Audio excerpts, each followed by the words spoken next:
wá sí àwa èmi tí ń dúró wájú yìí tí ń lérí ogun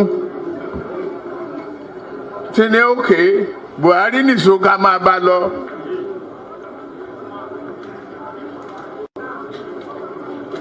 Kò lè di president. Ó ṣe kìíní olùlẹ̀, ó ṣe kejì olùlẹ̀, ó ṣe kẹta olùlẹ̀. Ó tiẹ̀ sunkún lórí tẹlifíṣàn pé láyé òun ò tún rán mọ́. Mo dẹ̀ lọ bá ń Kaduna wà rán ọ̀rọ̀ ẹkún kọ́ lélẹ̀. Àdúró tiẹ̀ wà á dẹ̀ wọlé. Nǹkan kan ní pé o ò ní fọ̀rọ̀ orílẹ̀-èdè Yorùbá ṣeré. Ó dẹ̀ gbà. Àtijọ́ tó rẹ̀ ti débẹ̀, mi ò gba mínísítà, mi ò gba contract, mi ì tọrọ ọbẹ̀, mi ì tọrọ gàrí, mi ì tọrọ fúra lọ́wọ́ ẹ̀, mi ì dẹ̀ ìyàwó ń bẹ̀.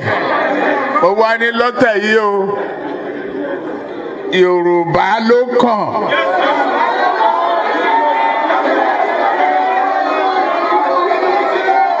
Tá a bá dẹ̀ sa Yorùbá náà, èmi ló kàn.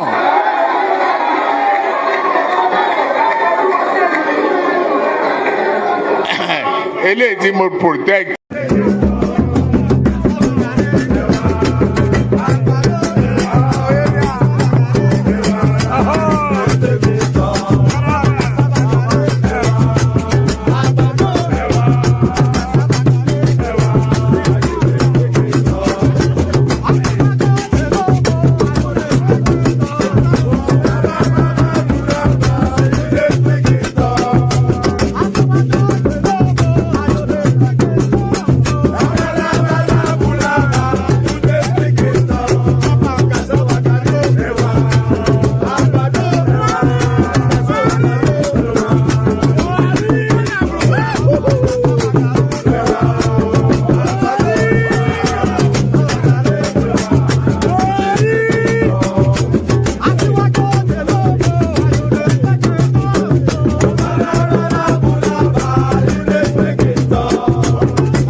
Ẹni bàbá ilé, bọ́lábọ́lá, ọmọ Tinubu, ìgbàlódé lọ́dọ̀, ìgbàlódé lọ́dọ̀, báyìí lábì lúbi, báwa lábì lúbi, ìgbàlódé lọ́dọ̀, àtẹ̀lù lúbi, àtẹ̀lù létí, àtẹ̀lù mẹ́ta, àtẹ̀lù bẹ́ẹ̀ni, àtẹ̀lù bàrú, àtẹ̀lù gẹ̀ta.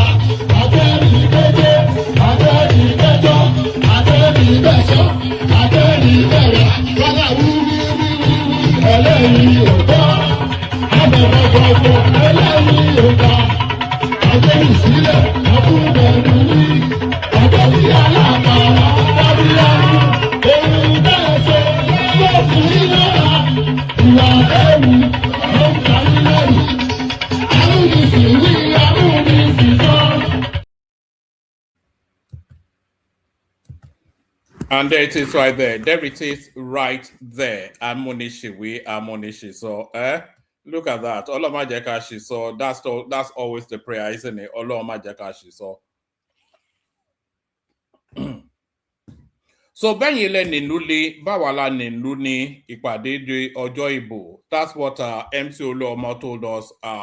Was it now? Oh, well over 3 years ago now. That was the build up to the last cycle of elections. Benyele Ninluni, Bawala Ninluni, Ipade de Kini Odojoibo. So, pardon me. So Ipade Dojo Ibo and all that. Good day to you. I hope you are following the World Cup. It was an epic day today, actually. 2 of the favorites got knocked out. I actually had money on I do a little, no more than £10 often. I always put a little wager on some of these games. And I put a wager on Germany to win, and they cost me money. But 2 big names go out. Was it Germany and which other one? Netherlands. Netherlands lost as well.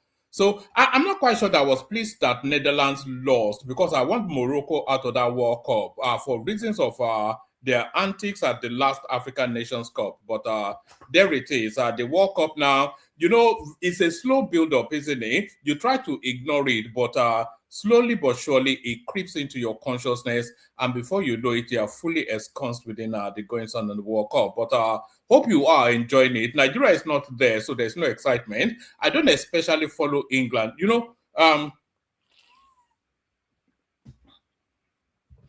Secretly, I always wait for England to fall out of any tournament. Not because I hate the country. I love the country. That's where I live. But it's just the jingoism, the nationalistic fervor that participation in sports engender within this. It's a nasty thing when England are in a tournament. People get a bit hecked up, and then they get a bit right wing, and the whole thing gets a bit ugly. So I always look forward to England dropping out of most tournaments. That's really when I start to enjoy the tournament, when all of the noise of, oh, will England do it this time around? England will never do it. They don't have the players. They don't have the skills. But there it is. Good day to you. Good to be in your company. The now skittish one man went to most session. That's how we have to describe it now. For months on end now, we're just somewhat skittish in the frequency that we come out, in the consistency that we're showing. But there it is. That's where we are at the moment. I feel I always have to apologize every time I come on for not coming on the previous few days. But we are out here now. A lot going on within the Nigerian cycle. Tinubu is reforming NYSC. So for all of the things that you can say plus minus for Tinubu, the one thing that you cannot equivocate is that Tinubu is a reformer president. There is no presidency in the history of that country. There is no governance that has moved to change the totality of the fabric of that society like this one. Everything has changed. Every single thing. When Tinubu hands over the country to the next person, it will be a totally different country. It will never be anything like it was before. And hopefully he will block off all of the opportunities for it to ever go back to where it was before. He has transformed the educational sector totally, completely. He has transformed taxation totally, completely. He has transformed infrastructure totally, completely. What has he not transformed totally, completely?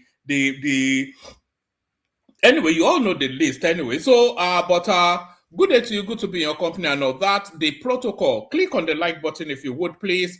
If you have not yet done that, then do that as I'm directing now. Click on the like button. If you're not already subscribed, please subscribe. If you want to come and join me on the screen, come in via the hyperlink in the comment section. It says StreamYard. Let me send it again, actually. So if you want to come and join me on the screen, come in via this hyperlink in the comment section that says, click here to come join live on screen. And then there's a hyperlink attached, says StreamYard. So if you click on that, then you come straight into the studio. So do that. So like, share, and subscribe. Click on that hyperlink that says StreamYard to come and join me on the screen. Share the links as well there so you can super chat towards the stream and all that. So Now, there's a lot going on within the news cycle, and equally, there is not that much going on. You know, that's probably one of the reasons why I've not been coming out so often, actually. There's not that much to get excited about. We know already what the election looks like. We know already who's likely to win and lose. So it's like you are generating it's like you are generating some false excitement, false narrative, really, if you are trying to hint that there's no jeopardy. There's no jeopardy. That's the word. There's no jeopardy in the election anymore. And when there's no jeopardy, then it engenders predictability. And when you have a predictable thing, then how can you garner excitement around that? So that's just the elections. There's no jeopardy. There's no sense of danger. Everybody knows how that election is going to go. We know Tinubu will win. We are all wondering what the margin will be. We know he will win by a wider margin than the last cycle, but how big will that margin be? That's just what we're looking at. In fact, I was going to play you this later, but let me play you something now that just speaks to exactly what I'm saying now. Let me play you something. Let me play you two things actually that speaks to exactly what I'm saying now. Who are you going to vote for? Tinubu, Peter Obi, or Atiku? I think it's Tinubu. Tinubu. Why are you voting for Tinubu? Because I believe that this tenure, he will do more better. Okay. So do you have your PVC? Yes. Okay. So you're saying you vote for... Who are you going to vote for? Tinubu, Peter Obi, or Atiku? I think it's Tinubu. Tinubu. Why are you voting for Tinubu? Because I believe that this tenure, he will do more better. Okay. So do you have your PVC? Yes. Okay. So you're saying you vote for Tinubu? Yes, for sure. Hello, Street It's Flowers. We are the street of Port Harcourt and talking about politics today in Nigeria. 3 faces, 1 choice. 2027 election is around the corner. Who are you voting for? Tinubu, Peter Obi, or Atiku? Let's ask the people. My name is Priya Ishmael. Let's go. Okay, my name is Donald. I'm from River State. Where precisely? Opopo side. Okay. Yeah. If the election was to be held today, who are you voting for? Tinubu, Peter Obi, or Atiku? Actually, I will vote for Tinubu. I have some plenty reasons I'm going to vote for Tinubu, actually. So what's your reason for voting for Tinubu? Okay, initially last year I voted for Tinubu, and this year again I'm going for him again this time because what he has done, he have reduced the profile in Niger Delta, so and there's no longer debt in Niger Delta, and the boys are living strong and they are healthy. So that's my main reason I vote for Tinubu for this tenure. Thank you. I'm going for Peter Obi. So why are you voting for Peter Obi? Yes, Peter Obi is a free man, no corruption, and all Nigerians will love him. If he winning last on 2023, there's no reason to give, but this time around, we will fight for our vote. Okay. Yes. So do you have PVC? Yeah, I have. And you are voting for Peter Obi? Yes. I think I'll vote for Tinubu. So what's your reason for voting for Tinubu? I'm a lover of rice. I eat rice a lot. And then for the past few months, I think I've been buying rice at the same rate. That's to say that the Naira is stable. So I think I'll vote for Tinubu because there's stabilization in the Naira currency. For me, I would have loved to vote for Peter Obi, but due to last election, I voted for Peter Obi, but the vote did not count. Did not carry my vote and give it to Tinubu. I felt very bad. You felt very bad. So you are saying that you don't want to vote this time? No, this time I don't want to vote. Okay. Thank you very much. If it's today, I will definitely go for Peter. Because I feel the best candidate that will lead us from today to Wednesday. Okay. If the election was to be held today, who will you vote for? Peter Obi, Tinubu, or Atiku? Okay, from the look of things, right now, choosing a candidate, I have not yet done that. But looking at somebody who can actually take Nigeria to a greater height, I think it's actually Peter Obi, because giving the chance to President Tinubu, he has already shown us what he's capable of. And for Atiku, I have not really seen Atiku that active But for me, on my own take, I would say that Peter B is the best because number one, Peter B is speaks humility, he is humble, he is loved by the people, and I think for somebody from the east, he has gotten some experience and he has people around him who also complains of the current economy of Nigeria, and him has to remind that he needs to have a team for him to win the election. They have not got that structure, like they will not have it at a flatter of code as other people have it. I think if they have something in mind that is going there to do for the people to. What's your name and where are you from? Okay, my name is Moses Wafia. I'm from Kwebom State, located precisely. If the 2027 election was to be held today, who are you voting for? Atiku, Tinubu, or Peter Obi? Martin, I'm going to vote for Tinubu. You know, other government have came and gone. I've never benefited from other government, but in this Tinubu regime, to be honest, I have received empowerment from the new book. Understand? And another second reason why I'm going to vote for Tinubu is the actualization of the seaport, of which I know very well that seaport is going to create unemployment for people of Kwebom State. So I'm going to vote for Tinubu for continuation to see how that seaport will come into fruition. So that's the reason why I'm going to vote for Tinubu. Tinubu. Why are you voting for Tinubu? But Tinubu has tried for us for this first thing now, for our oil and our land with my brothers too. They're trying for them, help them for work, those kinds of things, yes. Are you going to vote for this 2027 election? Yeah, why not? I will. So you have your PVC? Everything set. So if the election is to be held now, who are you going to vote for? I will vote for Tinubu. But for the first tenor, he tried, but we are praying for the next tenor now, that is second tenor, that he will improve from what he have already done. But so little bit, so that my friend, my brothers and my friend have also benefited from him. So we think that everything will be okay by this time around. So you are certain that you are going to vote for Tinubu? Yeah, I will vote for Tinubu. Why not? I will. We've heard from the people and we've heard their opinions about the take.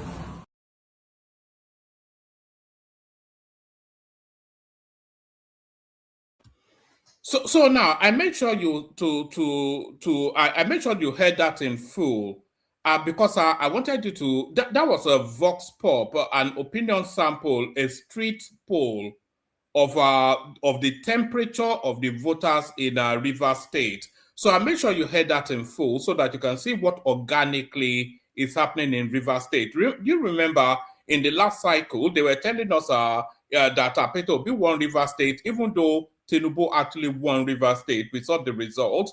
But that is the on the street opinion right there, and overwhelmingly the people of Rivers State, they are very much for Tinubu. So that's that one as well. Let me also play you this one. This one is just about a minute.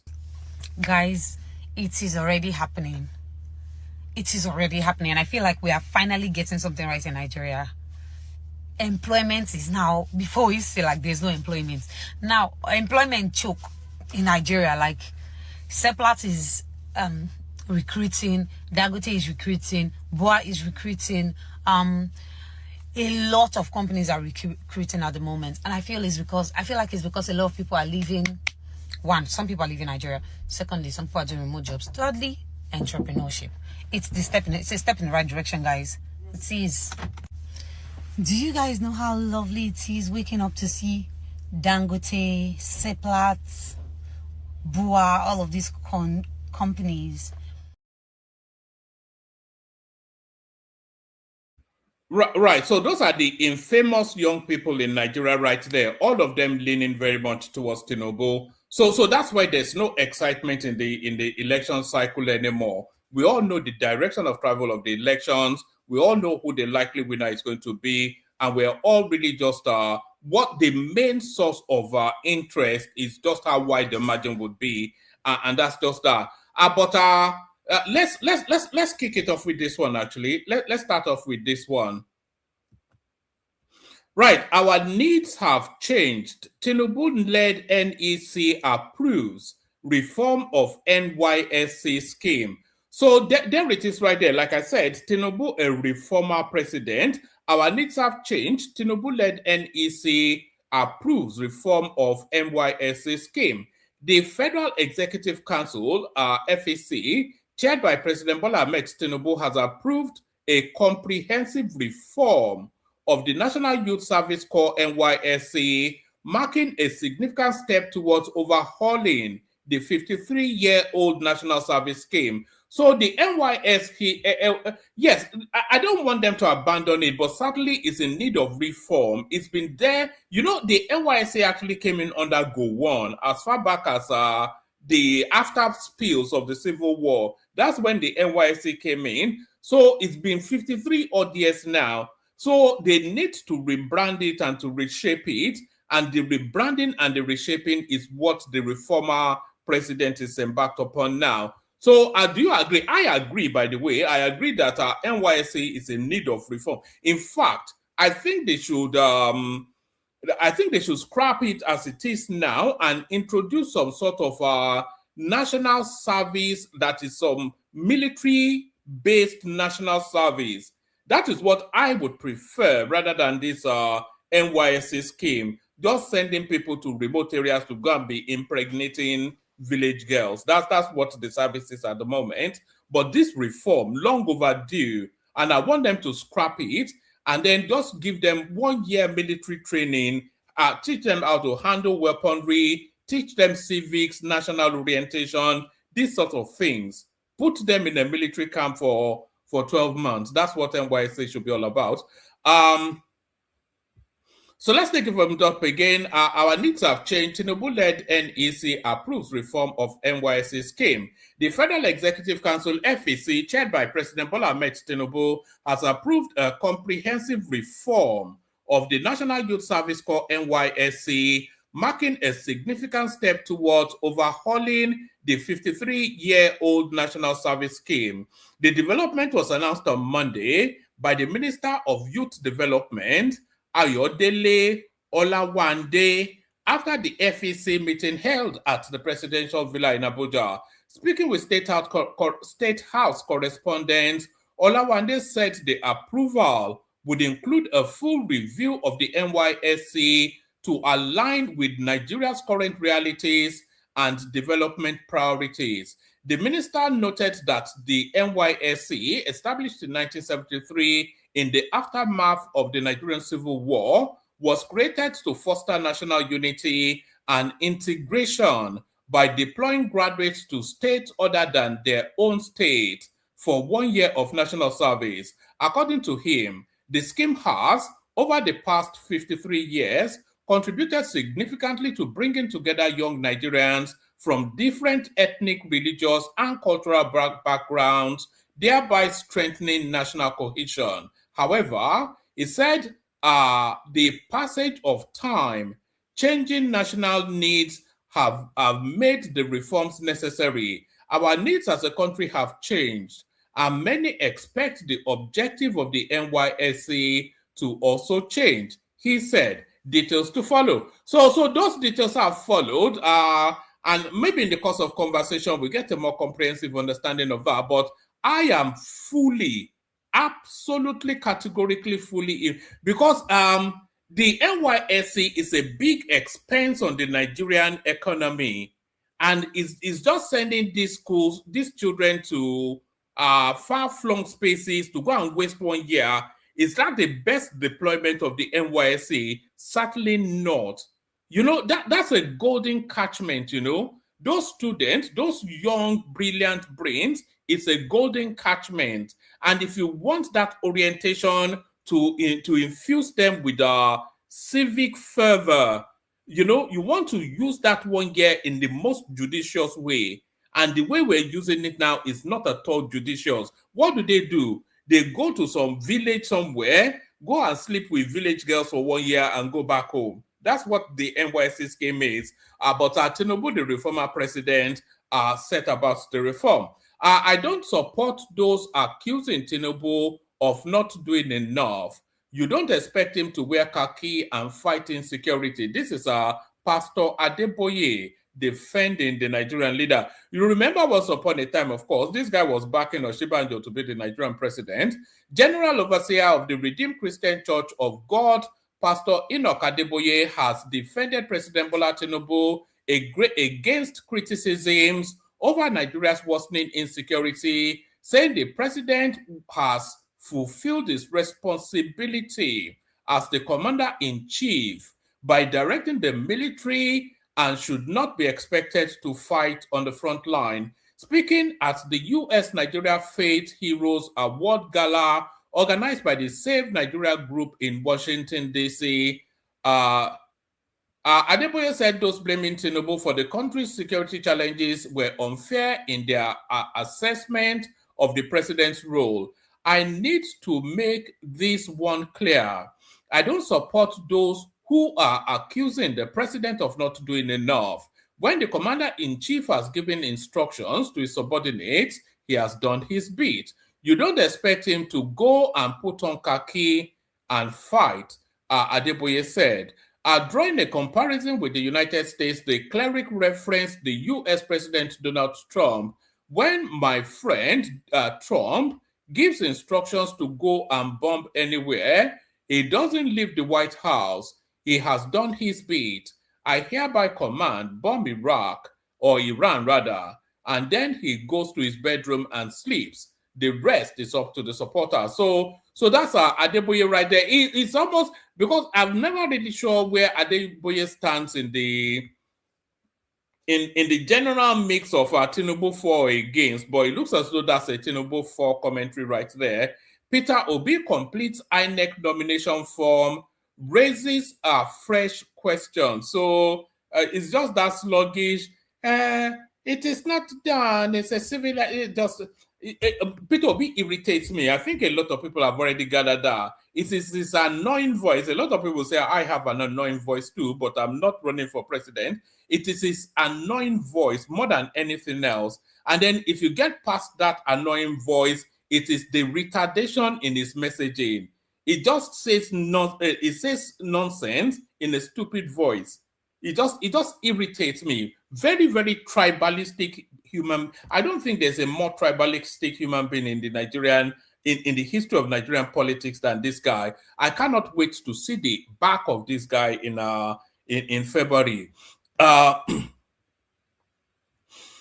Peter Obi completes INEC nomination form, raises fresh questions. The 2027 presidential candidate of the Nigeria Democratic Congress NDC, Peter Obi, has revealed that he has completed his nomination form for submission to the Independent National Electoral Commission, INEC. Correspondents report that Obi made the revelation in a statement on Tuesday, in which he questions the priorities of Nigeria's political leaders. According to him, the question arose from a question on the form that asked whether he had ever been adjudged a lunatic or declared a person of unsound mind. Obi, however, posited that the priority from any sound-minded leadership would be how to curb the growing insecurity. This is Obi attacking, you know those random questions that you get on, all of these forms that we fill, by the way, they are based on some sort of psychological framing that every single question gets towards a particular understanding. So this is Peter Obi now attacking the questions on an INEC form. They are asking if you're a lunatic. If you're not a lunatic, say you are not. And if you want to be honest, in the case of Peter Obi, just tell them you're a new lunatic. You don't have to attack the question, but he's now leveraging that question now to do his usual palongo dance about insecurity. It's the most tediously nonsensical person.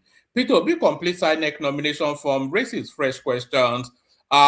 The 2027 presidential candidate of the Nigeria Democratic Congress NDC, Peter Obi, has revealed he has completed his nomination. He wouldn't have completed himself. He wouldn't have completed the form by himself, by the way, because Peter Obi can barely read or write. So he could not have independently completed that form because it's not of the IQ level to complete a form. The 2027 presidential candidate of the Nigeria Democratic Congress, NDC, Peter Obi, has revealed that he has completed his nomination form for submission to the Independent National Electoral Commission, INEC. Correspondents report that Obi made the revelation in a statement on Tuesday, in which he questioned the priorities of Nigeria's political leaders. According to him, the question arose from a question on the form that asked whether he had ever been adjudged a lunatic or has been declared a person of unsound mind. Obi, however, posited that the priority from any sound-minded leadership would be how to curb the growing insecurity in the country. So he did an interview with Rufai Hussaini, by the way, and they asked him how he's going to curb insecurity. He could not say anything. I will do it. I will do it. I'll go and check the record. Go and verify. You know, that's his answer to everything, isn't it? Go to Anambra and verify. We've been to Anambra and they told us that we should keep him and never let him come back. He added that sound-minded leadership would have declared these existential challenges a national emergency. You know, the solution to everything for Peter Obi is to declare a national emergency. He told us he would declare a national emergency on electricity. He told us he would declare a national emergency on education. He told us he would declare a national... So his whole tenure, if he ever gets one, which he never will be a national emergency on every... Just declare the whole country a national... Because if you declare a national emergency, then it gives you special powers. So you can act in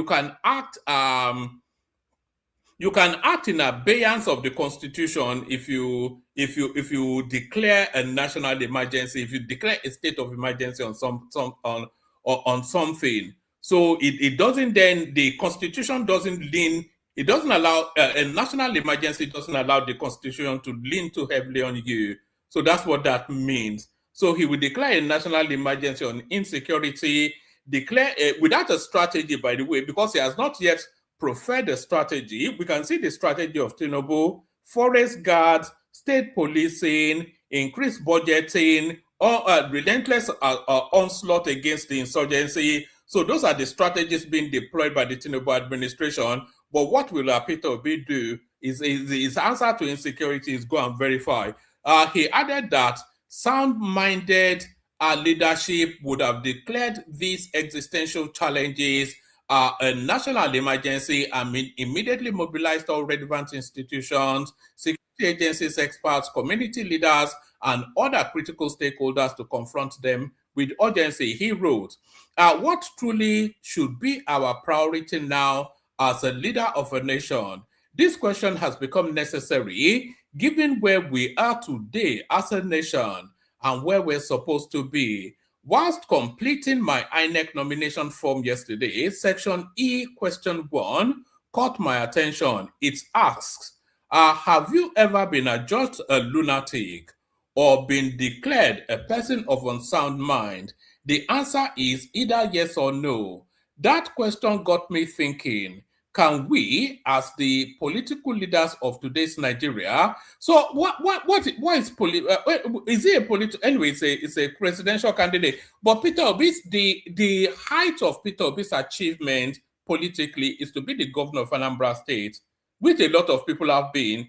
He has not achieved anything in politics higher than what Willie Obiano achieved, what Chris Ngige achieved, what Sanwo-Olu achieved, what so the height, the most that Obi has ever, because being a candidate is not an achievement if you don't secure the post. So his highest, his plateau, the peak of his achievement in Nigerian politics is to be a state governor. So I'm not quite sure if that makes him a political leader, but he feels it does. Whilst completing my INEC nomination form yesterday, Section E, Question 1 caught my attention. It asks, have you ever been adjudged a lunatic or been declared a person of unsound mind? The answer is either yes or no. That question got me thinking, can we, as the political leaders of today's Nigeria, truly say we are exhibiting the characteristics of a sound mind. When Nigerians, including children and security personnel, are being abducted into bushes, citizens cannot travel safely on our highways. Several millions of Nigerians are uncertain where their next meal will come from. And this is all based on a question in the INEC. So it never misses an opportunity. It just scripts. It just reads this script relentlessly. So it will alarm at the problems that he feels he has identified in the country. But then when they question him on the solutions to those problems, he will say, trust me, go and verify. That, he's been campaigning since what, 2022. And still to date, we don't know what his plan is on anything. There are only two things that Peter Obi says in response. They will ask him a question, he will re-highlight the problems, blaming the sitting incumbent. He does that, and then he will ask them to go and verify. And that's his answer to everything. Go and verify. When Nigerians, including children and security personnel, are being abducted into bushes, citizens cannot travel safely on our highways. Several millions of Nigerians are uncertain where their next meal will come from, and several billions are being siphoned frivolously through non-existent agencies and projects. Should politics really be our primary preoccupation? So if politics should not be Nigeria's primary preoccupation, then Peter Obi can set the example by stepping out of politics. A sound-minded leadership would have declared these existential challenges a national emergency and immediately mobilized all relevant institutions, security agencies. So are all of the relevant security agencies not mobilized to tackle insecurity? Are even more agencies and security operators, are they not being created still towards this problem? So what exactly is he talking about? It's just sound and fury. If I say sound and fury signifying nothing, that's even to acknowledge that the sound of fury is just incoherent gibberish, isn't it? A sound-minded leadership would have declared these existential challenges a national emergency and immediately mobilized all relevant institutions, security agencies, experts, community leaders, and other critical stakeholders to confront them with urgency and resolve. At a moment like this, the survival, security, and stability of Nigeria must take precedence over every other consideration. This is a time for decisive action. Look at the man talking about decisive action. This was the guy that ran Labour Party to the ground because he could not make a decision, ran away from ADC because he could not make a decision, and just flounders all over the place. This is a time for decisive action, not political calculation or the pursuit of partisan advantage. So what's the partisan advantage in the question asking you if you're a lunatic or not on INEC form? Where is the correlation between this verbosity and the question on the INEC form?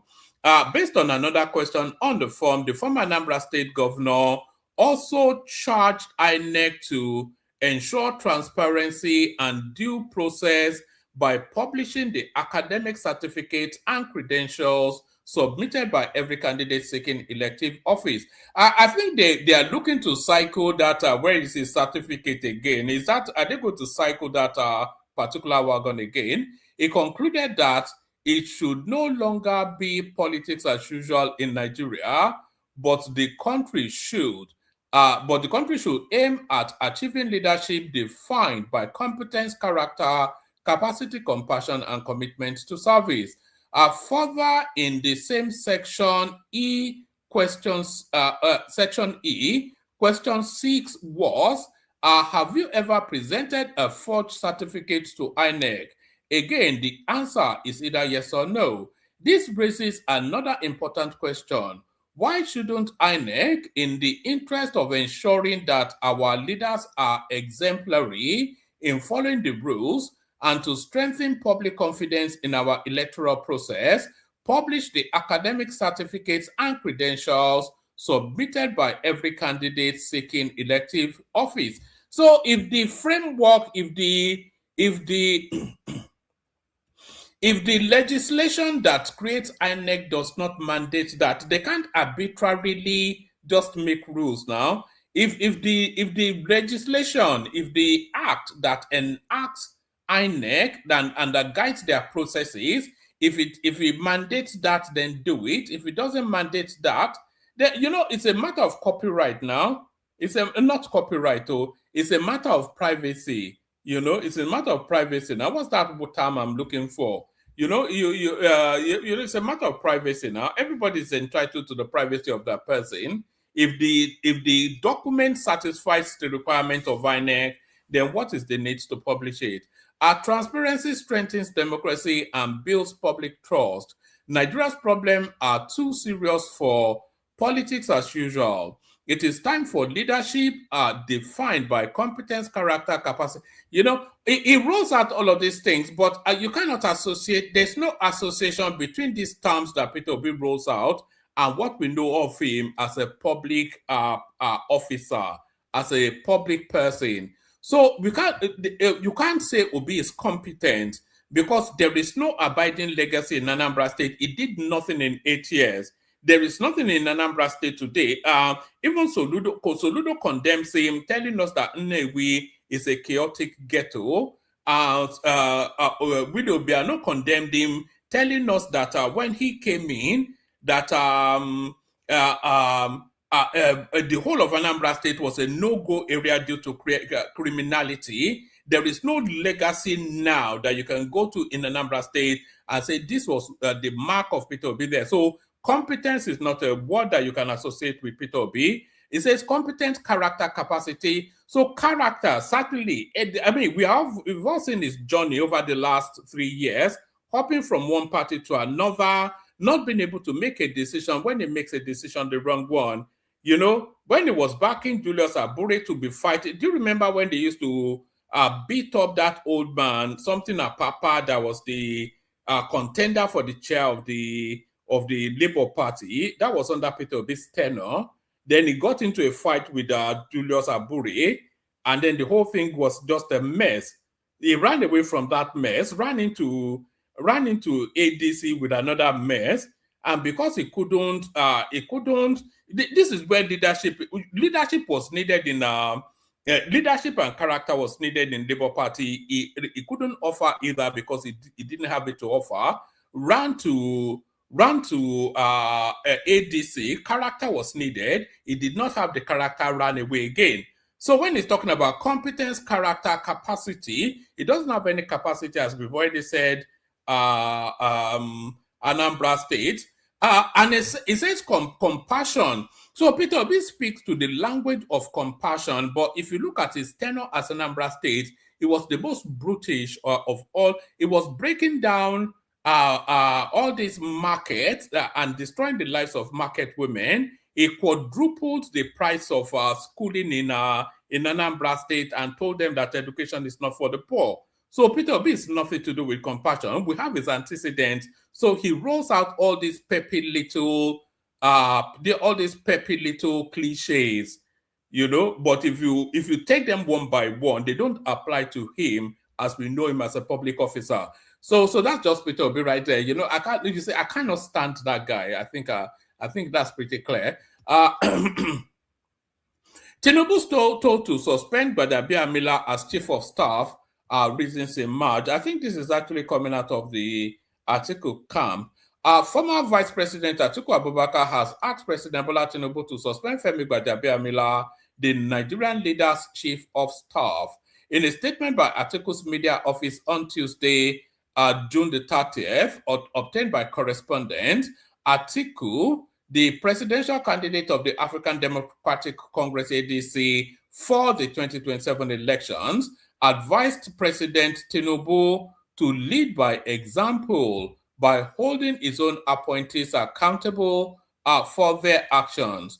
Reacting to the 400 million bribery allegation against Gbadabiamila by Adeniyi Adeyemi, the Director General of the Presidential Foreign Intervention Promotion Council, Atiku asserted that an independent investigation be carried out to establish the whole truth about this national scandal. Adeyemi had said at a recent press conference that Gbajabiamila received 400 million naira through a proxy and demanded an additional 200 million naira to secure his appointment. Adeyemi claimed that Gbajabiamila also demanded 48% of the PFIPC's 27 billion naira take-off grant, a request he said he rejected.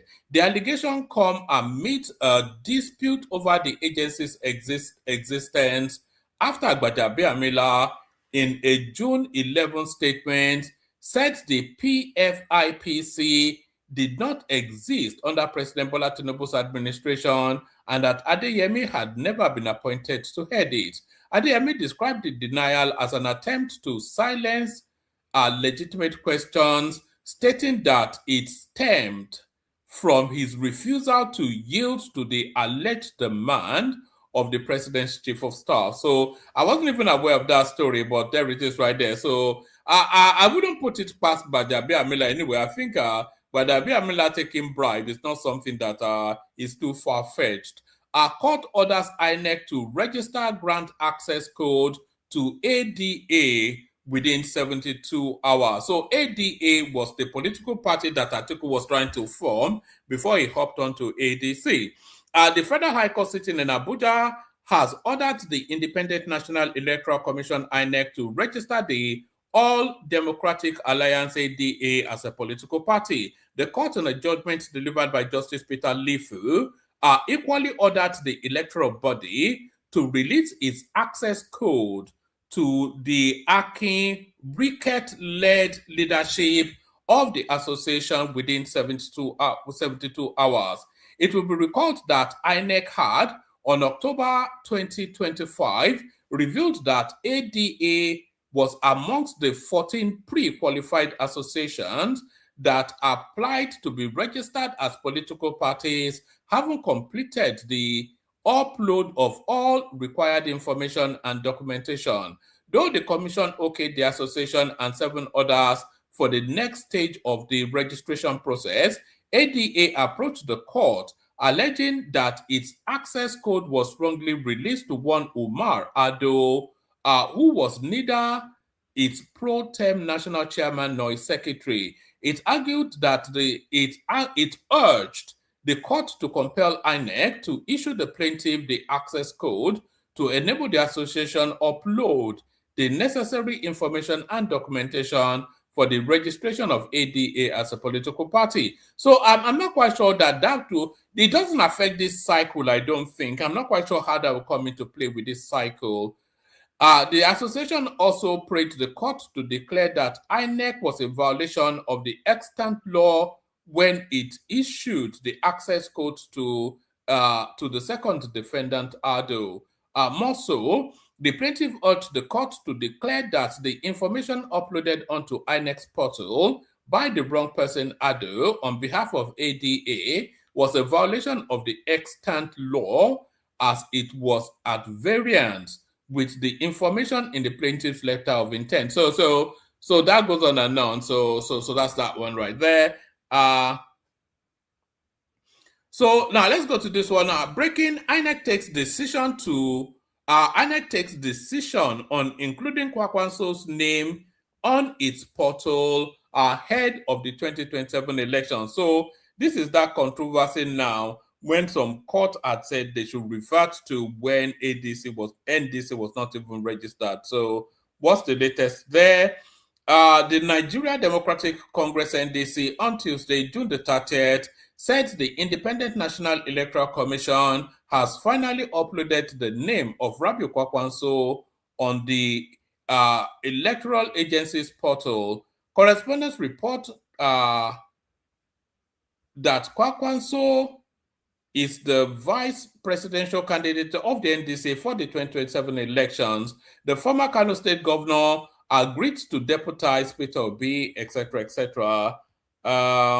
The NDC confirmed INEC uploads Kwakwanso's name. The NDC confirmed the development regarding the inclusion of Kwakwanso's name on INEC's portal in a statement shared on its official X account. Furthermore, the opposition party disclosed that Kwakwanso received Sirika Dixon, the NDC national chairman, at his residence in Abuja, where both men engaged in strategic discussions ahead of the 2027 elections. This media platform gathered that Kwakwanso briefed Dixon on the engagement and consultation he had undertaken across the Northwest states, which according to the former New Nigeria People's Party chieftain had yielded very encouraging results. Kwakwanso wrote on his verified Facebook page, "We remain steadfast, united." So I'm not even sure. It's just so convoluted and complex. You don't really know what's going on, but that's that one right there. Let me show you this one. This one is a video clip. These are people from Ebonyi being deported from Anambra State, but let that be Lagos State, and then heavens will fall. For intelligent information. Look at the way they are gathered like criminals. They are not criminals. They are just citizens of Nigeria who happen to be from Ebonyi, resident in Anambra State, and this is the treatment they get. They've been rounded up to be sent back to Ebonyi State. Now, today being Monday, June 20. All right, so that's that one right there. Let me show you the next one. Oh, that one, we've just watched that one. All right, let me show you this one. This is Sirika Dixon telling us they've launched an appeal.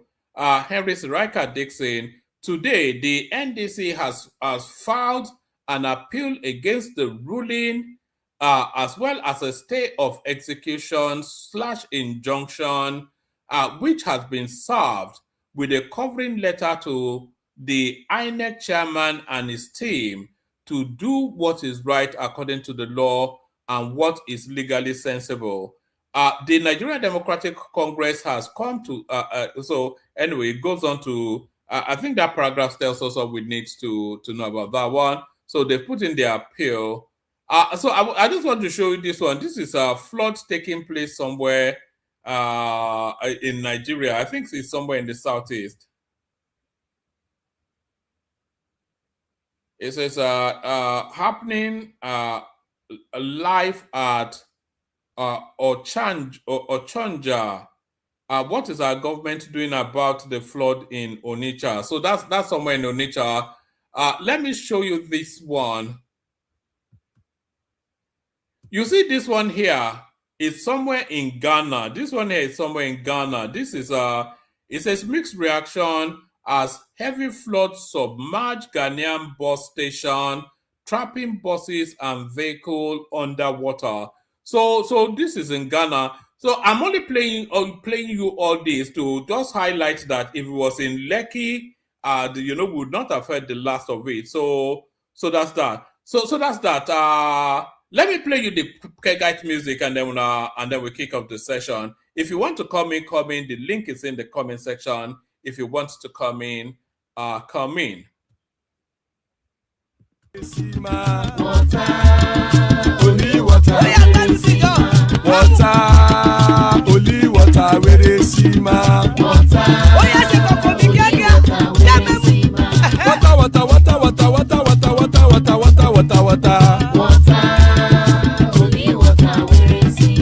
Hapa o naido.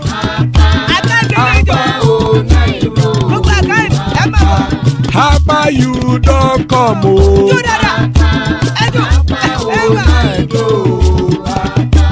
Hapa o naido.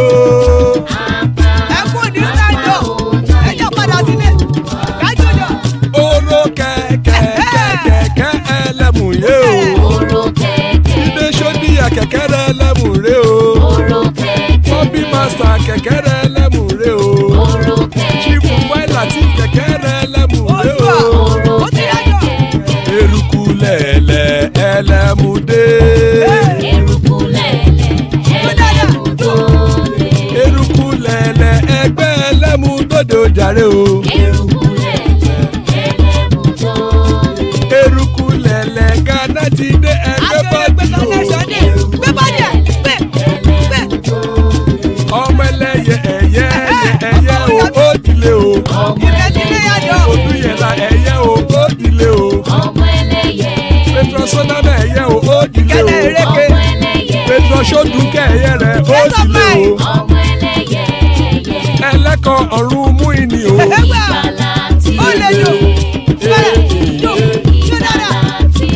Àkùkọ ọ̀run mẹ́kọ̀.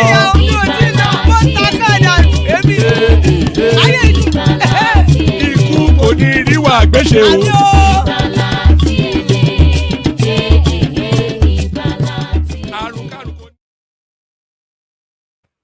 And there it is right there. Ikú kò ní ríwà gbéṣe. There's Baba right there. There's Bishop right there. Good to have you, gentlemen. Good to be in your company. Yeah, Baba, let's kick it off with you. Yes, sir. Thank you, my man. Hi, Bishop. How are you? Good evening, sir. Good evening, my brother. Good evening, along. Thank you. And how are you? I think it will be a nice session before the Bao people comes along. Let's have something robust and reasonable to say, because I don't have tolerance for fools, and I hardly suffer. I'm not glad suffering fools at all. I don't suffer fools gladly, because of late things I hear from fry pan cost in 60,000 naira, that 40,000 naira. People just spewing outright lies. I think they've been infected by our politicians who have gone rogue, because they speak to a certain audience and they speak for applause, which I'm not interested in. Consistently, they come back and tell us the same thing. We've had a lot of them still talking about election result being declared at 4 a.m. at dawn. In all countries I know, mostly that have the same time zone, and even those that haven't got the same time zones with us, whether in our neighborhood, West Africa, or far-flung New Zealand or Australia, it's when the election finishes, they don't waste much time. As soon as they collect the result, they announce it, whether it's 3 a.m. or 3 p.m. But they will still come back tomorrow and tell the election was declared at 4 at dawn.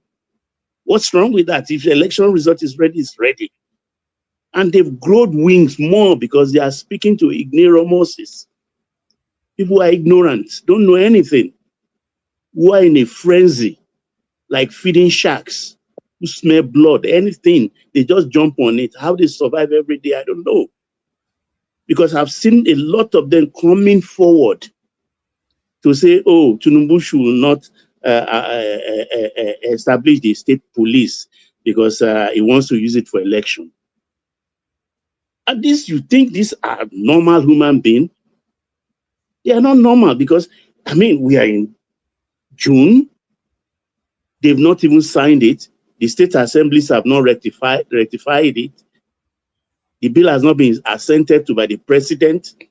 Before the states will now get said, okay, they are preparing, before they start recruiting, preparing their police stations, doing all the necessary framework. I mean, would that take place within the next 4 months?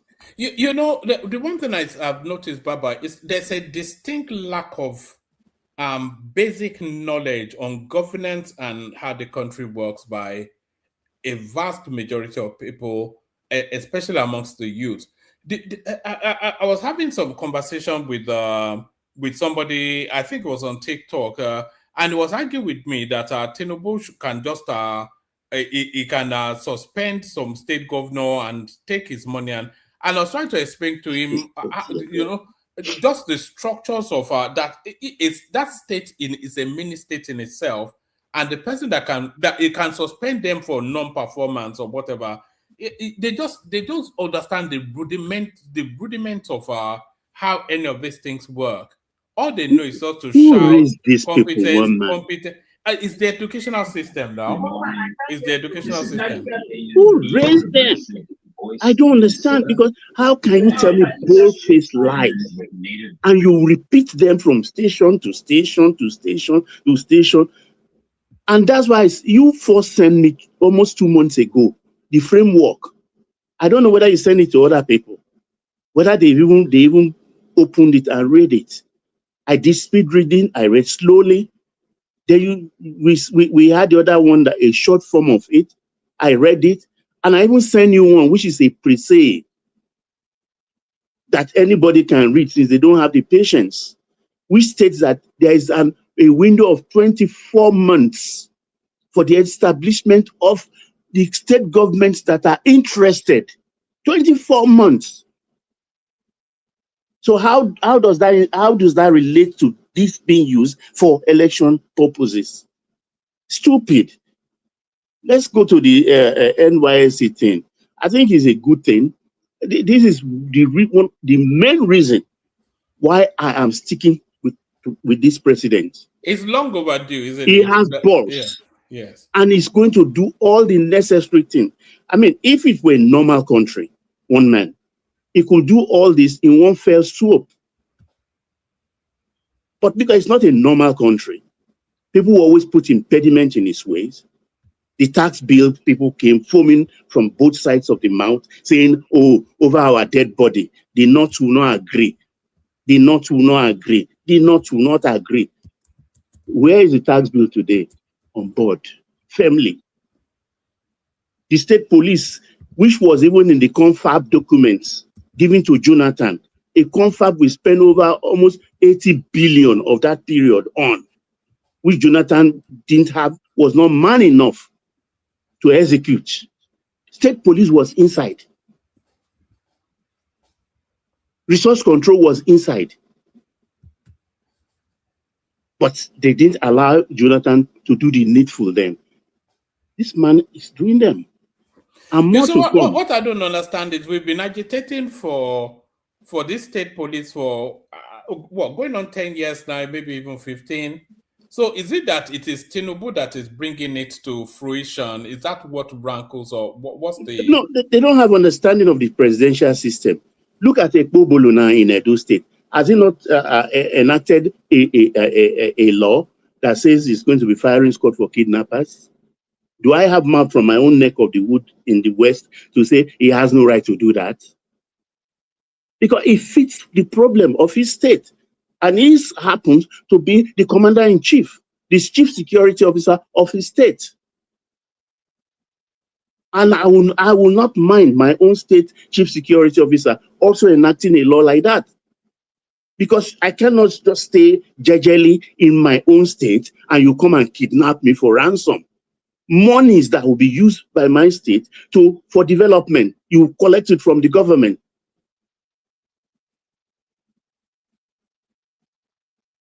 Look at him now talking about the NYSC thing. Because it's overdue. 6 weeks now for orientation. They will change the uniform. They have 11 streams of things to do, so that it will be another opportunity, because a lot of them are refusing. I was going to ask you actually if you because I agree that NYSC is due for reform. Long time. I mean, something of over 50 years. Because it's too valuable a concept for it just to be it's just a bit of a nonsense, isn't it? It's like a gap year after education, sort of. Exactly. For 50 years, and we can't too quickly. And it's too expensive for us not to, and the people involved, they are too valuable for us not to make the most use of them. Young people with fresh brains, newly educated, and you send them to some village to go and be building, porter cabin schools for village people. No, because they even have more they are not saying, because these people will do is in the mold of what Professor Akiyemi established during Babangida's time, the something foreign corps or so. They will be sent to our West African brothers, our African brothers that needs help, because we are very, very vigorous and viable youth in our country that are really gearing to go. So he's now tweaking with it, and I've not seen anybody. Of course, we know where the usual noise will come from to say, oh no, we are not going, because it has become an established thing to be disagreeable. Disagreeability is now being entrenched in their DNAs. For whatever reason, it is what? I do not know. And it's not only stopping at NYSC, it's coming to the education too. They will do the education because this JSS thing is really not working. I saw that in the news cycle, Baba, as well. That they want to scrap that two-tier system. They said it's leading to too many dropouts. Yes, it's creating a lot because by the time they get to 3, most of them are waiting for is that I'm not going to SSSS. And the female child are the most affected. Because what do they enter once they come out from that GSS? They don't want to go further. They've tasted the forbidden fruits and they want to enter the streets. They want to enter the street. In some states, they have more JSS than SS. So naturally, when they finish and go into SS, they have less schools. So those that cannot go into SS, who didn't have an opening to go, will go into the streets. So it has created more problem than the government can solve. So you just make it one stream. I think to be for value to themselves and to society, exactly, everybody must at least complete 5 years of the next tier of education. So if you're saying primary school is the first tier, then secondary school, which is the second tier, everybody should at least complete 5 years of that. So that will give you the robustness to be able to navigate through a modern world. Exactly, my take. And now, because most of them, they refuse to go to the trade schools that have been established. Most states in the South, they have trade schools where you can go learn. They even pay them. They pay them to go to trade school. Go learn plumbing. Go and learn. Mister, how are you? How do you do? You're welcome. Good evening. Sorry about that. One of my children. All right. No. Mommy. No. If they like, make us bank in this country, when you turn the rooms plenty. The rooms plenty. Come a couple more. So the thing is. The state police, for instance, I've lost track. Sorry about that. The state police. No, you were talking about the reforms in education. You were talking about, but I wanted to take you back to that NYSC thing. Is it your position that they should scrap it entirely, or they should reform it? And if you are saying they should reform it, what shape do you think it should take? Thank you, Woman. A brilliant question. They should reform it. It should not be scrapped. It serves its own purpose. It could even become the identity of Nigeria. Because I remember the Kennedy era in the 60s when they sent out the something free call or so for technical assistance to Africa. Most Americans were here. They were in all kinds of services and helping the countries. And of course, it introduced America to Africa during that period. So also this is what I'm talking about, the Professor Akinyi period.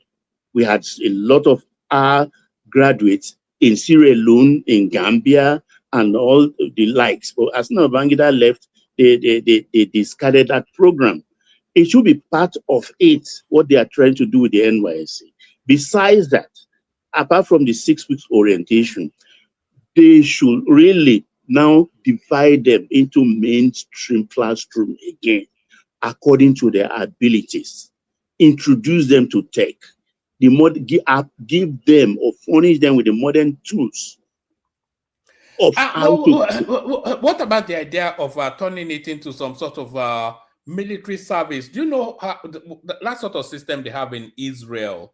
When anybody that turns 18 has to go through military training. Should they give them military training and then give them guns so that they have the right to bear arms? No, why I wouldn't support that? Because if they are desirous individually to go into the military themselves. They know the NDA is always there. So since they did not apply for NDA, we should not conscript them by default and give them guns to carry. Those countries, most countries, I mean, like Greece, Israel, some of the Scandinavian countries, they have all those programs. It suits them, you understand? But I don't think we should forcefully conscript our graduates into that. Rather, they should just give them modern tools as graduates. It's like coming out now, they look like a kind of raw diamond. They need polishing. So in polishing them, you introduce them, you give them modern tools, tell them how to survive in the open wide world that they are going into. In our days, we're very lucky.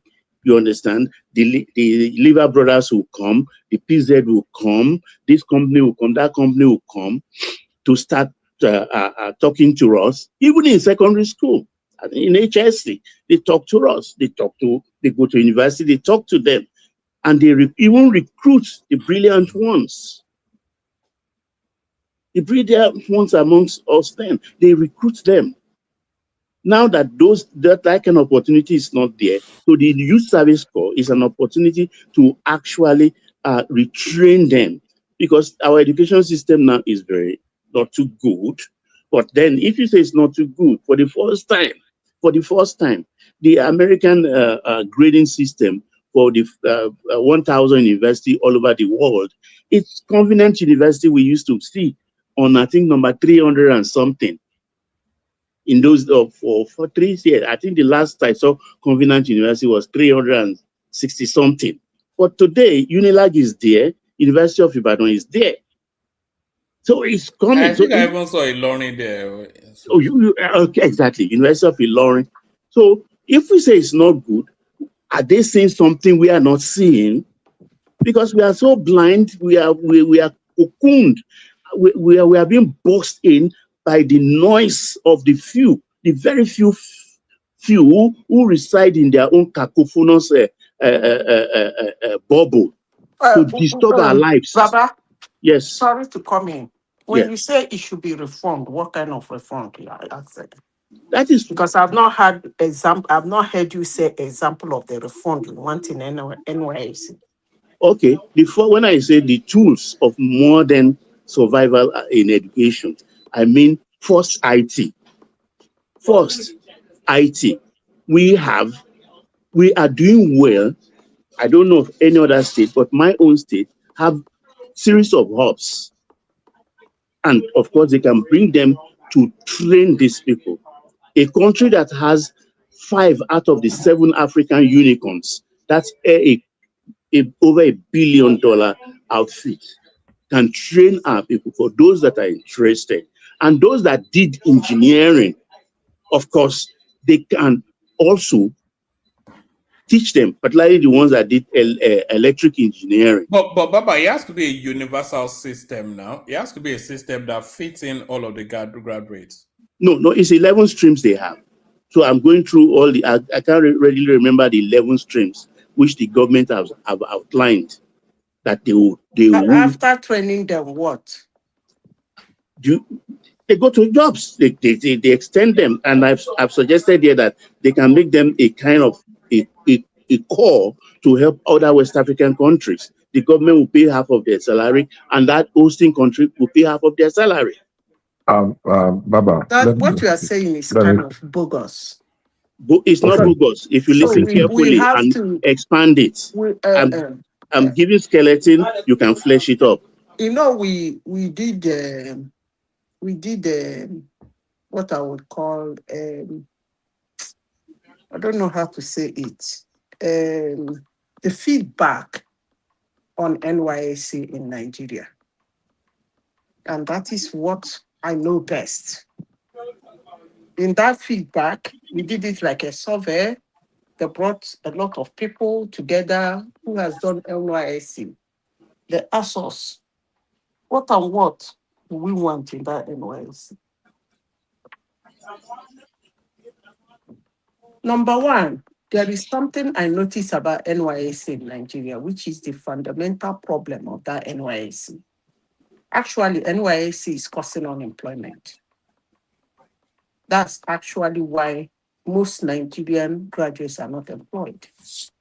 Because most companies, I'm coming to that, most companies, the moment the coppers come out, they take them, they use them, they train them for that period, teach them what to do. Immediately they finish, they'll work for them for 1 year and they throw them out expecting another one without actually paying A anything. source of cheap labor.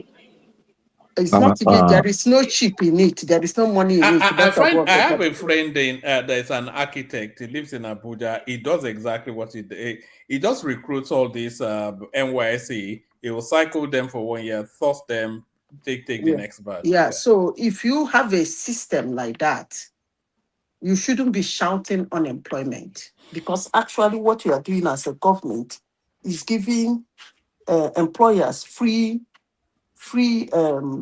labor without them even paying a dime, because most of them don't pay anything. And then you keep shouting there is unemployment. So if there should be NYSC, it should be done like apprenticeship for 1 year. That's what it's going to be, apprenticeship. And the apprenticeship is not a question of choice. Sorry, Madam Zita, Let me finish before I lose my thought. You interjected somebody now. Let me somebody interject you. You are already derailing from what you said. No, let her land that point and then come in after her. Yeah. It's not going to be a choice. It's not going to be a choice of anybody who has a business or anything in Nigeria that is registered with Nigerian government. It's not going to be a choice for them. Those people, they must, in the name of their company, make a space for the number of NYSC that will be taken every year, and they're going to train them. They train them, they pay them. If they want to keep some, they can keep them. But if they don't want to, they will leave them. But they will be well trained. Anything outside of that company will be shut down. That's what is happening now. No. You don't understand. Hold on, Zita. That's not the purpose of the NYSC now. The purpose of the NYSC is for those students to give back to society. That is but what you are saying is for society to give them more. Yes, that is apprenticeship. Yeah, hold on. The NYSC was designed for all these students that have been now highly trained to take that expertise to far-flung areas and impact that expertise on, like they teach that you studied French and then you go to some rural school and teach French for a year, not go to some bank and learn IT at the expense of the state. I think we are saying the same thing in a different way. Let me say this. What I mean by, we are talking about reform, because our discussion is to remove the old NYSC and find something obtainable. When you mean reform is, I'm trying to put something new. If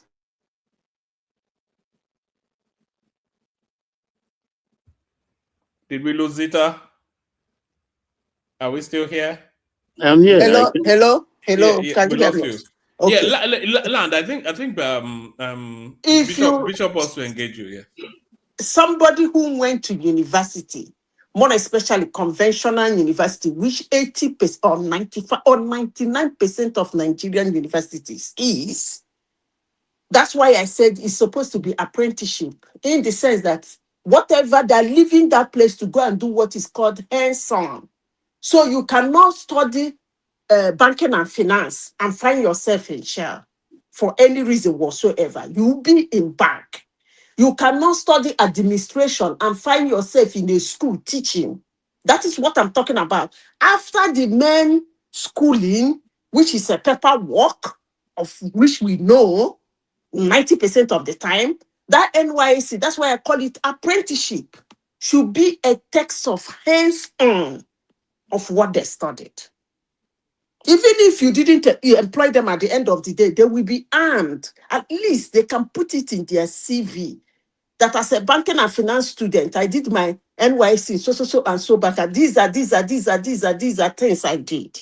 That's what I'm talking about. But if you people have another opinion, I wish you people. I'm waiting for politics. I have something hot to say today. Yeah, Bishop, are you there? I don't know. Go ahead. Go ahead so that I can round up. I mean, I also lost my trail of Your thought. trail of I mean, thought. Gather it again.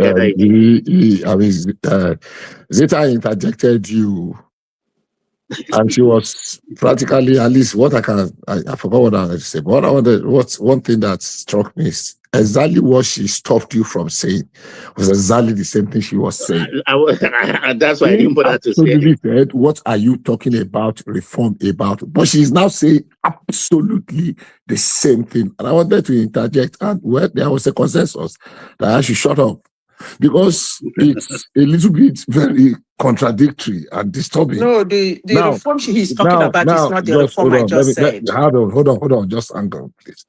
I mean, unfortunately, I forgot the example. But one thing that is very pertinent in the conversation is this. Before I go on, I did my own NYC close to about 30-something years ago now. Is it 34 years or 33 years?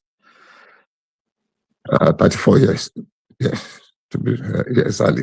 Now, truth is this, and we were asked to make a recommendation. I asked if NYC was not going to reform, then we should just scrap it. It was already due for this reform 34 years ago when I did that, because it was wasting a lot of manpower. We seem to be forgetting something.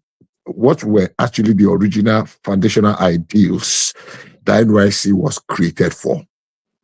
It was not to supply manpower. Over the years, it has evolved, but nobody has been able to come up what were the original ideals. NYC was created immediately after the Civil War. And the first thing was to enhance national unity and integration post-Civil War. Correct. That's the main purpose. To be followed by patriotism for the one Nigerian concept and discipline. To teach young people about reliance, entrepreneurship, discipline when they find themselves in other lands, how they can incorporate, how they can, how do I call it? When they go to strange places, one Fulani guy come to one village in Ijebu, one Ibadan boy is in Maiduguri, and the rest. And above all, to enhance national development. Now, the foundational ideals or the ideology that they were based when in 1973 is not the same 50-something years after. This is 2000. It's a different society now. A lot of things has evolved. So number one, people that are saying NYC does not need to be reformed are either being completely ignorant, or they are being outrageously mischievous. NYC was due for this reform over 30 years ago, over 40 years ago. That's the truth. Is this change enough? I've not read it, the proposal. I've read just snippets and the rest. Is it enough? Absolutely not. But is it going to move the needle to where it's supposed to be? Yes. As in everything. It is, you cannot say until I can complete the whole step, I will not take the first step. No. When I take the first step, I will succumb or overcome the challenges of that first step. Then look at the second step. Then look at the third step. I find it extremely very ridiculous and difficult when there is a proposal to reform any sector of our national life. The first thing some people begin to look like this at is, how will it fail? The negative aspect. Am I still on? You are on. I'm listening. Sorry. The first thing people begin to think out is, How is it not going to work? How will it fail? How is it not correct? How is it not the right time? I've read a lot of debate about the state police. Unfortunately, they are not even coming forward with any rational alternative. It is just to crucify. It is just to that defeatist tendencies. To be disagreeable. Just to be exactly. You can disagree on certain fundamental issues and salient points that look, why not look at this? They don't come with any reasonable or rational alternative. It's just to pull it down, to destroy it. So it has become this idea of how do I call it now? If it is not my idea, then it is no idea. It's no good. Leave it for the next government. Exactly. To come and do. That is a little bit worrisome. Do we really want to have a nation that works? So in the meantime, we will be killed in numbers. Immediately they start. There is a saying in my language, it is not the day you start growing that you reach the sky. There is always that room for gradual, what do you call it now? Progress. And you move.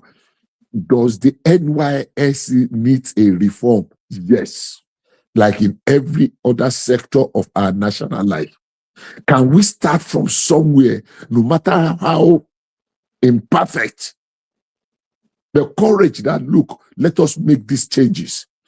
The idea of making it like a paramilitary, how many people from NYC have actually been drawn into? Yeah, we can say we have reserve. There are young people that are retired from our armed forces today that can be in reserve. Anybody that wants to go into the academy now, you can go and earn your degree there. There are several security institutions that offer degree courses, even at the training level. Even the NDA is a university. Of course, I mean, that's been long now. NDA, over our degree. Police, give degree. All other paramilitary agencies, give degree. These are ambient. So looking at it only from the aspect of military something. So the idea of force removing that mindset, that 1 year, the orientation period, they can give individual to be keep fit and the rest. But the idea of having that military concept, removing it, it's a plus. So for me, we need every area of our national life need reform. And we cannot start all of them at the same time. Anyone that they choose to start from, we can rework it, we can retool it, and make the best of it. I'm not expecting them to score 100. Immediately, it is 50 plus 1%. We agree that there is a need for reform. Let's make it. When we stumble and fumble and wumble, through it and be a success at the end of the day. Make something out of it. But this idea of people we can fail our way through success to success. I'll wait for my thoughts. Yeah, maybe other contributors. Okay, let me just go on the state police again.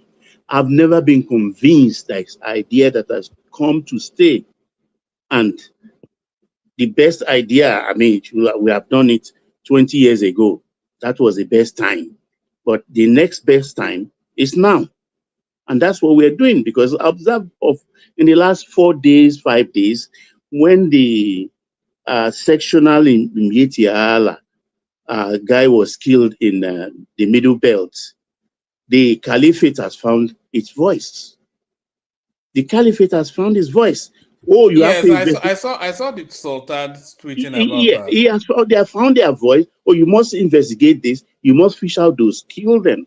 Meanwhile, in that same period, children were kidnapped in Borno State. Not a word from these people. Not a word from them. So it takes me back to what the Bauchi governor said a few years ago, that anywhere Fulani sees a space in Nigeria, it's his own to take. That it's Nigeria after all. Fine, it's Nigeria. We all belong. But I repeat, I'm first a Yoruba man. in my own space before I'm a Nigerian. I did not. My forefathers, my forebears did not surrender our sovereignty. Did not surrender our sovereignty. And that is why I need my own police. Since the so-called Nigeria cannot protect me in my own land, then I have the right to protect myself. And rather than this president allowing anarchy to reign supreme, I think the state police is in order for states who can afford it. If you can afford it, fine. Subject yourself to the federal police. Easy. Don't reflect your reality on my own reality. Don't reflect your reality on my own reality. I need it and I want it. I can afford it. I need to protect myself. That's why I still commend the Pobolo. I never knew the day would come. I would commend him for that the introduction of that firing squad for these people. Whether it's going to have any problem or not, my state police will not extend my own border. If you see my state police in your own space, deal with it. Deal with that policeman. Strip him naked. Seize his armament. But don't tell me, don't come and tell me that I don't need to defend myself. In this Nigeria today, I yield, woman. Oh, all right, brilliant, excellent. So let's hear from Zeta. Or was it Bishop that came in first? But there are not that many of us. Anyway. Sorry, woman. Panelists, I favor these courts now. Are courts now INEC registering political parties? The registering political parties. You mean the way they registered ADA? This ADA and even given time frame. I mean, what is Kekere doing? What kind of Chief Justice she wants to be on record when she leaves? What manner of Chief Justice is Kekere? That his court, his men are usurping the work of INEC and trying to dabaru our polity and our political life and our timetable. I don't know who is going to call them to order because they are independent part of governance, the judiciary. Kekere has disappointed me so much because I expected so much from a woman who is so educated and rose through the rank, qualified. She got there on merit. So what's all of this nonsense that is going on in the judiciary? So? You think she got it. Yeah, she got there on merit. She's qualified. But it's not showing. Yeah, it's not showing. That's what I'm saying. That's what I'm telling you. So exactly. he didn't get there on merit. What are we saying? He didn't get there on merit. Baba, can I ask you a question? Is Yoruba Parakbo now? Baba, can I ask you a question? Yeah. I don't know what woman meant by Yoruba Parakbo. Kekere was the most senior. He was the most senior bencher. So it was not. There was no favoritism. Did he not remove a northerner and replace him? The northerner finished his tenure. Oh, that man, that justice. What's his name now? Yeah, but that's not what I want to ask. My question goes to Baba. Yeah. Now we may not like judicial pronouncements. What exactly were you expecting Kekere to do? Judges make rulings based on facts that are presented to them. I'll give you an example. When I was in secondary school, in my early days in secondary school, we had a debate. And that debate was to remove God from our school, to cancel devotion. And they read that to be religiously blind, kind of. And I was maybe unfortunate to be on the part of the people that were in support of to cancel money devotion and to remove. If you say it to anybody back then, it is a very easy choice. The person that is going to defend God seems to have enough point. But because the other people had to go and make that, are the one that are the pro, on that one. We are supposed to argue as to discourage. So they went to sleep that it was kind of easy. But what the panel of judges were looking for is your eloquence, how you marshal your points. They are not applying sentiment, whether they are Pope, whether they are imams, whether they are Christian, whether they are Muslim, whether they are Alawos. But how do you present and marshal your points? What evidence are you bringing? And the same thing is for the judiciary. We are almost creating a scenario that we want our judiciary to be guided or to be pushed based on emotions and sentiment.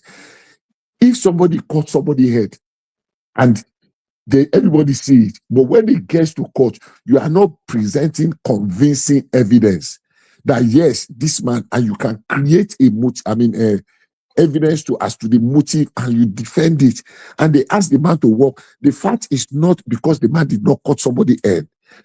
It is because the prosecution has failed to prove its case beyond reasonable doubt. So people just go before the court and say, oh, he knows the right thing. He should know. That is emotion and sentiment. The day emotion and sentiments begin to dictate the pronouncement of our court, we are finished as a nation. I will not call. There might be corrupt judges, maybe 10% of them, maybe 20% of them. But I will not tag the whole judiciary because I have a feeling of how a pronouncement should go. The proponent, I'm sorry, 1 minute. And the proponent did not do their homework by bringing evidence to buttress, to pursue, to prove their point. And they just say, oh, after all, common sense. Say, no, it is not about common sense. It's about law, legality. Okay, what about the conflicting rulings, judgments they've been given of late? What about those conflicting ones?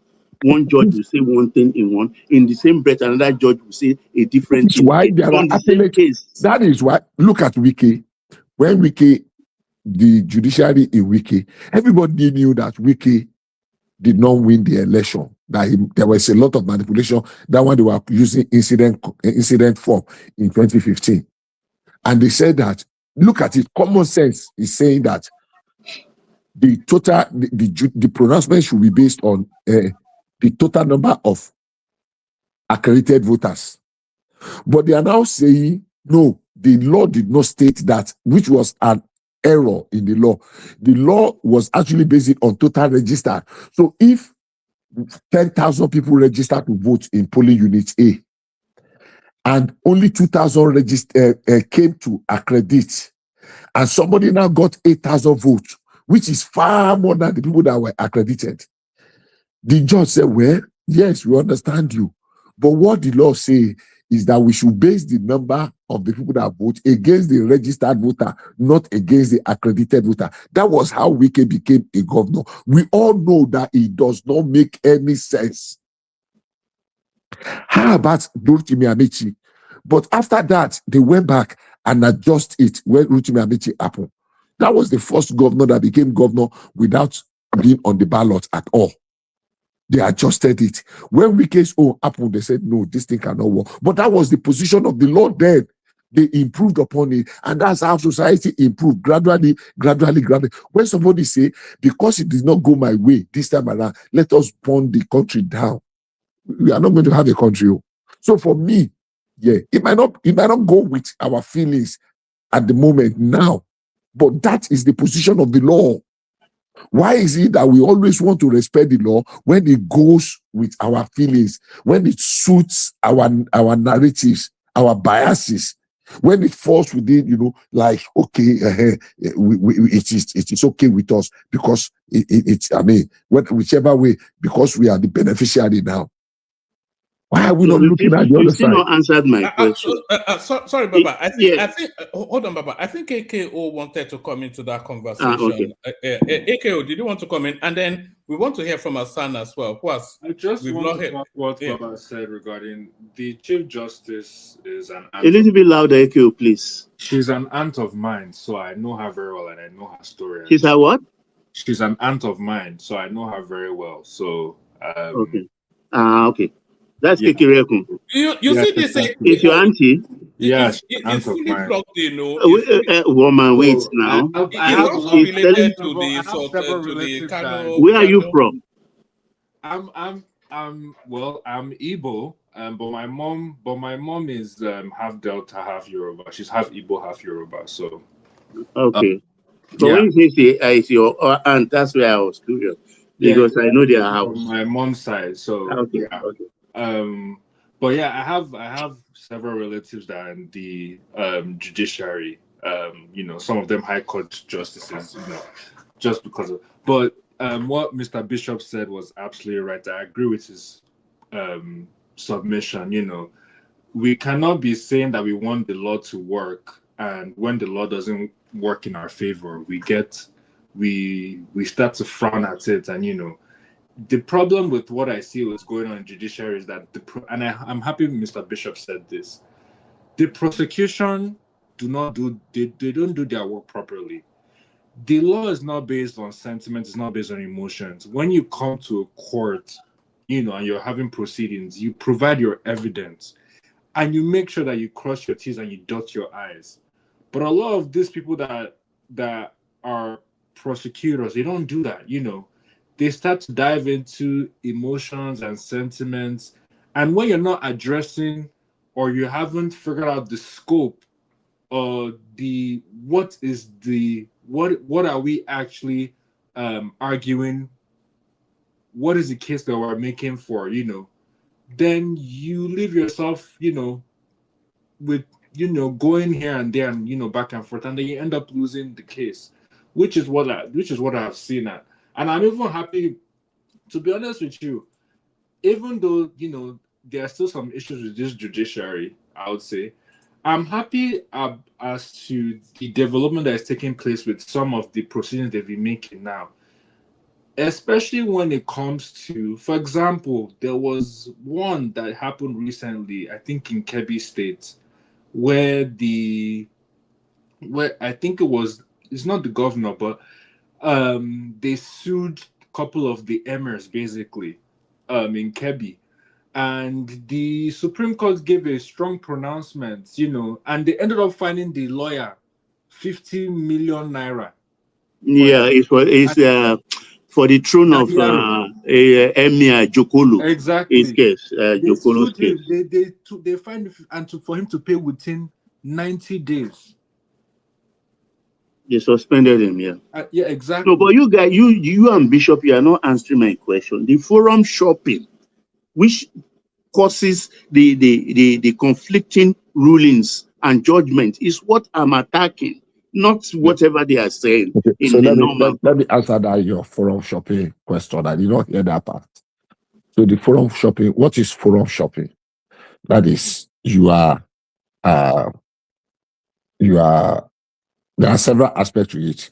You have a case here, you are going to another court somewhere, you are going to another court somewhere to try the same thing, which has been taken care of. Number one, in recent time, they have said that there are certain, especially political, you cannot go out of your jurisdiction. There cannot be a case in Oyo State, even though there is always this, somebody says, can I continue? No. Sorry, that was Baba. I've muted him. No, go ahead. Okay. I did. Sorry, I beg. Okay, so they have said, even though the federal high court is one, but you cannot go out of your immediate jurisdiction. For example, I am in Ibadan or your state. We are filing a political. Somebody now goes to Zungeru or to Kauran Amoda to go and fight. That it is a nullity. They are taking care of that one because we have had that situation before. Number two, on the same matter, but lawyers are the ones that are not guilty. You cannot file. So they are trying to centralize the docket, that if a matter, a cause is pending before a certain court somewhere, you cannot go and file that matter, whether you reward it or you reframe it in another court because you want to get a judicial pronouncement quickly, especially in a court of concurrent jurisdiction. They are taking care of it. The journey of 1,000 miles begins with a step. The problem we have is this: we want to complete the whole circle. The journey that took some other people, over time. We want to complete it the same time. Even in America, Exactly. there are judge states. There was a report I read some not too long ago, about some people, because it is a business, this jailhouse, prison, whatever. Some people, their rate of committing people, but they've done it for years because there are no saints. There are no saints. We cannot demonize our judiciary because we have some black legs or some, what do I call it now? Some black sheeps. We cannot demonize the entire judiciary and making people to lose faith. Like people should now resolve to judge good justice or taking the laws into their hand. We are not perfect, and there is no day we are going to be perfect. There is no judiciary in the world today that is 100% perfect. Are we crossing 50, 60, 70%? Absolutely. And unfortunately, it is the corrupt, the politicians that are doing everything to corrupt the judiciary. They are lawyers, some of them senior advocates of nonsense. So my position is this, Baba. That's what you said. Yes, you are correct. But that anomaly cannot be cured overnight. That's forum shopping. By the time we begin to, the one you just referred to, I don't know whether you read. I can send the pronouncement, the reading of the judge, of the justice, lordship, justice of the Supreme Court, to woman to read it out. That thing was super toxic. It was not just a dress down, it was an execution. I don't know whether you read the judgment. I read it. It was an execution. I can forward it to woman. It was an execution, a summary execution. You need to read that judgment. Even me, I say, this is an overkill. So gradually, it is politicians that are doing the greatest disservice to our judiciary. And if we continue to encourage them, they will finish us. That's my submission on that.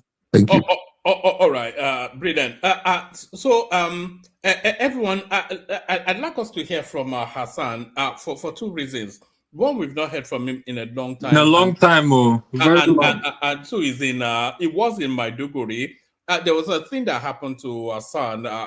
Maybe he will share it with you or not, but I want to hear from him. I even had to call him Hassan. Salam alaikum.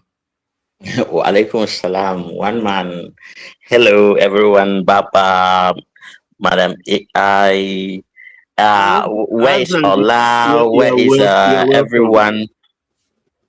Bishop, Akko, everyone. I greet you all. AI too, you forget Happy New Year, Hazard. She said, I almost forgot your voice, but now I remember. Yeah, it's been a long time.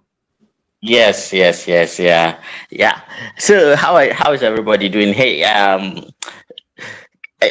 it's been a long while. So I've been intermittently following. Sometimes I get the chance to just, just pick in, get some information, and just move out. In fact, I hardly even comment or anything like that. But it's great to know that everybody is doing well and kicking. So good to be back. Yes, brilliant. Good to see that you are doing well and kicking as well. Hopefully you've relocated to Abuja for reasons that we discussed. No. In fact, I'm even back in Maiduguri. Even tomorrow, I have a 9:15 chopper to Gamborungala. I'm going to spend 2 days there. Azan, I'm sorry, I beg you. How is my Maiduguri, my beloved Maiduguri? That was my city many years ago. It was once upon a time a beautiful city, but not anymore. It is still. Maiduguri is as serene, as lovely. I think Maiduguri. If we have the sort of Nigeria that we want, that's a place I would love to live. Either Maiduguri or Jos. I've always wanted to live in. Are you choosing two contracts, directly opposite? I like the Maiduguri for the serenity, and then I like the Jos for the climate. I love the culture of that Kanuri sort of laid back or something. So Maiduguri essentially is just, just imagine like the green zone in Baghdad in Iraq, okay? So just imagine Maiduguri in Borno State as that green zone where, the American, army base and all their equipment, there is so much security there that hardly anything nefarious happens in any significance. However, the more you move into the rural areas and into places like the Sambisa Forest, or you go to the Mandara Mountains, or you go to the, those marsh, tiny islands within the Lake Chad, then you're talking of something completely different. So yeah, that's what it is. Maiduguri is so far from those places you mentioned. Yes, give us an example. Just give us one example. I'm going to ask you two questions. How far is Maiduguri from Damasak? Ooh. Like how many hours? I was actually in do you know Damasak, Ganzai, and so there is Difa. Difa is just Difa. So I was in Difa to get to Damasak. So I flew to Nyamai, and then from Nyamai I took some just long story. So from Difa I now got access to, so there is no way you could get to Damasak from Maiduguri straight. I know. Yes. So what I want to point out is this: from from Sambisa, when people say it, it's like you just take a stroll to those places. From Maiduguri is far. Maiduguri is, even from if you are going to Yobe, what's the name of this place? On your way to what's the name of this? Their city, Yobe. I live Damaturu. On your way to Damaturu, people on your way to Unguru, people think it's just they are far. I used to live in assembly quarters. I had a flat in assembly quarters in OGRA, Giwa Barracks. I was in Giwa Barracks. Really? Yes, absolutely. I was in the missions, in the children. I recently sold one of my plots of land in around Giwa Barracks. Wow. Kashim and former Governor Saf, their family house. Kashim Ibrahim? No. Ali Modi Sharif. His father. Okay. Yeah, Galadimo. So when he was governor, he actually stayed in his father's house. Like he not stay in the government house. And his father's house is not far from Giwa Barracks. So I have this plot of land just behind. So I sold one last year, but the place is still serene. I kind of so where's my 10%? Do you know that the platform gets 10%? One man, do you know I'm still recovering from PTSD. Yes. That's why I told you to move out. Just move out now. Go to Lagos now. Kidnapped. No. I was not. So we actually were put in a safe bunker, like place like that to ride out. Yeah, it was. Wow. Yeah. So I just came back. I just came back to Nigeria like 3 weeks ago. So I've had time to. Huh? From where? Oh yeah, I went to Naivasha. I went to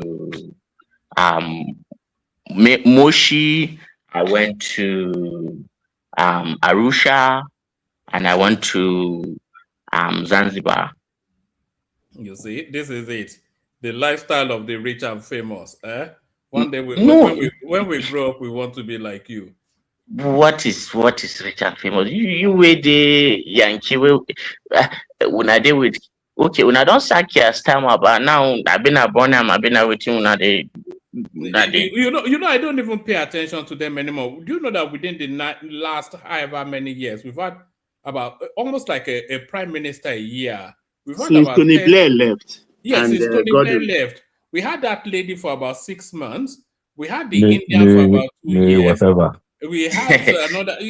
Seven prime ministers. You know, it's just in 10 years. It's Isn't that a ridiculous, isn't pointer it? that And then that your country is in a collapsing? year, No, they don't want to accept that Brexit is not working.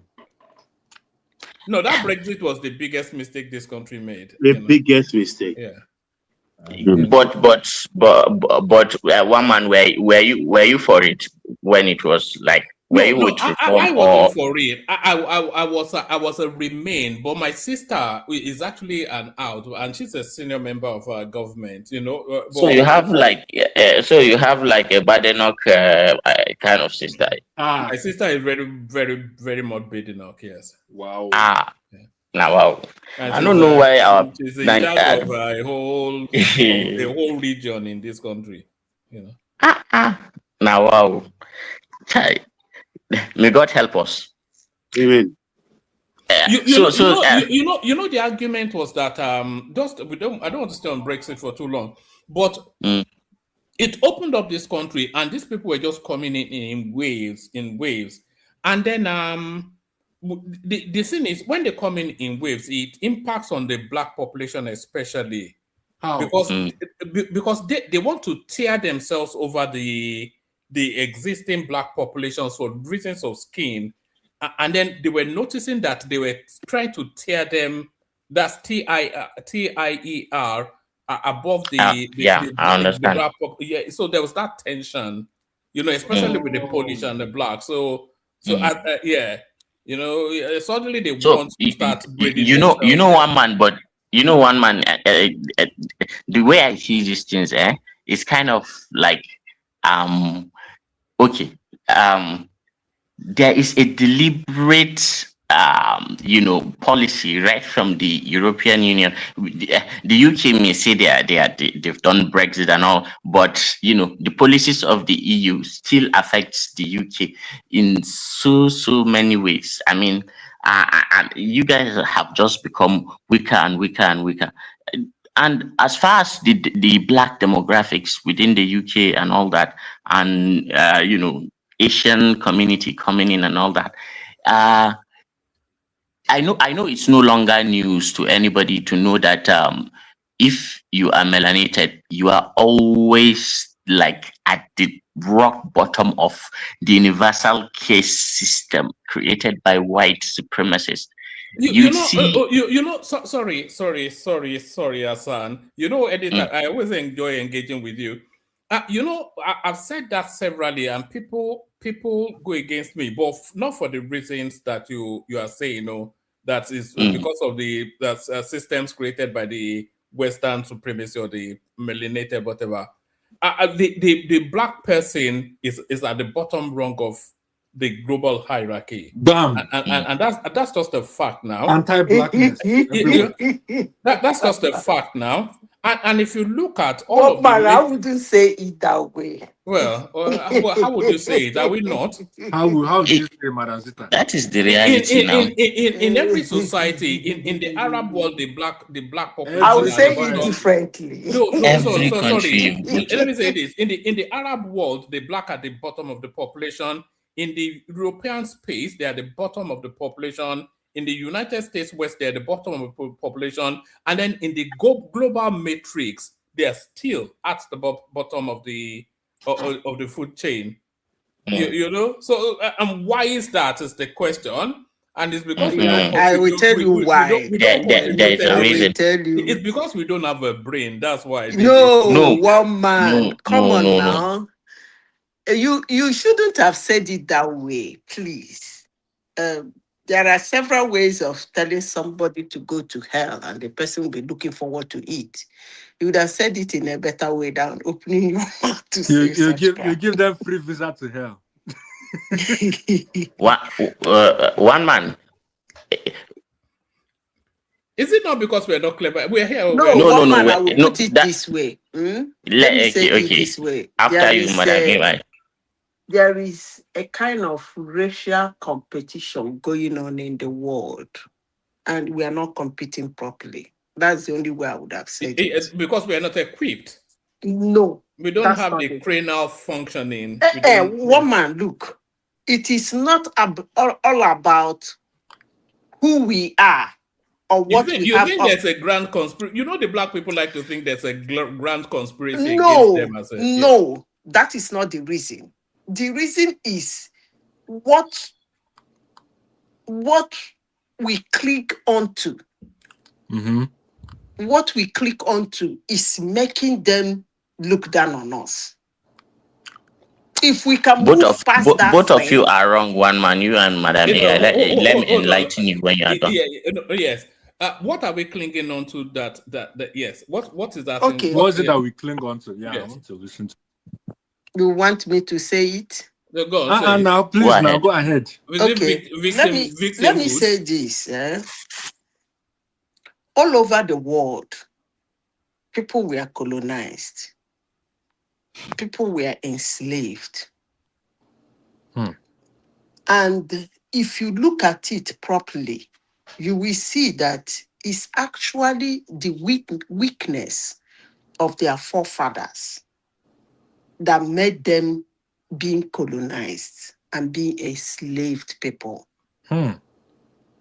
If you look at the world globally, you never hear any race or any nation chanting about their colonization and their racism and their slavery, because they are trying to hide that weakness and that laziness so that they will be able to come as the new generation and compete with those who enslaved them and who colonized them.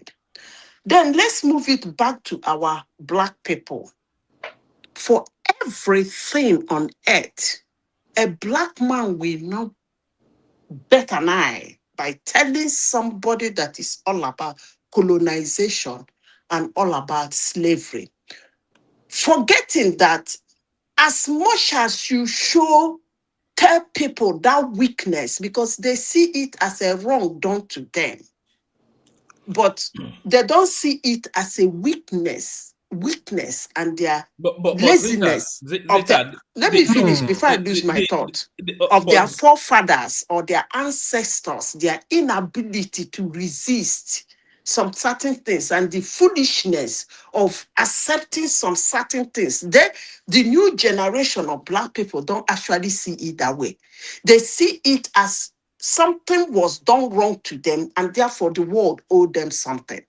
And if you keep projecting that you keep telling me that some strong man walk into your land to pick you up like a teddy and deal with you anyhow, why would I look at you as a strong person? Why would I look at you as an intelligent person? Why would I look at you as somebody who has something upset? But I know none of you will accept this. I wish you guys luck. Continue. Did the Jewish people not build an empire on that narrative of victimhood? But Hassan? Yes, so the Jewish people. Okay, first of all, I do not mean any disrespect or anything like that, but I'd like to come at this from a socio anthropological and historical point of view. For example, one man, you just said something that we are, black people are inferior, something about their brain and all that. You see, that is self-deprecation. Now, it seems to me that that's an evidence-based statement, by the way. No, that is an with due respect, an ignorant thing to say with incomplete information and using anecdotal evidence to generalize on a whole, race of people. First of all, right. Now you've called me ignorant. You better say something substantive to back it up. Let's hear you. Yes. Okay. Just hear me out and don't interrupt me, please. Go on. Okay. Yeah, all right. So look at it this way, right?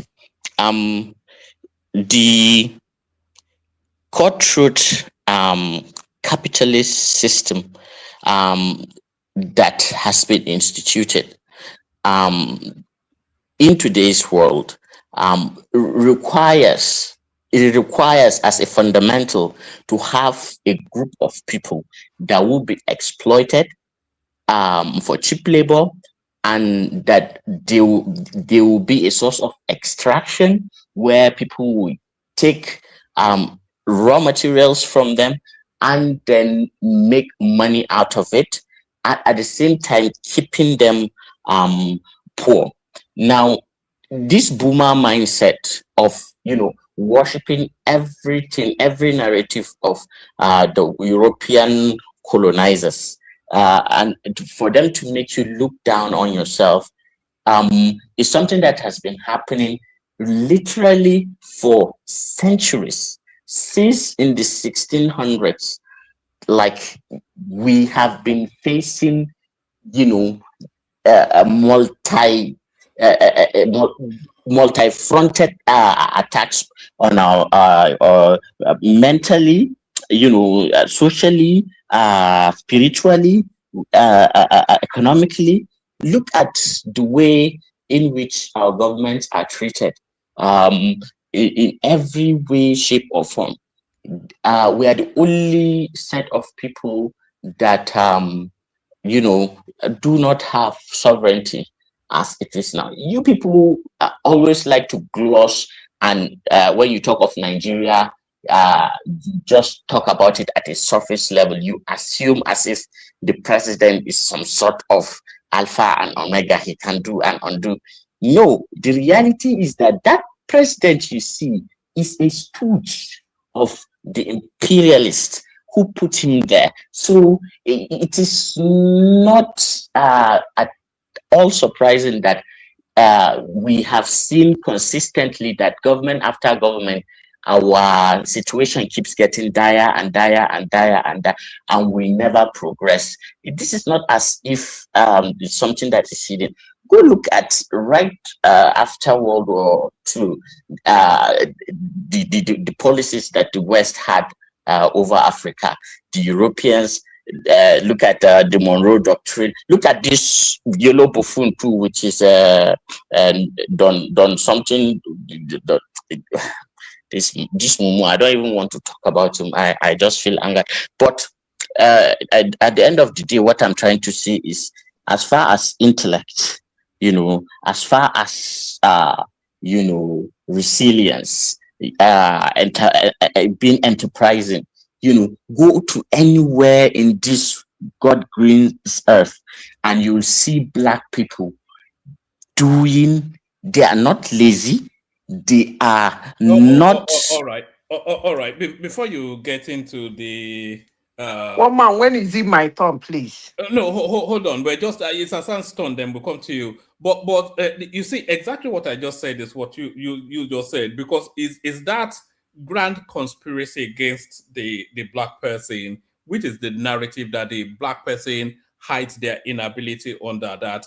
There's a grand conspiracy that the Black people will be the workers, and their land will be an extractive land for reasons of it's heavily richly resourced. So that has always been a narrative that's been pushed. Is it is it just a narrative, or it's true and rooted in reality and it's factual? No, it's not rooted in reality. It's the lived experience. Oh my God, are you serious right now? Hold on now. That's what you're saying is the lived experience of the Black person, especially the African space, because we're talking about the African space now, only because they are not equipped for it not to be otherwise. So if you hold on, if you go to the Middle East, for instance, nobody will go to Saudi Arabia and take their oil for free. They can chance them a little bit, but not exploit them, because they know that there's a fierceness of resistance in that space, and those people would die rather than live on their knees. But there's also a universal understanding that the Black person would rather live on his knees than die. And another thing, if you look at the Jewish people, for instance, what's their population? 9 million, 15 million if you look globally. But they understand the collectivity of a singular purpose to propel themselves. But we don't seem to, for all that we have, we cannot find within ourselves an identity of a narrative that stands as a line of resistance. We're just not equipped, to gather a thought and then take a stance that is a global one. Then we hide behind victimhood. We hide behind this grand conspiracy thing that you've just now repeated. And then we do all of these things. And then we cite examples of the anomalous sort of Black person that's successful here and there.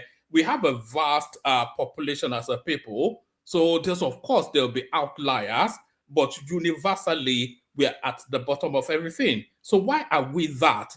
We're the oldest of all of the races. We have been settled for a long time. So why are we consistently... One man, you are brave. Okay. One man. Let me just give you facts. Let's stop with the conjecture. Let's just stop with the conjecture, self-hate, and projection, and this boomer logic that is only just surface level and refuse to take into cognizance the economic structures and the historical precedents.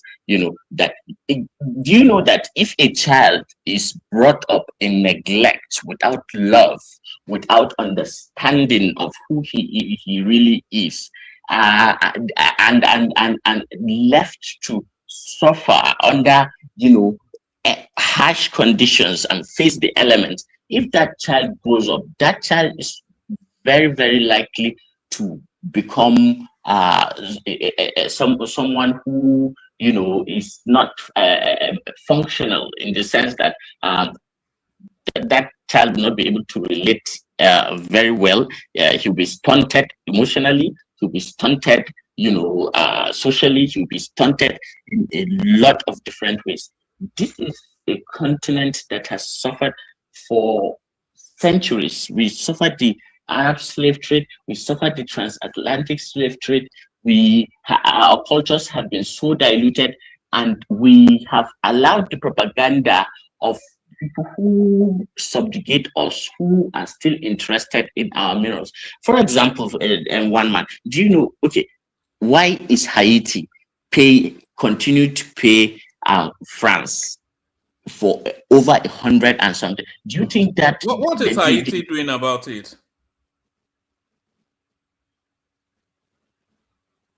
What I say? What is Haiti What's they doing about it? If they say they're not paying, what happens? Even leave that Haiti to one side. You keep going back to this slavery, something that will be balkanized, will be brutalized. Okay. Hold on. French West Africa. French West Africa. And can you hear me, Hassan? The question I can hear you. Go ahead. The question I'm asking you is still embedded in that French Africa as well. So you are talking about all of these things that we were brutalized and balkanized and traumatized and exploited and all of these things during the slave trade. You talked about the Arabs, you talked about the transatlantic, etc., etc. But we're I don't think that the slave trade has ended. We are still being sold right now. Yes, we are being sold. Do you dispute that? No, I don't dispute that. But with the complicity of ourselves. With the complicity of ourselves. One man, can I ask you a question? That is not an excuse. One man, can I ask you a question? Right. When we talk about we as Black people being patronized, balkanized, enslaved, colonized, the question should be, I just have two questions. In the creation of human existence, is there any race that came first before the others? That is one question. Then the second question you have to answer is this. Who are you before they came? Because if you are strong, standing on your feet, developed yourself, no idiot will just walk into your town and whack gun in front of you and walk away. So you were actually not doing good. So their coming shouldn't be an excuse. In fact, their coming actually helped you more than they hurt you. God so I don't forbid. understand all this argument. Madam AI, in history, there is the rise and fall of empires. Society rise and they fall. Guns? Did you develop guns? Did you develop beautiful houses? Do you have good roads? Do you have electricity? What did you do for yourself? What did the hybridized And then Neanderthals when have they came, like that? you couldn't find them. Plundering, torture, killing, theft. Azan, permit me to comment, please. Please go ahead. I'm sorry. Madam Sister, I'm sorry. If we have to reduce the argument about this topic to just what we wear or what to gloss over. Yes, Bishop. Sorry. One was before you continue. Just one thing. Let me just add. Okay. What Madam Gista just said now is a microcosm of history. Did not just start maybe 600 years ago when they came. You can go back 7, 8, 10,000 years ago, and then you can begin to get the real reality of who we really are and what we have done before. No matter So what go you ahead, Bishop. think you are, and somebody came and It's not what I that think person we is stronger are. than It's the you. reality And of what we used to you be. Let them admit the finish. reality, Zita, the better. Zita, let them finish the sing song. No problem. You can come Bishop, in go ahead. We Please. don't have to admit it. I mean, Black people are dumb. That's what it is. Hazan Black people are kind dumb. of had summarized what I wanted to interject. I was listening. We cannot reduce this argument. It is not we versus them kind of an argument. It is, propriety of what happened that shouldn't have happened. Now, that somebody came to enslave me, and in the process of enslaving me, he gave me clothes to wear, so he is benevolent to him, and I have benefited from him. That is misplacing it entirely. Why is the world fighting, as it were, today to preserve the race that were found in the Amazon? So is it not because it's an object of curiosity? Do you know that the Iranians enslaved the Spanish for about 2 centuries?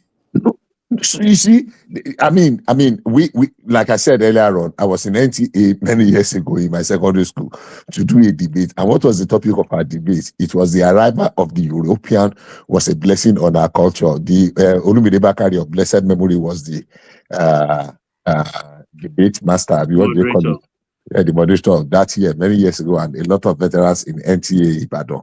That was in 1982, if I remember very correctly, 1981 and 1982. Now, the arrival of the European is a blessing on our culture. So we're supposed to be, to support and because we needed to research, we did an extensive research. And it goes beyond just, we can't just reduce every argument to kind of tokeism. So you came to enslave me, you brutalized me, you killed me, but you gave me milk inside can. Even though I was drinking milk from my cow and I was living, maybe I was dying at age 60 or 70, but I had my forbearance that lasted 100 years. You say you brought civilization, but you brutalized. So now I must be grateful to you for coming to encroach on my land and you brutalized me. And Madam Zida is not asking, where were we? Excuse me, I beg your can pardon. I come in? You didn't understand what I'm saying. What my point is, the point that somebody can come and brutalize you means you're weak. What part of it are you not understanding? That's my argument. The weak. It's not what they gave you or what they didn't give you. For the mere fact that somebody walked into your land and brutalized you, that's my question. It shows you are weak. Period. No, I'm not weak. Listen to me. Now, the fact that you can use the word weak to describe someone that was encroached upon, that was violated, you are justifying that. Go encroach US now. Might is now. Might is you right. are justifying. I don't think Zita is speaking to the morality of it. Might is right. No. Whether morality or immorality, it is immaterial. No. But of course, I don't speak morality. Sorry, Zita. You can't. What Zita is saying is fundamentally right because that is what all the evidence tells us. So if you were not weaker, they would not have been able to subdue you and then subjugate you. But I don't think it's a matter of weakness, though. I think weakness is the improper framing to use. Right. Go on. It's not. And the reason why I say that is because even this idea of race, Madam Zita said race. Race is a construct, social construct. When you think about it, it's a man-made thing. It's not something that is a natural phenomenon. And apart from it being a social construct, I'll even go ahead to say that race is a economic construct. Because when you look at the how the Europeans, especially during the Middle Age, medieval age, and how they were fighting amongst themselves for more power of Europe. Europe was their playground. And it got to a point where they were killing themselves so much to the point where they're like, we can't keep killing ourselves. Like, okay, there's another land far away here where we can split the resources between ourselves, and we can have our own chiefdom and kingdoms, basically. But then they needed to have an excuse to say most justification for going into those lands. And what was the justification? Race. Oh, you're black, so because you're black, because I'm white, by default I'm superior to you, and because I'm white, I know more about you, and because you're black, you're beneath me, and you guys are savages, and you need to learn. I would love to interject you when that you was are the done. that was the justification they used to come into Africa. So when people say that it's economic, there was an economic underlying reason behind what happened in places that were colonized. It wasn't I wouldn't say it wasn't a thing of morality. All right. If there was that economic reason, why did they not come to trade with you? Why did they come to subjugate you, enslave you, and exploit you? One man, I'm sorry. One man, say something. And they were trading at first. One man, do you know what Plasmodium parasite is? Go on, educate me. Okay, up until the discovery of quinine, these guys have relied on people who are probably ancestors or allegedly they just have similar name with our current president, who are people who have stayed in the coast and who are responsible for catching their own people and selling them to all these merchant people are selling them off. There's this one too that has even. So anyway, let me not go off on a tangent. But let me just say. One man, did you say Europeans came to enslave us in Africa and subjugate us in Africa? Before they did that, if you go back. Some thousands of years ago. These are the Europeans who we taught how to bath, who we taught basic hygiene. These are the people who we taught medicine. These are the people who coming after Hassan Zita. These are the people who we taught basic medicine, hygiene, and even literacy. These black people that you see, just because mainstream Orthodox history is born out of an 18th, 19th century of eugenics and white supremacy and all that, if you do not understand how to dig and get information, you would be brainwashed to think less of yourself and the people who have, actually. Do you know that Ramesses III, Egypt, actually defeated and conquered. Please.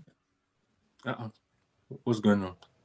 Go ahead. I just wanted to chip in something to exactly what you are saying, Hassan, if Madam Zita will just permit me. Go on, land that point, Hassan. You there?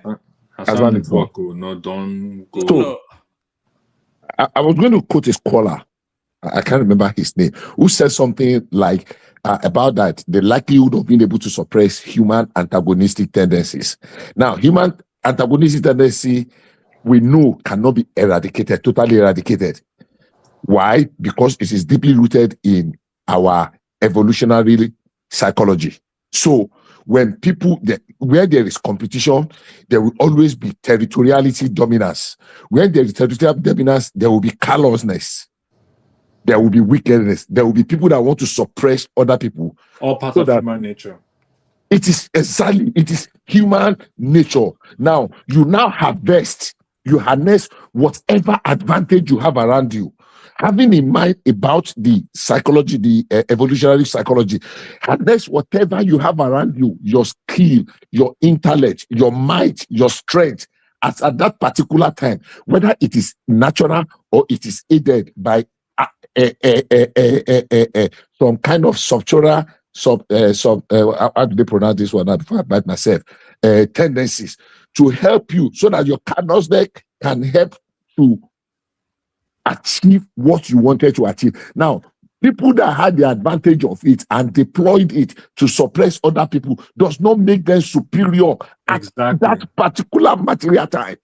And So doesn't when make we're them now smarter. using them to rule them as like superior race, then it beholds. And Bishop, let me just add to what is very important point that you just said. You see, unlike us when we held sway thousands of years ago, why do you think that history books just cap everything at around 6,000 years?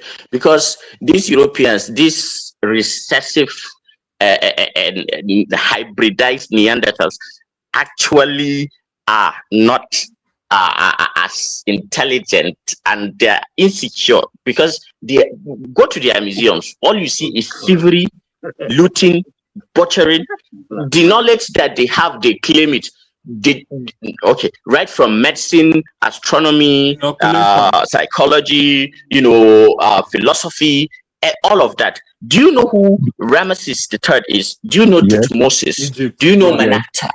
Do you know? You guys are just talking about this. You just read their textbooks and all that, and then you became brainwashed to the point that you put down your own people. And they are black people, Abi. Ramsey, even Nefertiti are black, Abi. Ramesses is not Ramsey, not Ramsey, Baba. We should stop deceiving us. It wants to tell us Please. Ramesses invented We should stop deceiving ourselves, because if we talk about slavery, not my favorite topic, you understand? I'm not talking about slavery at all. Wait. In times of Christ, over 2,000 years ago, he talked about slavery. I don't think that period they will even know about Africa. So there was a period. Wait, let me finish. There was a period, because all of you have been talking since because it's not my favorite subject, honestly. But one man gave me the impetus by being very brave. Is this truth we are refusing to tell ourselves? That's subjugating ourselves till tomorrow. You get my point. Wait.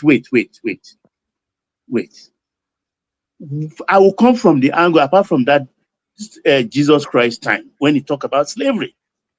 I will talk about my travels, particularly in Central Europe, mostly in Italy and part of Greece. I saw architecture. I saw things, you understand, which they can point to and tell me this is this period with the history dated. But I look back home, and when I say back home, you are talking. I've visited some. Let me finish. You understand? Because look, my family, anybody that knows my son, there's a lot of gaps. I like paleontology. Let's have a land. Let him land. Look, anybody that knows my surname knows we have a history of selling slaves in Lagos. So it's not my favorite. I know what I had from my grandfather. They enjoy it with relish. I know what I had. Wait, it has molded me. Look, we should stop this thing. We blacks, we stop this thing. Please, let us fold our sleeves. What are you really saying? I think I'm lost. I'm kind of lost, but I think I understand him to a point, Bishop. Let me explain what he That's means. what he's saying. People. Yeah, I understand him. Let me explain to you, Bishop. Nobody's giving excuses. I am not. Bishop, let me explain to you what he means. Go ahead. Okay. Yeah. So what Baba is saying essentially is that we are just fixated on the past instead of trying to focus. No, yes, partly that's what it means essentially. So instead of us focusing on our realities today and ensuring that we move ourselves forward, we are too fixated on the past, and that is a net negative for us. However, the problem about that is the fact that if you look at the true history of what Africa is, I know Baba reads a lot. There was a time that we were talking about Homer, we're talking about, Aristotle. Yes, and all these The Greek, people the are Greek. You don't know Aristotle that they got and all these Greek so-called philosophers They who trained in they Africa. themselves, They trained in Egypt. yes, who they themselves agreed that we they will got grow. everything Egypt they is did not from Africa. We Let's will not grow. deceive We will ourselves. grow. We will continue to be in this one rabbit hole man. all the time. Let's not argue. Woman, Let's not this is argue on sentiment. Can you just type on your computer, Neptalia? Do you know that before Africa, actually became that is the northern part of Africa, became a desert before the Sahara Desert took over. All that place that you see are actually grassland, lush grassland with thriving, civilizations, that actually formed the basis of the astronomy that you're talking about today and all that. Like Civilization. you are glorifying. When did we become civilized? We were woman. I living in wanted to, clusters if we in continue Do on you know this, what we do you can know what never This move topic, on. paleontology honestly, is? it's traumatic when I hear I I want this. want her to speak because I she wanted wanted to to. respond to the last speaker before this Yeah, go on, started. Zita. Go on, Zita. You see, I just caught one thing he said. He said racism is man-made. And I I want said to race is race is man-made. man-made, yes. I want to say something. Apart from the way planet Earth was created, we made it like that. Every other thing has been man-made. The orange we eat today is man-made. Go and read the history. 99.5% of what we meet on planet Earth today is man-made. So saying that race is man-made is actually, I don't know what to say, because the world, I would like to say planet Earth, is between the intelligent and the unintelligent, between the rich and the poor, between the strong and the weak. And until the blacks understand it that way, they will fold their sleeves and do something for themselves. But if they continue, I just want to drop mic on this issue. If they continue with their self-entitlement and their self-accolade that they give to themselves on how superior they are and how they are not supposed to be looked down on, even when you go around Africa, they have nothing to show for it. And when you ask them, what do you have to show for it? They will latch on slavery. They will latch on colonialism. And I still stand. And I say, what did you do that becomes so developed that nobody can infiltrate or destroy before they came? How strong were you before they came? So you can ask yourself that question. And please, all this drama of chanting racism and slavery and colonialism, we are not the only one. So we shouldn't be pushing it forward. Thank you We very should be much. Let me strong. just say this. We should be strong. We should do our own thing. Africa is still there. It's not yet gone. We can as well start something on our own. Yes, it's very good to be strong, but let me just give you an analogy. Uh, the African American is a physical specimen, like they thrive in athletics, they do whatever it is you think, and they are very resilient people. They thrive in their own way, yet the system. So when we talk about these things, you conveniently ignore the structures that are in place to ensure that there is an extraction model operating only in African countries. While power, sometimes I don't let me want to finish, man. Let me finish, Hold on for him, Zita. please. Zita. Let me finish. While you ignore that power exists and it is concentrated around institutions that are dominated by people whose whole idea of capitalism is ensuring that this continent continues to stay where it is for them to continue to benefit. Look at what is happening in Congo. Look at what is happening. Why didn't you dominate it before they dominate We listen to you now. Let Why him can't finish, you please. dominate it before Let they him talk. dominate it? No, let me Solve finish, this please, Madam rubbish Zita. Now, and as regards race, we can talk of race as at a surface level and just say, okay, yeah, it's just a matter of pigmentation, blah blah blah blah blah. No, the only say pure human that you would say a Homo sapiens sapien is the I don't even want to use sub-Saharan African. Is the true African, the black melanated African.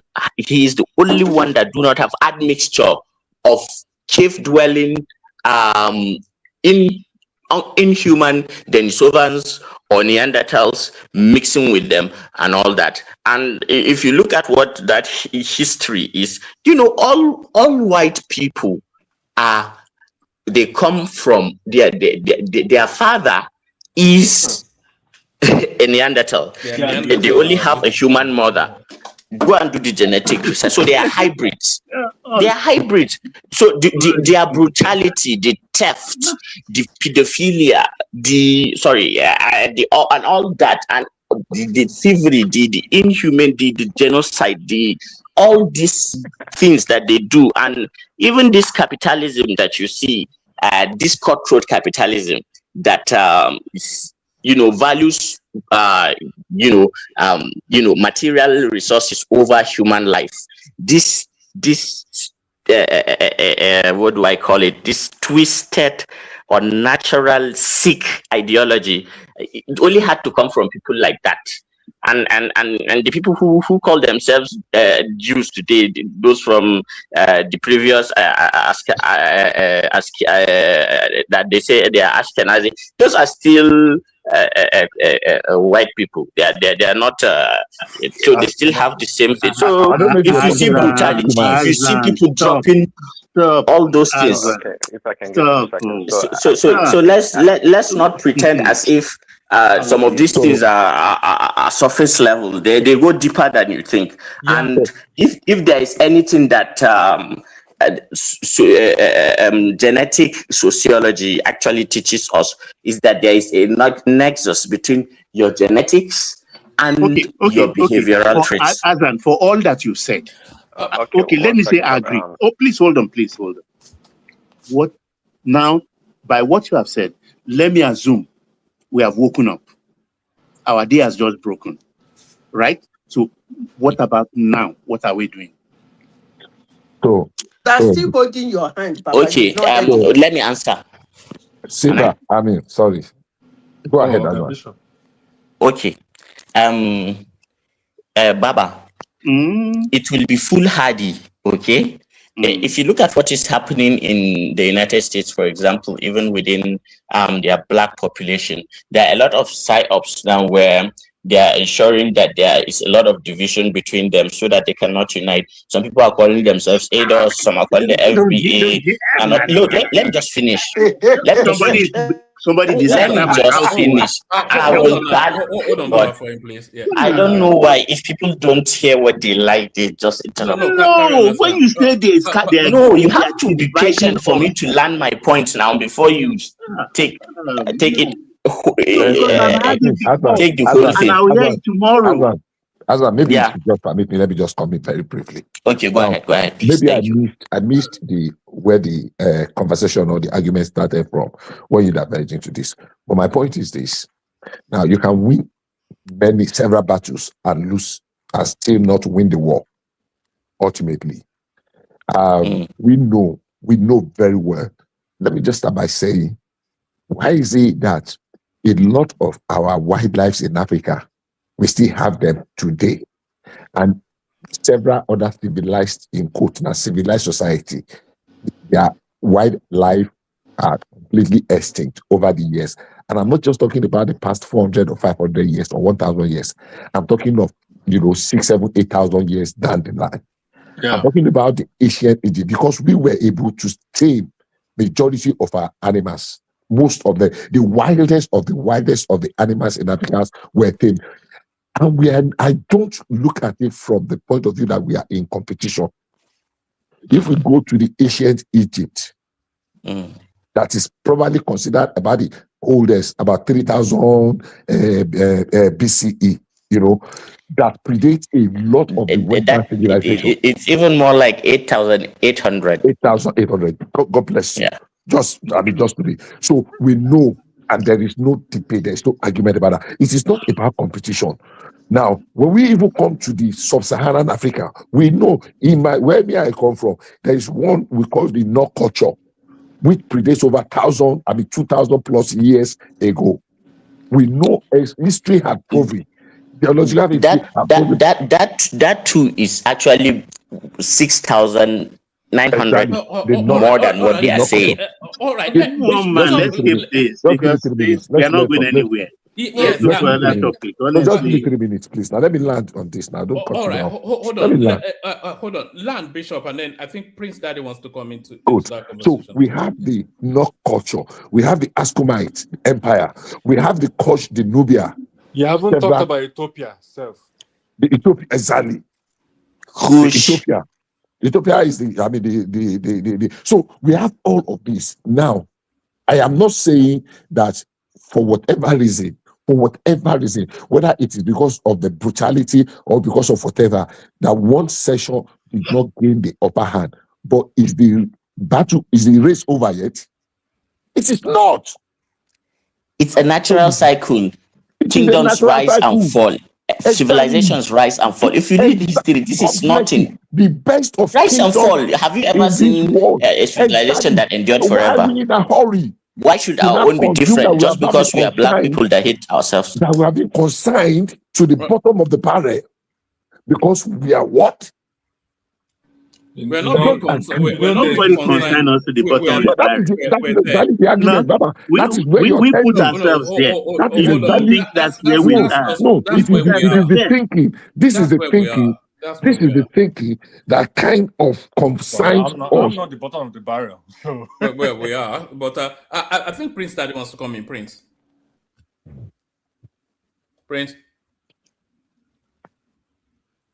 Are you no longer there, Prince?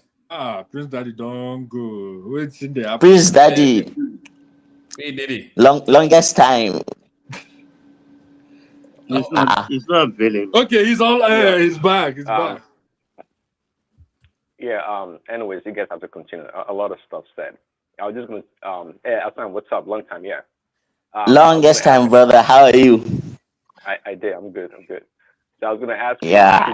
Should we have been an admix with the Neanderthal or whatever you're talking about? Because these same people, these impure white people, these other races, they were able to go, develop technology to go all the way to space and beyond. I mean, they've done a lot of great things scientifically that you yourself would not disagree with. So, I mean, I'm trying to see. I don't want to interrupt, but finish. I will respond. I was going to say, this notion about them not being pure race or mixed with this and that. I'm not sure. Maybe we black people should have been mixed also. Maybe that would have helped our brain to develop much faster. I don't know. But anyways, Brian. Prince Daddy, what kind of story is that? God forbid. Is Nick Fuentes thing? Now Nick Fuentes, they talk. Don't possess Samsung. Prince Daddy, you're not saying anything. What's happening? Okay. All right. Shall we get back to the politics, or are we done with this? Or It's better, please, one man, because let's go back to politics, and it's my turn. Baba Ejo, this one is more interesting. Baba, it's not Bishop, it's not your turn. It is my turn. It is my turn. You met me here, Madam Vita. I can do to encourage you. You are what do I call it now? So I can yield. I can yield for you. But it is my turn. Go ahead, Madam Vita. That's a gentleman. Where's Prince Daddy now? Did he finish his point? Yeah, he did. You know, Prince Daddy is the last person you should be having that conversation. As far as Prince Daddy is concerned, we should still be in shackles, being flogged by somebody. That's always been his position now. Nick Fuentes go possess him now. I tell you. We should still be saying yes, massa, yes, massa.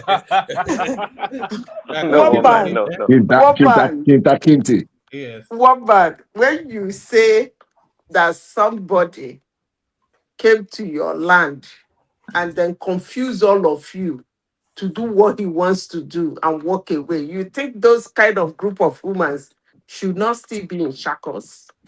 Who said that now? You think so? Where is your morality now? When somebody will sit down and tell you that it's France, that is how many miles away from them, that decides who is their president. When somebody will sit down and tell you that France, they're using French currency instead of theirs. When somebody will sit down and tell you that they cannot do anything. Excuse me, let me finish. Hey, God. That the French come to their country in this then and age to dig, to mine gold and decide how many they live with. People still stand and say that, and then you think those people should not be in shackles? Madam Zita. Hey. So now that UAE is genociding Sudanese people, the Sudanese people deserve it.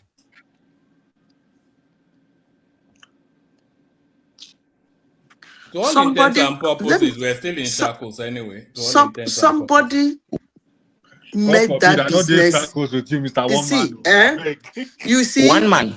Hold on. Let me say this. Somebody will say, where is your morality? I've had people call me a heartless woman. I take all that. I don't care. But let me say this. While growing up in Nigeria, they did that their so-called worse than worst of worst slavery. And we are never told about it. These people running around now talking about how our brain was screwed off and what they did to us. Slavery in Black people become very enchanting because African Americans never let it go. And when you dig deep into it, as I usually do say, I said, if they need an apology, the people who should be apologizing to them is their ancestors, not Americans. Because if you sit down to study that slavery, you can't believe that places like Ghana, we have to bat a slave in a kind of sham to make sure as he leaves Ghana, he will not remember his roots. And it's not Oyibo that was batting that slave. It was his own people. And one man, you sit down to tell me I don't have morals, that such humans are not still supposed to be in shackles. You think such humans that did that kind of a thing to their fellow humans are not supposed to be in shackles? And you are talking about who they gave it to. That was the Ashantis. Now, you are more interested on who got it because Black you feel those people are doing well. Are still in shackles anyway. Whether they and you forgot the people that did the art with them. One man. The people who is their own. One man, do you agree? One man, please, next topic. Let's go to the politics. I have a lot to say about politics. I'm just going to ask one man one thing, then we can continue. One man, sorry, just one question before we go. One man. Go ahead. Yeah. Okay, so one man, do you think slavery can only be the 15th, 16th century kind of slavery that is physical, that people are being whipped, or do you believe there is mental slavery, there is economic slavery, and I don't even believe in physical slavery. I believe in Fela Kuti even said slavery is yes, different manifestations of the same phenomenon, it's right? the mental that brought about the physical. Yes, because if they don't confuse you, your ignorant brain, they will be able to take your own. These are chill now. Is the physical that gives you the shock effect, but it is the mental that keeps you in perpetual servitude And that mental slavery is still very much embedded within the black person. It is a little bit more complex than that. Why I mean, I beg you. One man. Azan. No, One man. Baba, hold on. I will call you privately one day. Baba, hold on. I will tell you the Hazan. story of slavery. My Hazan, grandfather spoke Baba, Portuguese language. Hazan, it was about Erskine that wrote to Sigmund Freud sometimes in the, when he said that is it possible to control man's mental evolution? No. To make him prove against the psychosis of hate and destructiveness. Now, of course. Now, and he asked to be given. And Sigmund Freud replied him by saying that there is no likelihood of being able to suppress humanity's aggressive tendencies, which I was making reference to earlier on. In the late 60s or early 70s. What's his name? Now? Nicky Giovanni. Dostoevsky? No, Nicky Giovanni. James Baldwin in his prison memo. He said, what the world does to you, if it is done for long and consistently enough, I'm paraphrasing, you begin to do it yourself. You become a collaborator, an accessory after the fact syndrome. of your own mother. Stockholm syndrome. God bless you. Now, for us to feel like, they did it to us because we were weak and we were at the receiving end and we were detected. It shows the amount of mental slavery that there is a UCLA study that confirms this, that women have this more than everybody. I'm landing in the next second. That Bob Marley was saying that we need to emancipate ourselves from. Forget all that now. Just leave that one. Why were they able to do it to us if we're not weak and they were strong? That's where they forget Bob Marley. I answered that question earlier on. That's the one they don't want to accept. And that's why no. What they I answered that question earlier on. If you let Bishop answer it diligently without interjecting, I think I answered that you earlier understand. on, that you can win battles and not necessarily win the war. Is the war over yet? No. Which battles have you won? My goodness. One man. We won a battle that we were able to take the wildlife. Do you know what Meduneta is? Go on. Do you know what Meduneta is? Yeah, go on. We're waiting. Do you know that there is a tributary from Niger through to a now dried river that empties into the Lake Chad, and from the Lake Chad there are tributaries that go to Central African Republic, to DRC, and up to the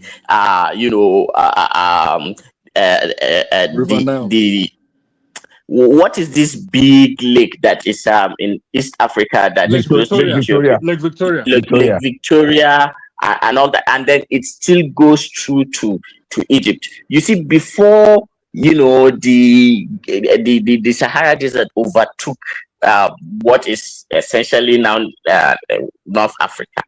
Okay, let me even tell you something. There is a recent archaeological discovery of a boat, not fishing boat, not canoe, that was discovered in Yobe State. This boat is 7,000 plus years old, and it is a boat that is used for long distance trade and travel within the African continent. That was before things dried up.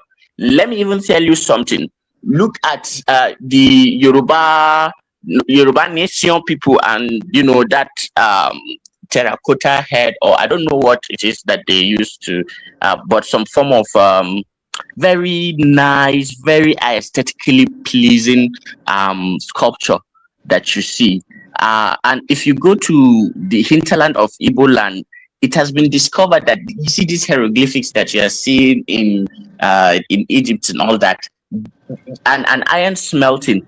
We have been doing it thousands of years before. Terracotta is iron smelting now. That came in from the lost wax something, that is what you're talking. That came in from the north, from the Arabians. Who the hell are the Arabians? These Arabians that suck camel meat.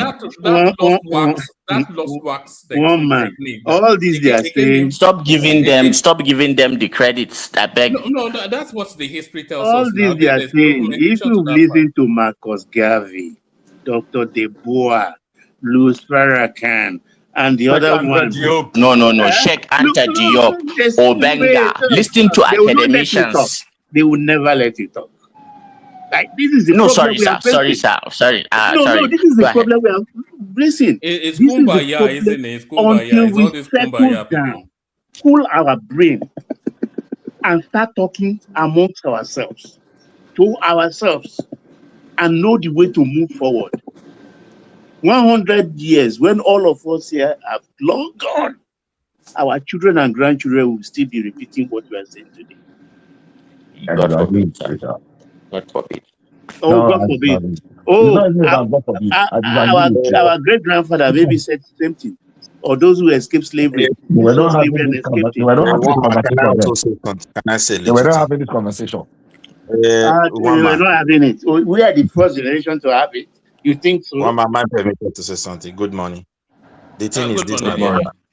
I strongly believe that those our ancestors that we try to ridicule, they were far advanced, civilized, conscious of whom they are than this generation. And the next generation will be far worse than them. Because the way they program us, the shackle is still there. It may not be physical, but it's just there. They're in charge of our destiny. Mentally, everything, they have derailed us as a race. And I don't think we're going to get out of it because only God knows whether we've been able to get out of it. There's no discussion we're going to do that will actually set us free from it. Think of it. A big country like Nigeria, a generation is growing. They don't even know their history. They don't know who were their ancestors. They don't know what they suffered. They don't know how they overcome it. So you expect those kind of people to be able to push these people away who rely on us to survive. Like Madam Zita always talk here. Madam Zita, I will give you an example. I'm a Benin person. The country Brazil today, the first African country to recognize their independence or even the formation of that country is Benin. So the ambassador, I'm not trying to overhype everything. You go and read that. No, the ambassador of Brazil still come there. At least last 2 years he was there and he made reference to it. So these are physical things you can learn from. Black race is under that. We are still under that big shackle. Economically, they design it. Even the capitalism, we don't even know how it functions. Because some of the things we enjoy, you'll be wondering where is the money coming from. So they know what they have established. And if you also make an attempt to move, they have ICC, International Criminal Something Court or whatever, whether I pronounce it very well. They always use it among the weak countries. You tell Israeli Prime Minister indict him, who's going to stop him? Or Trump? Or Paris, France president? No way. But let Tinubu start thinking, I will do this for our people. They will indict him and lock him up. Let the other man from France do that. So it's like that shackle is there in a very, very manner that is not physical. All I will advocate for is that let us continue to awaken the conscience of our children. As a Yoruba man, most of the people never read history of whom they are, but their parents and their forefathers have time to tell them. Edo people have time to tell them whom they were. But today, nobody cares. Our children don't know whom they are. Well, can you imagine children that is smoking highs? In my days, we don't do that. We never did that. Today is now rampant in our place. All they want is leisure and black race across the globe. And these are the people that will break free. I don't believe so. I have to be honest with you. Thank you, Wama, for this space of time you gave to me. You are right. Thank you very much. Thank you very much, brother, for saying this. I appreciate. They're only interested in sex and drinking. That's all black One people man, shall I like. Sex say and this, drinking. actually? Huh? You shall allow me to say this quickly. You said this Go before. on, Prince. Yeah. You said it for quite a few times. That the next, I'm not sure how you put it, but pretty much you said the black race will be the next race to dominate the world. And I asked you a question. How are we going to go about it? Is it through technology or how would we dominate? You said it before, you remember? So how would we do that if right now, I mean, past, present, I mean, we have nothing really that showcase that ability to do so. So answer your question on that. Yes. I think there's a reawakening of Black consciousness, which has been led by the Nigerian narrative. I think over the next 3-5 years, if we see that firm up, One man, are you sure? Is it not the astrological alignment? You mean the No, it's John Mahama that is leading the age of the recharge. Aquarius? Actually, it's going to yes, yes. I think Azan is talking about the age of the Aquarius, which I think we're in already. Are we, or the equinox something? But I firmly believe that actually that we're seeing the rebirthing of the Black person as they are trying to formulate and coalesce under a particular identity, and that identity is showing resistance to being repelled. So we'll see anyway. But I firmly believe that within the next 5-10 years, with the world will enter into a Black age. Wonderful. Baba, Wonderful. Baba, it's funny you said John Mahama. Why is Tinubu not leading the charge? He's too busy. He doesn't believe in that crap. Busy. Oh, let me use rational man's Tinubu is language. a boomer. Tinubu is also brainwashed to think whites are superior and their shit smell like rose. I beg, leave this. Look, if I open my mouth, tell you slaves. White people are superior, though. I had from my own grandfather who spoke Portuguese language. You would be amazed. He was proud, but I tell you that I'm embarrassed, and that's why it's not my favorite subject. They tell me this story. They told me this story with relish. On the island, not far, this Lagos we are talking about. Badagry. Even Marina, the port. Yeah, Marina Port, yeah. I mean, just let it go. We should just any time a man wakes up in daybreak, let's believe our day has broken. Let's just focus ahead and think how to move forward. Baba, I agree with you. I agree with you a lot about what you just said right now. This particular last sentence is very, very true, and I agree with it wholeheartedly. And the only thing is that if you go to a hospital, for example, it's not just enough to just for your physician to just say, okay, let's just start from where you are. He has to dig back and see the history, what happens, the source of the problem, try to correct it. That is the only way to ensure that you get cured and cured well, not just the symptoms. And that is why history is important in all these things that we are saying. And not to make to say that white people are superior or anything. I could forgive if you say we are equal. But the moment somebody says they are superior, I just feel like there is this guy with ZANU PF.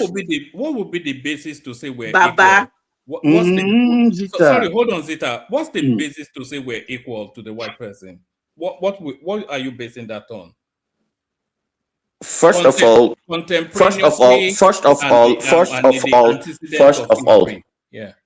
Yeah, first of all, let's do genetic biology. But don't go too deep, though, because I think others. Yeah, go on. Okay, a black woman is the mother of every human being that is walking the earth today. First of all, that's true. Yeah, that's the that's East one, right? That's the Good. East African Good. black woman. Now the cuneiform Roman letters, the one that you used to write English and all that, even the Greek alphabets and all that, they were originally Kemetic alphabets that were adapted for the Greek. When Eurocentric where are those Kemetic alphabets? Where are they recorded? Meduneta. Can you just type on your screen MEDUNETRE? You guys need to learn a little bit more. And Zita. And as This we thing move they are forward, talking, honestly, like one man. Do you know the prevalence of Down syndrome among the Caucasian population? Deafness, blue eyes, green eyes.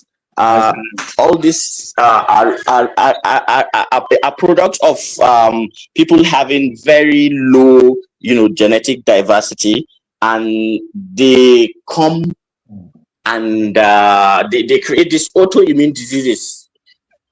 So if you have a blue eyes, it's not actually a flex. Every black person you see have blue eyes, but he has another layer that is actually brown or black because it's complete. So because these people are just what they are, I don't want to say anything now, but living in caves and in conditions that are very, very difficult. There is an animalistic and brutal tendency that has endured in the culture. They're the same people who drop atomic bomb, kill hundreds of thousands of people in Hiroshima and Nagasaki, genocided Native Americans, killed people in Africa.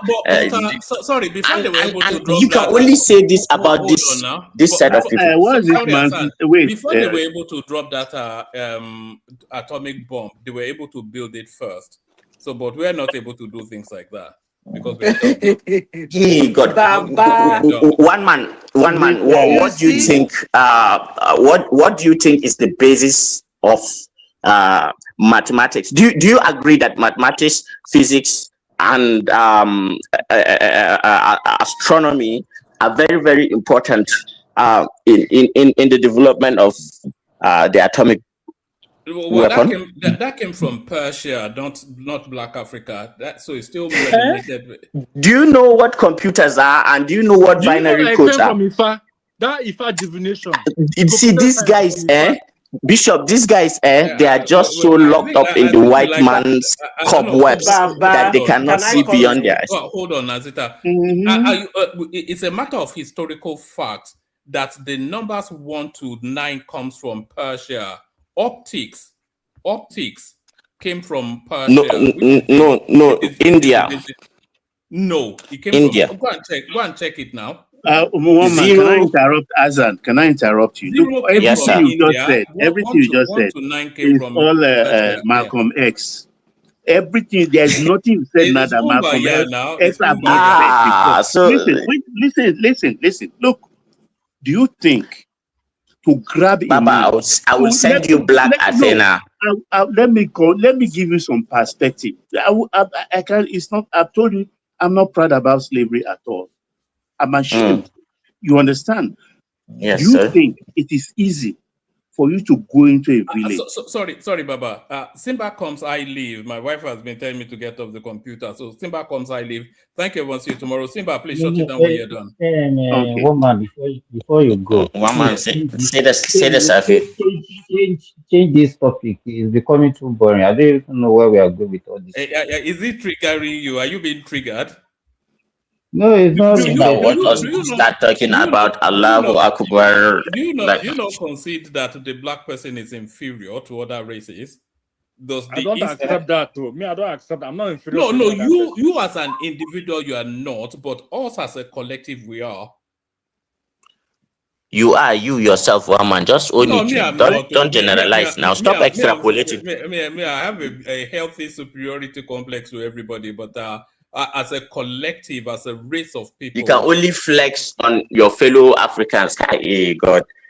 Simba, please permit me. Let me crave your indulgence. Let me just drop my points. You understand? Look, it is not easy to take a man, pin him down,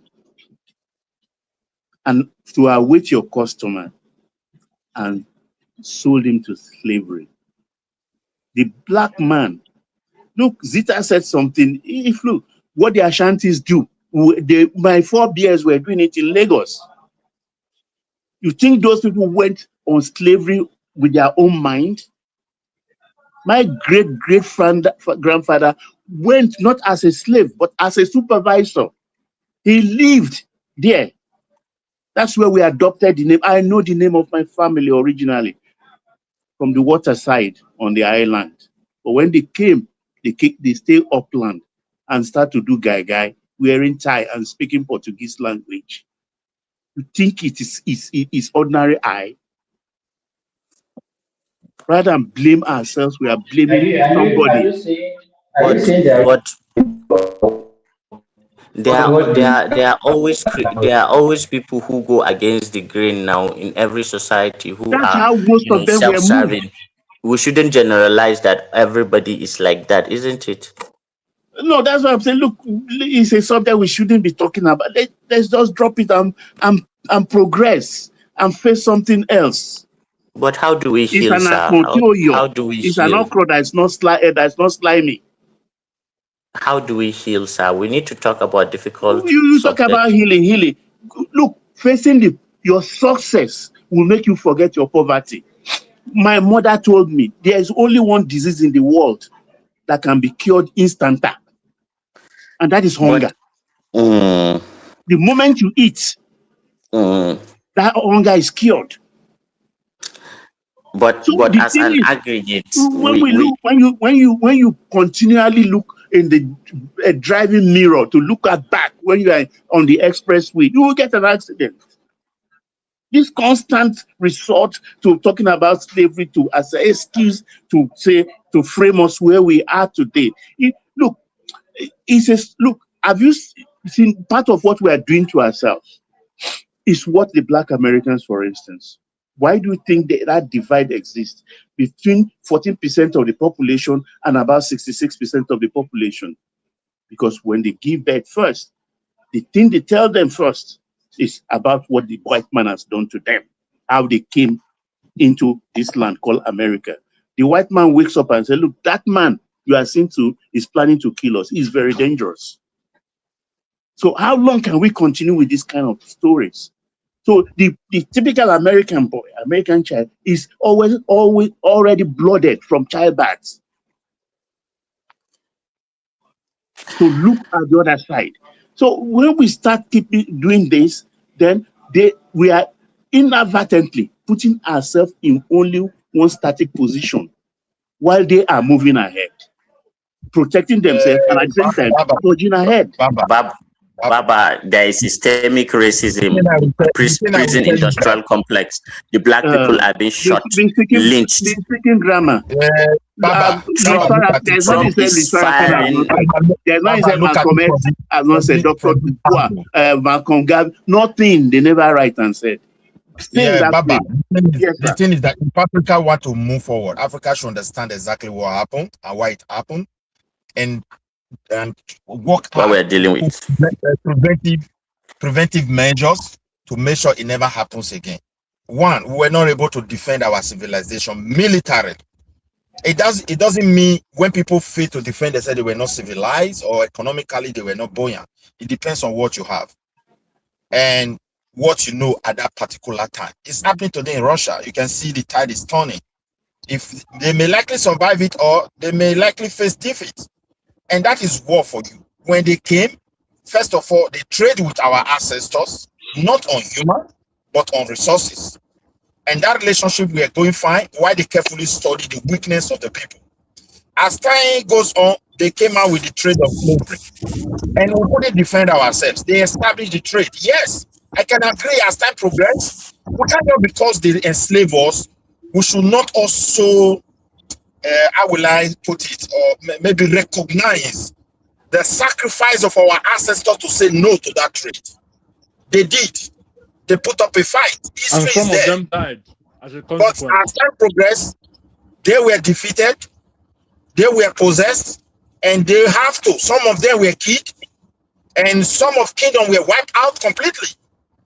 But as time progressed, Africa started taking part in the business. It become part of them. Like somebody said, if you're going to do something for years or to somebody, that person will start doing it himself. And that is what happened when it comes to the slave trade. However, that physical slave trade that still torment us when we hear of it today, it's still coming because the continent cannot defend themselves. if you look at globally, the demand for all kind of resources for new invention that also led them to come and enslave us is already happening. Midwest, sorry for interjecting, brother. Sorry for interjecting. I just want to say that it's not that it's coming, it's still ongoing. Not the physical one, but the economic WTO, IMF, World Bank. They just ensure that we are at the bottom of the barrel. Look at Democratic Republic of Congo. Yeah, the likelihood for the worry as ever they laugh. Wait now, the like. Oh God. Go ahead, sir. Go ahead, Midwest. Mr. Midwest, don't go. You don't disappear. Oh God. To happen. You'll probably come back. Simba, can you redirect? Can you redirect Simba, please? Okay, so can we have a consensus? I think we've spent enough time on this. It's not something that we can end today. So can we switch to the main topics of the discussion? Seconded, Simba. Welcome. Mr. Williams, don't come back. We'll forget about Midwest. I think his bishop and bishops wanted to yield for Zita. Is Zita ready to talk? Madam Zita, are you there? Okay, is Bishop there? Yeah, if you are hearing me. Okay, so the Bishop, you can make your own submission. Yeah, thank you. Basically, on the subject that one man brought forward, I think if I can remember his one man, I'm actually surprised. I mean, not one man, no. It's not Tinubu. No, not Tinubu. Peter Obi. Oh, talking about what did he say? The madness he's talking about. Yeah, that about. I mean, I don't expect better from a man that seeks advice from a madman. So that would be elevating that conversation, because Peter Obi has really no standard. They just ram something for him to cram and pour out and say so that it just remain in the public space in the conversation. And this man really addressed him very well on Saturday, Sunday diary, that look, whatever Peter Obi is doing is just for the nuisance value. And I think that should answer. I really like the way the man answered him, because I've not seen Peter Obi beyond that. I mean, I marvel at the caliber, some people that I hitherto have some kind of respect for, and they elevate Peter Obi. I remember, and I've said it on this platform before, in 2022, when Peter Obi conversation began to come up, people were saying, is it not Peter Obi that I know? I went and listened to about 5 or 6 of his interviews. I remember that day I was going somewhere in North Carolina, in what's the name of this place? So I sat down all through the night. I was listening to his interviews, and I came to the conclusion that something must be very, very wrong with us if all of a sudden we have elevated Peter Obi and this conversation to the level of somebody that is aspiring to be the president of the Federal Republic of Nigeria. That is like riding your bicycle and putting it on reverse gear. You are riding bicycle and you are biking on the expressway. So what he said, he looks for something that is catchy so that people will rate him. And people are actually doing it. It shows the level to which we have been there. So on that idea of they should do mental, that they should ask whether you are lunar, I don't expect anything better from somebody that takes his advice from a madman at Upper Erika.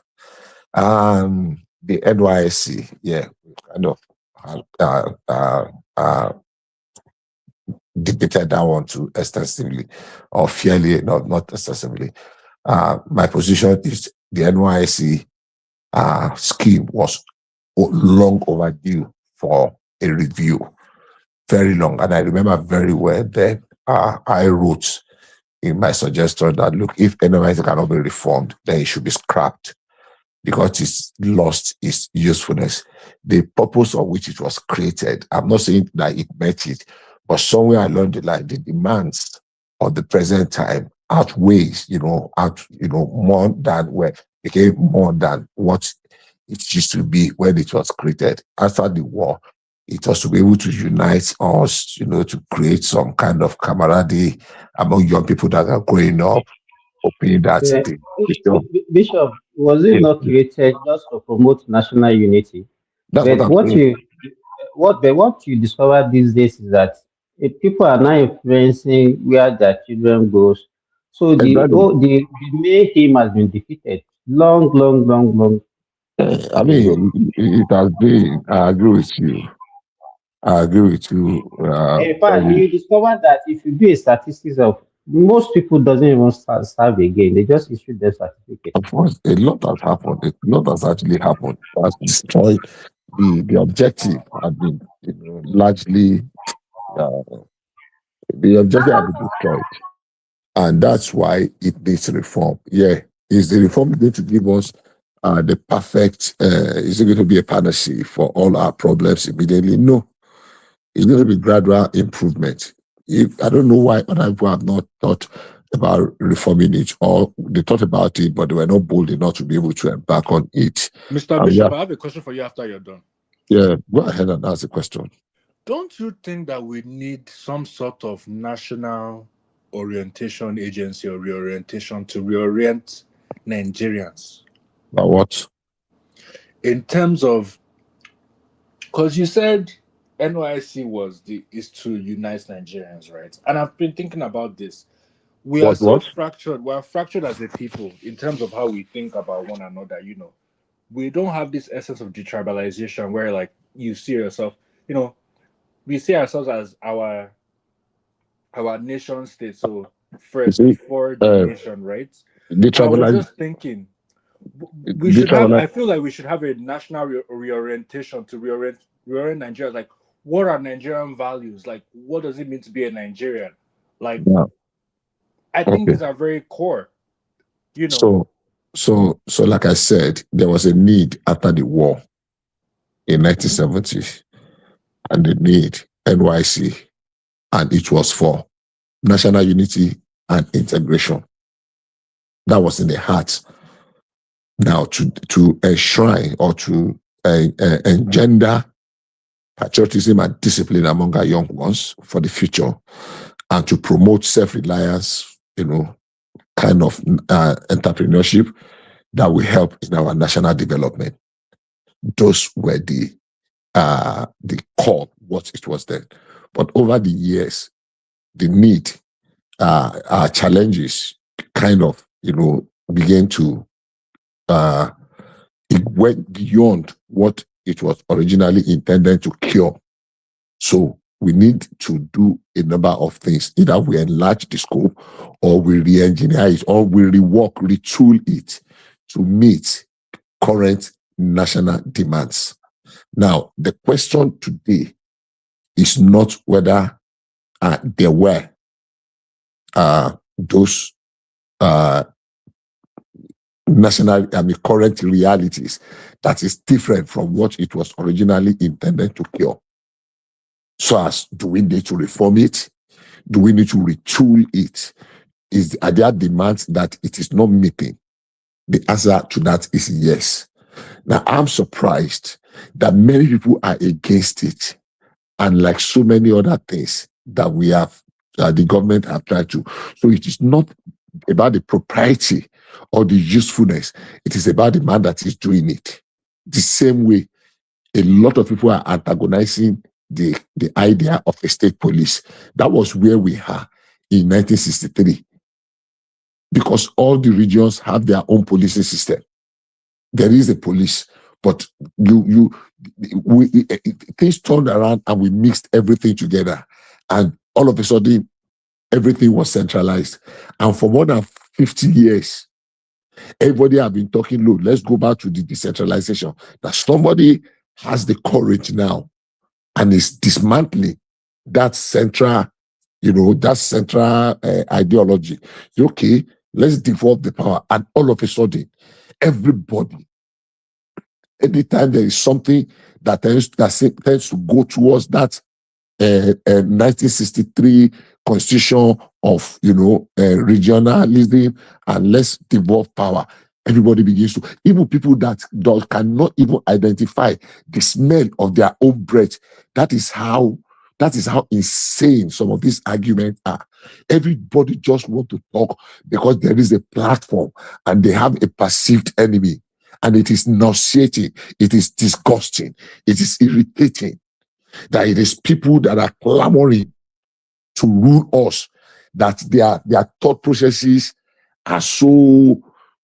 So for me, people saying that there is no need for the NYSC to be reformed. The question is, are we saying the NYSC scheme is delivering on what it was intended to? Have an issue. They will say no. Say, oh, but this is not how to go about it. How do we go about it? The policeman, people are arguing against the state police, and they think immediately Tinubu signed police. Let's even assume, let's assume without conceding that the law was passed. All the states of assembly, they did their own, they consent, and the law was passed. And tomorrow they will just state police will just appear from nowhere. Boo! All the states will just have state police. Really? I can assure you, from the day they passed the law, the first state, the most proactive state, will not be able to establish their own force. They will not be able to roll it out for until 1 year after. The reform said that they should be How able to. long, Bishop, how long does it even take to train a policeman? 6 months. Okay, so how many months do we have to the election now? We're To already the in July. modality, that is why we should be able to question the mental of some of these. Let me ask you this. Sorry, let me ask you this question. What do you think is responsible for this kind of problem that we have? We'll be clamoring for certain things like the state police, this, because I've seen it several years ago that people have been discussing this reform of NYC, and people comes on social media, even on television, and they discussed it. But once this government now say, okay, this thing that you have been clamoring for, we are going to do it. Then you see now people, the same people that are speaking for, and now do not start speaking against. Either they are saying that it's not yet time for it to, or I don't know. So what do you think is responsible for this kind of behavior? That's the same thing we are talking about. They are not nationalistic. They are very myopic. It's just because they are not the ones doing it. So irrespective of what the man. Bishop. Yes, to Simba's question, actually, that's what I was going to ask earlier along that line. So, what part of I'm not hearing you. Can you speak louder? Yeah, can you hear me now? Is it better? Slightly better. Yeah. So I was going to ask to Simba's line of question. What percentage of those people you think that are against the state policing are playing politics? Really? I mean, just like Simba said, some were in support of it, but now they are in opposition. What are they playing politics? What percentage of those people are really against it? Can I answer your question? Please go ahead, because I did not really I think the percentage of people that are against it is not up to 2.5%. If you are considering the vociferous people that always talk online or whatever. Okay, yeah. He's asking about what's the percentage of people that are against it, right? Yes. Oh, okay. And before you go ahead, Bishop, again, I just want to quickly put this one. According to the framework of the state police, before you can establish the state police, you must have met all the requirements as set down by the law, and the National Policing Commission must also give you go ahead. I repeat, the National Policing Commission, not the State Policing Commission this time around. So that is that, and then before you can even say you want, at least they are giving at least 90 days training. Even that is the minimum. And if you now calculate everything into being, in fact, the first state that can have it probably maybe by December, if they are fast, very, very fast. And we are still talking about 2/3 majority from the state assembly. And after that, harmonization. It has not, wait, Naremi, it has not been approved. Yeah, that's what I'm saying. That at least it cannot come through the state national state assembly. before the government, before the president will assent it, because this thing is still coming back to the National Assembly. Yes, that's what I'm saying. That it cannot come into So force this. all these things is not something that you can do in 1 week or 2 weeks. It will take You know what? take months. I think everybody, the problem we're having in Nigeria is that an average Nigeria is not patriotic enough. And an average Nigeria always see, for example, individually, some people will say, okay, this country is not treating me very well because I'm not achieving whatever I set for myself. Then the blame goes to the country, Nigeria. Nobody have ever blamed themselves for whatever they find the situation. Because in the same country, you will see some people start small and they become big. And then you see some people, all their life is about complaining, and they will never move a needle. What I see is that when the guy asks you that about reorientation, I always clamor for it that we need to start to reorientate the children we are being born in Nigeria now from age 1. Because to be frank with us, the generation that we have in our hand, first, they don't understand policy and policy formulation. Second, they are too too in love with their phone, with anything online, and anything they read or they see online, they don't cross-check, they don't fact-check, they don't even know how to do that. They just believe. And I wonder that if you are going to produce this set of leaders in the future, that country is in a mess. And some of them that are creative enough, that can read between the lines, are those ones that are really making it in that country. That is not the truth. And unfortunately for Nigeria too, I see a lot of entrepreneurship from Nigerian females. No, but Remy, don't don't go into that. I think it's not even the younger ones that are Your voice is cracking. the problem. I think it's the mischievous, as we said, they cannot even go they don't know anything. It's the information that is available to them that they are acting upon.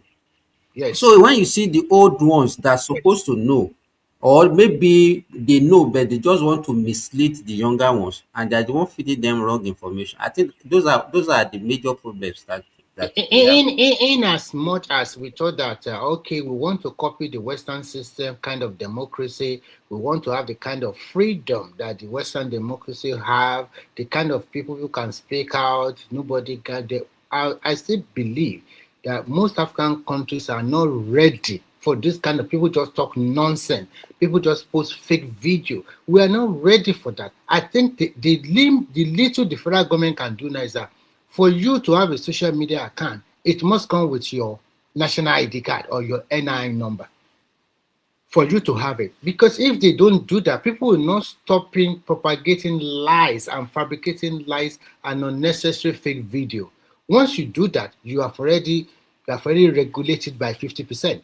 Because Okay, Remy, you are interjecting Bishop. Oh, okay, Bishop should go ahead. I'm sorry. No, I'm following the conversation very well. So anyhow, basically, on the issue of the NYC, it's long overdue. After Bishop is me, Remy, sure you know. We've called you now, so why are you? They actually called you. They call you absent before I came in. They actually called you a few times. But let me just round up very quickly because time is gone and we spent a lot of time on the other one. So technically, I feel like the opposition is not for the benefit. That is the opposition to some of these ideas, some of this conversation is not born out of genuine concern or patriotism. It is just, okay, let's call it dog the bad day so that we can hang it. Whatever the government does, irrespective of how, even if you are going to do exactly the same thing. But for now, I want power at all costs. So let me demonize them. Let me go against everything they say. Even the things they are even thinking that they have not even said, I'm already against this. No matter how they want to tweak it, I will be against this. So that is why I have to pay politics. On the political front, on the registration and deregistration of parties. But Bishop, is it possible? Must you, as an opposition, must you always says at least condemn every policy, every initiative of the And government? Is that the the answer, way to be at the position? simple answer to that one is no. It is no yesterday, it is no today, it will be no tomorrow. You understand me? The answer to your question is no. I mean, Yes, we yes. were here when everybody, before the election, I remember one guy asking one of the candidates, will you remove? And the man said yes. He told the other guy, the thing will not stay a day longer. And when he came, he said he will do it in an organized manner. What a bad that, what an incongruous, I don't know what we need to call how to qualify it. And a man will say one thing and he would deny, as people will still be clapping for him. Things that are caught on record, that are, on record, that are taped. You said something, will you remove it? The man was asking that question. He said he would remove it. Bishop, there was one video that I watched. It was calculating the Nigeria oil output, and it was just calculating it. Like a Some of his calculation, when it comes to that calculation, just leave that one. So for me, and you see people that are supposed to be what's happening. Am I clear? producing Same idea. 1.3 million. When you multiply 1.3 million with this is what we are going to get. That the whole money will come to the government like that. So I don't understand. And people are there clapping. That's it. So, I mean, for other people to be able to contribute. So, the policies, yeah, let's see how it plays out. For me, like I said, when we had this conversation, I really want Peter Obi to be on the ballot. I will be very, very happy because I can see, I'm very, very certain Peter Obi is not going to go anywhere and he's going to win. He's Me not going too. to have, I he's not want going him to to be have, on the ballot he's because if not he's going not on the ballot, then yeah, exactly. these people will We not allow will us not to rest. rest in their We will country. not rest until Jesus comes. Because I'm very sure he's not going to win as much votes as he wants.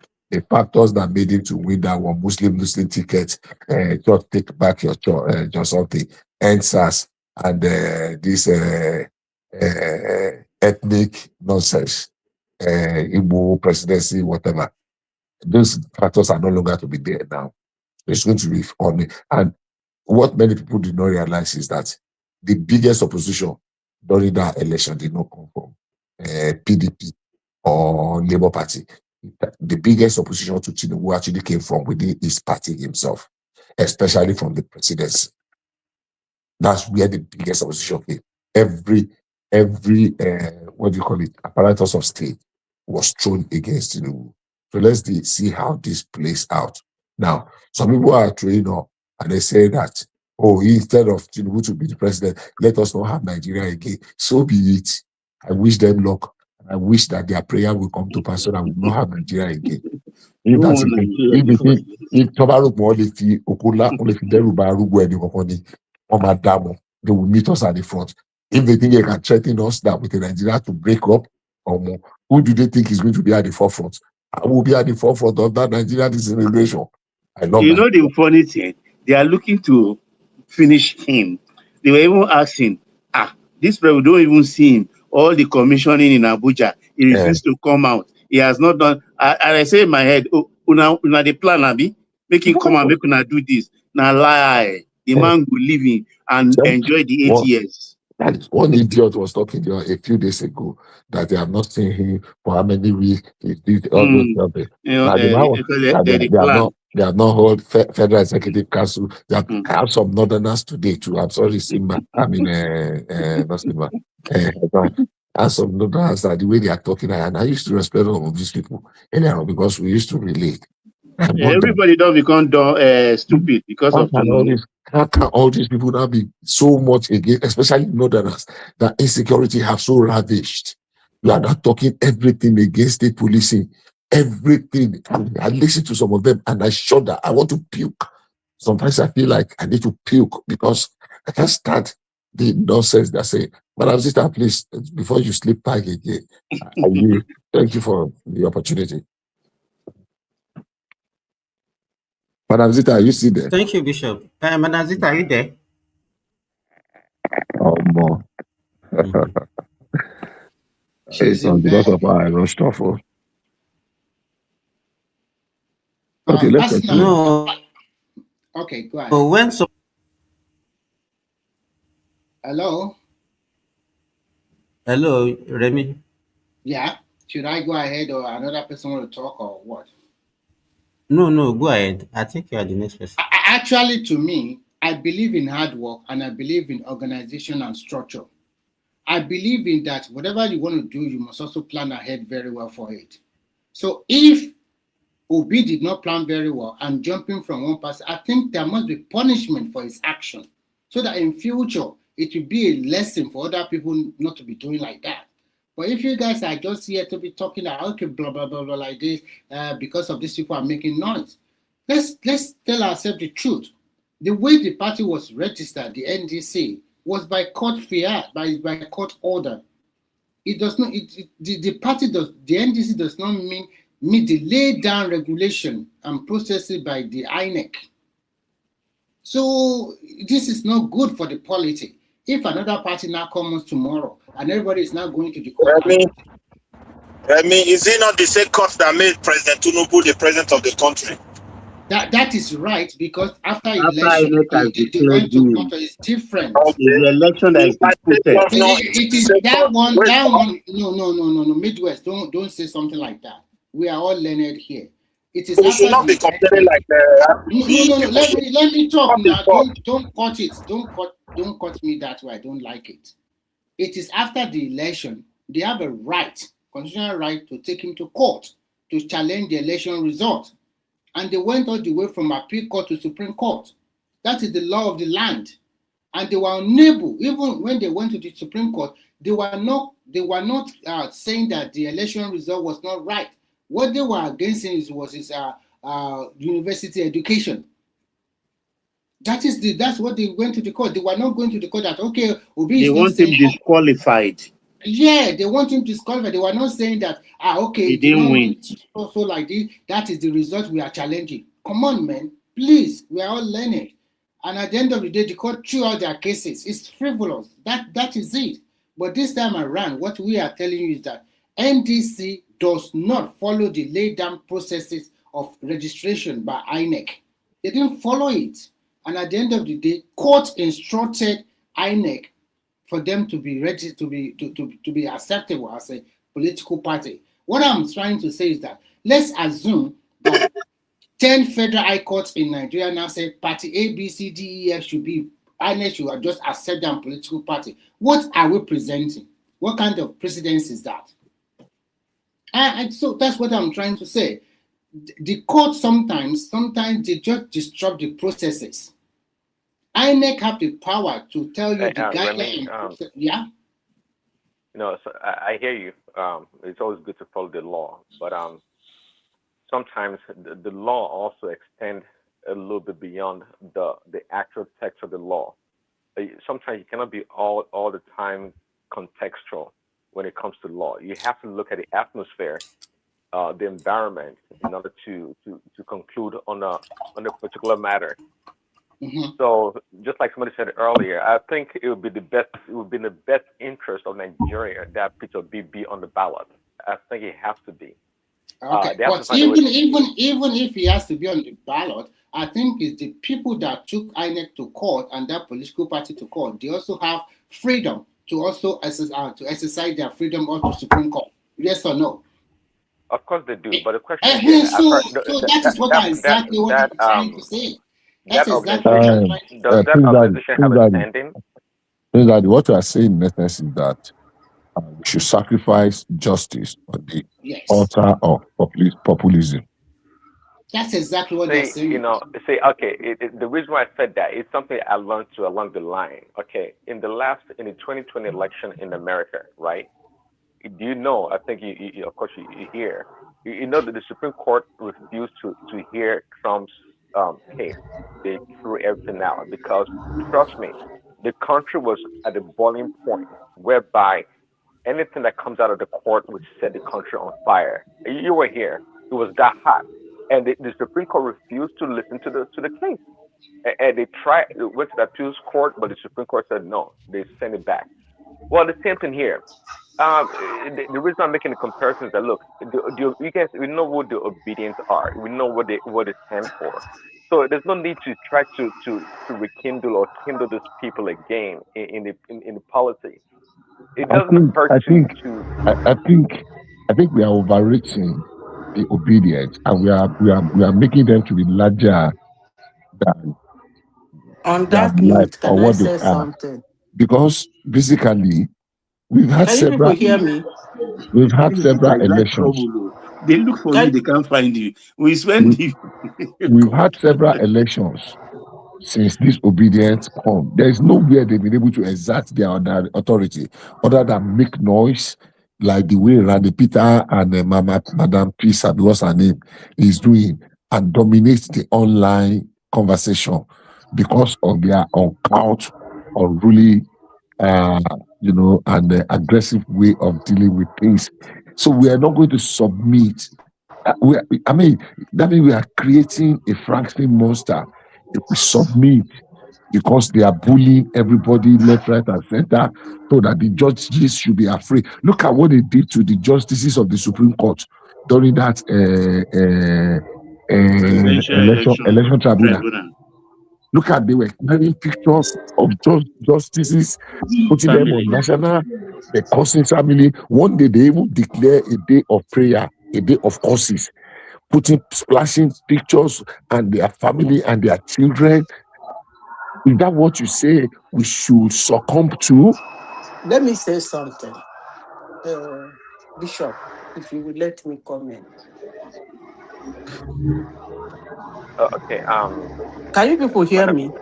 I hear you. Go ahead Once now. Remy finished, they called you earlier, Madam Sita, but if you want to interject, Yeah, that's call Sorry fine. that, but now, let make her, let una her no come in. Let verse her come in. now. Come in, come in, Haba, come in, come in, come in, come in, make come una in, no verse. come I in, never talk for like 5 hours come now. in, Only interject I dey come do. in, come in, come in, come in, Una wicked sha. come in now. But I These used to people you will that be time. one You day. disappeared. I yielded to you. You Oh, disappeared. okay, sorry. I didn't know. Thank you.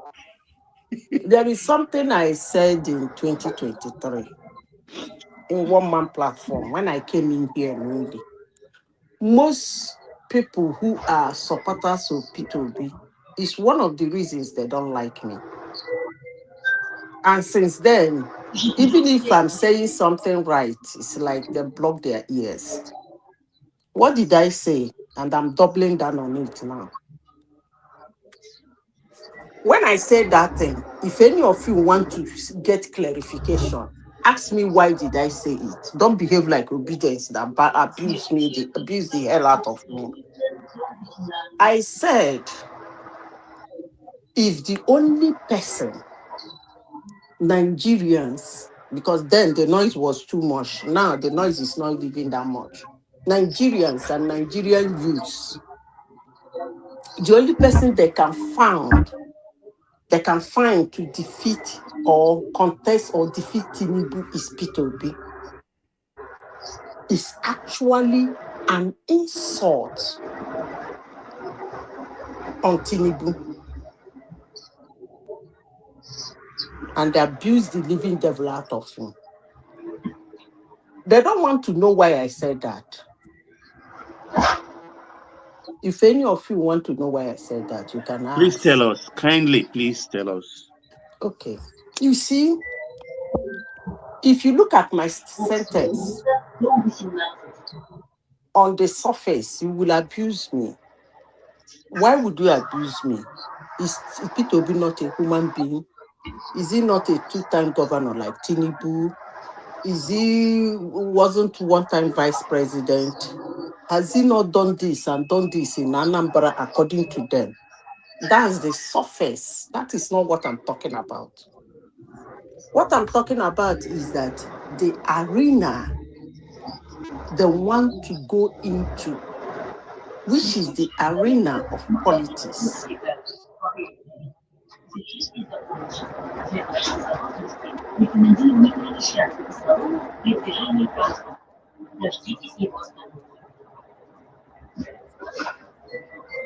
Are you still there?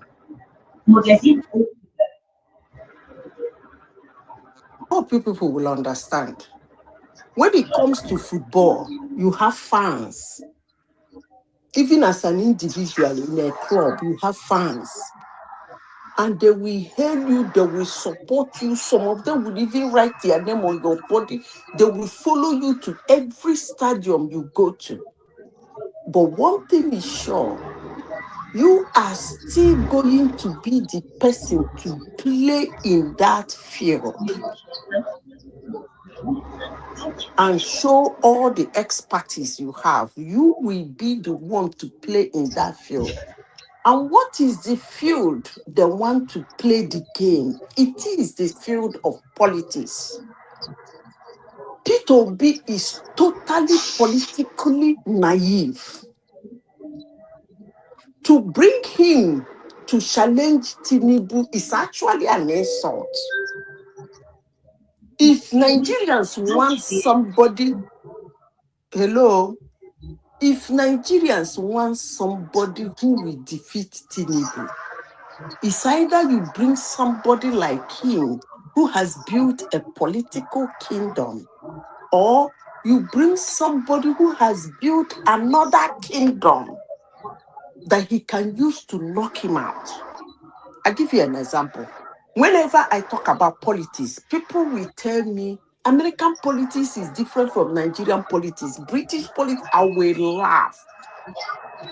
Politics is politics and it's a dirty game. Some countries might have the way they play their own. Some countries might have the way, but it's still the same structure of games. I'll give you an example. In the United States, in the year 2016, Madam President, never be, Clinton's wife, had what they call a political kingdom where everybody can rally around her. Even most people that are not Democrats, they were shouting and rallying around her.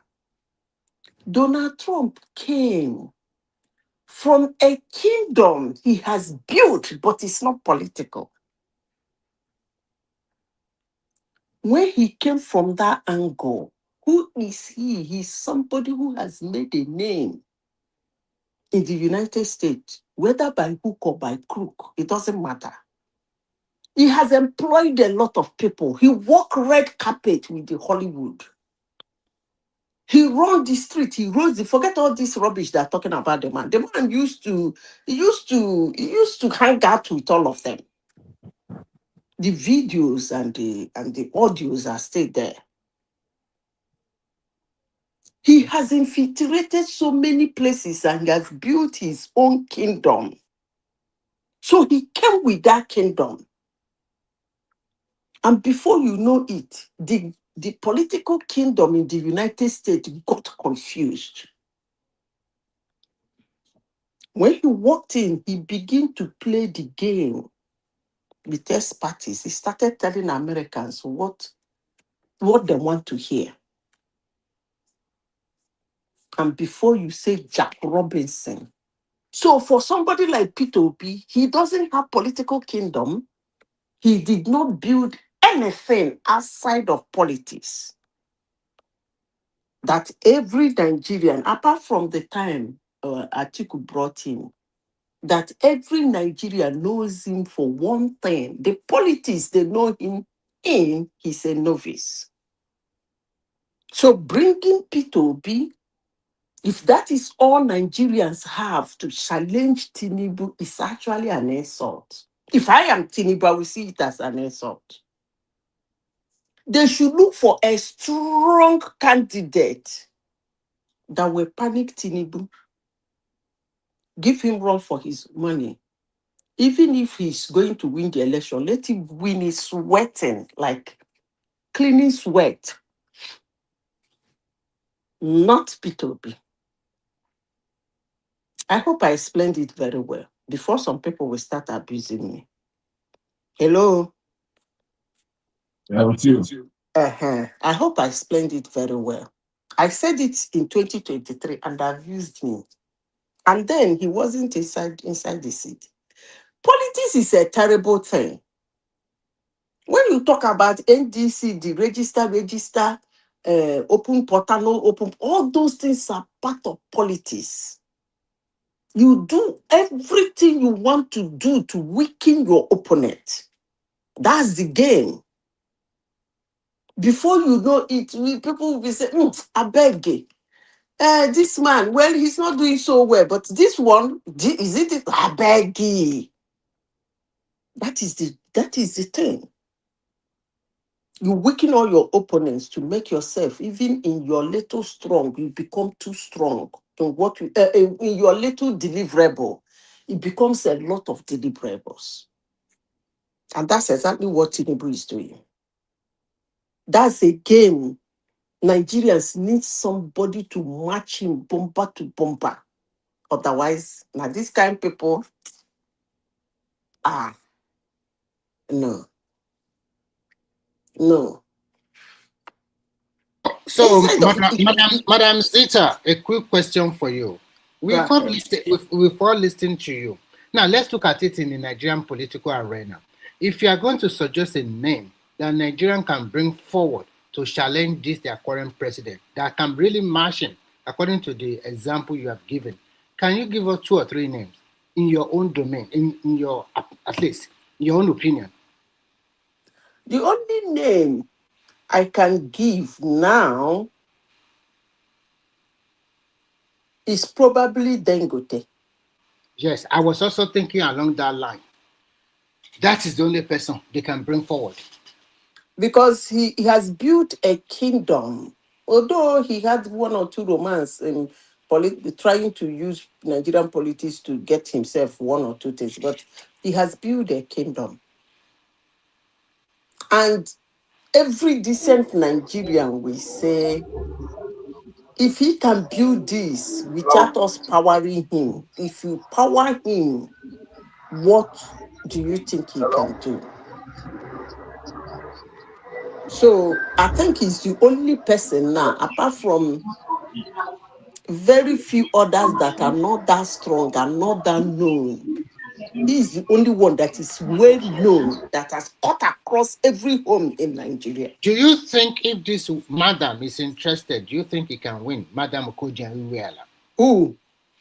Okonjo Iweala. Okonjo Iweala does not have political kingdom. Neither does he. Yes. She has built anything outside of politics. That's the problem. She has grown in her career. Doesn't mean she. Okay, let me explain to you. When you have something that some people will say, if this man, you've done something that they will say, if this man win, we might be able to get this. Like when Donald Trump was talking in 2016, some people were calling him a jester. I was having a good laugh. He was talking about how he cut corner. He wasn't joking. How he fought to put his front table here, even when the rich were fighting him. That is what a poor man wants to hear. Look at Bernie Sanders. The Bernie Sanders doesn't have a strong political whatever kingdom. He didn't build anything outside of politics. That's why he's finding it difficult. But he has that message. Oligarchy, K-pop big man, but the person speaking to you is a millionaire. The same thing with Donald Trump.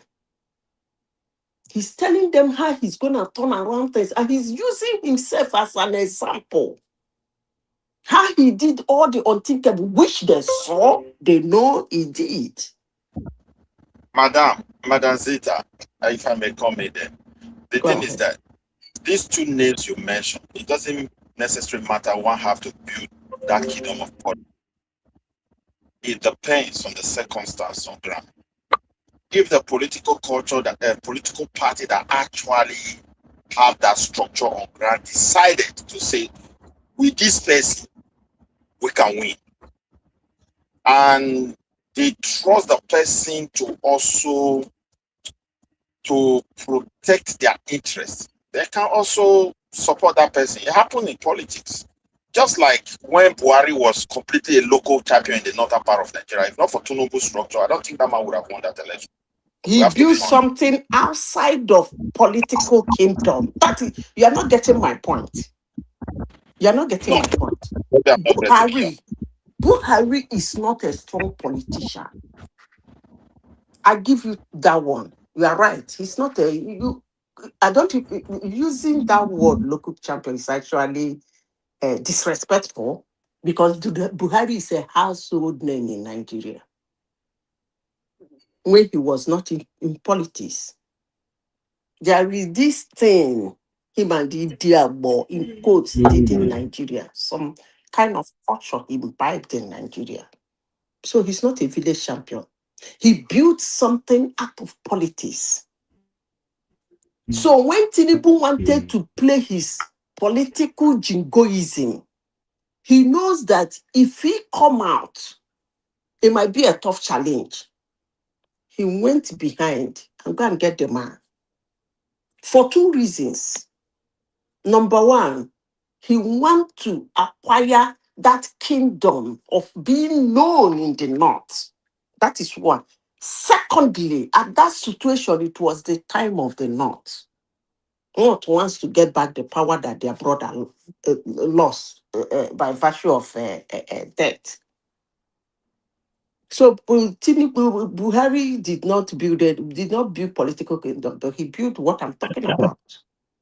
So for P2B, for you to bring P2B and put it in arena, I'm saying this. Do you know why I'm saying this? I said it in 2023. Tinubu was by the side. This seat was vacant. And then he still grabbed it. Now that he's sitting there, why I'm saying this is when people will start, I've said this severally, insulting, demeaning our institutions. Because the whole situation is clear, just as it was clear to me in 2023. Putting P2B and Tinubu in an arena of politics is macham. The guy go macharam. No sweat. And this is a politician. He has never mentioned his name before. As long as Tinubu is concerned, just as I said, P2B is a political non-grantor. He knows that. That's why you can never see him mention his name. He doesn't talk about him. He doesn't even care what he's doing. And that P2B has been the politician that has attacked Tinubu mostly. There's nothing he does. Anything Tinubu does, P2B will be the one to say something. And he says everything and end up not saying anything. That's what I'm talking about. That is what makes him an opposition. It's the duty of opposition, to always try to talk. Excuse me. That's why I said he doesn't have a political kingdom. Opposition is not by when you run your mouth on everything, good, bad, and the ugly, good, better, best.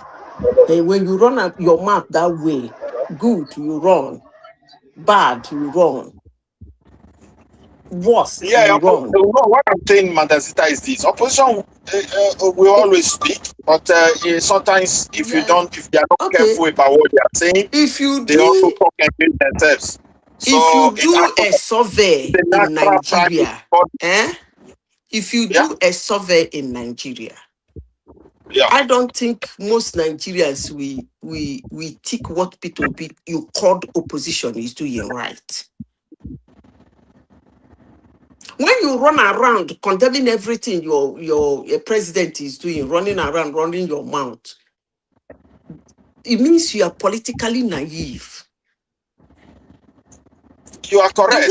Hold on, let me finish. The one he's doing right, you keep mum.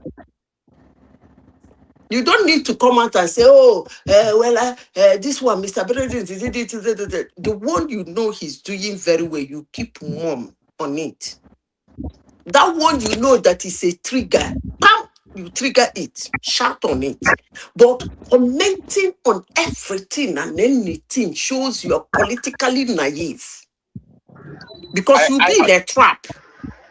People will start reminding you the old things you said, And the new things here, before you know it, they start seeing you as a two-edged, is it edged sword or a knife, two-faced knife or whatever, I don't know.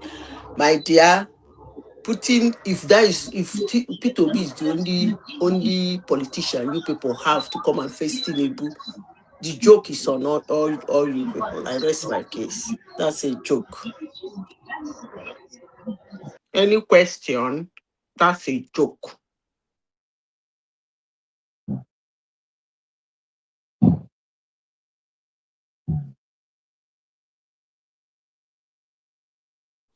Hello, can you people still hear me? I hear you. I don't. I dey hear you, but I don't know whether that person want talk. Yeah, where she lands now. Make I talk, continue blabbering, right? No, we have heard you. If you are finished, just yield the mic. Another person. If you are finished, you can yield the mic. People can. We are listening to you. Respond. Just be calling my name. I will asking you that we are hearing you. I think she's done. She's done. So other person. Now you change the topic small. Dr. Simba, I think you are still there. Please, yesterday you said microwaving some food is very bad. Can you a little bit elaborate on them and see if we can also learn from it if you have the time? Okay, because he uses electromagnetic wave. Microwave is met with electromagnetic wave. Yeah, but we use it here often. Are you not living abroad? Every time we microwave food. And I've had some are bad, but I don't really know the actual food we're not supposed to put there at all.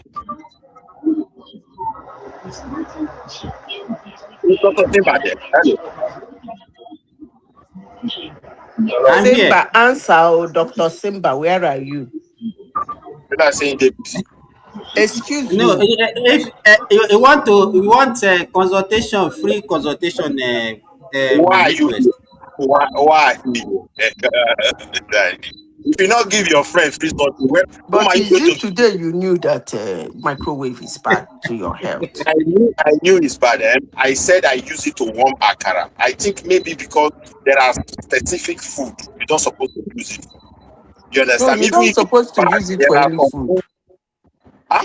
It's something that is meant for convenience. Everything that is convenient is not good now. It's very convenient. It's just for the convenience, not that it's healthy. So it's as simple as ABC. It's just convenient. You cook all your food, you store it in the fridge, then you bring it out, you put it in the microwave, you wave it fast on the go, you eat. Now cancel.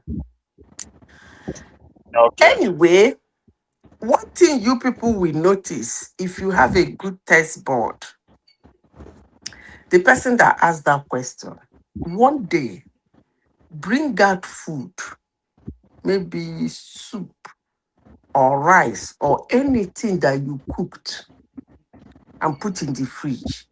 Do it the grandmama way. Warm it the grandmama way. Then take some portion of it, warm it in the microwave. Bring out that two food and test the two. That will answer all your questions. You will instantly know that something is wrong. But it's convenient, so continue. I don't notice any differences.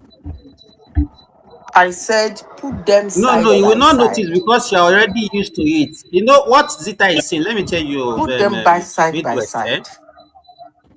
No, and then also it depends. You know that there are some containers that are actually meant for microwaving. But if you are using anyhow container like plastic and all those things, the chemicals in plastic can also leak from that plastic into your food. So you have to know the kind of container that you can use to microwave your food. Then the taste, as Madam Zita said, if you boil, if let's say you put hot water on the fire and you use it to warm a food, and you microwave a food, you will notice the difference in taste that you also get from that. So it's actually very fast and easy, but it has its own disadvantage also.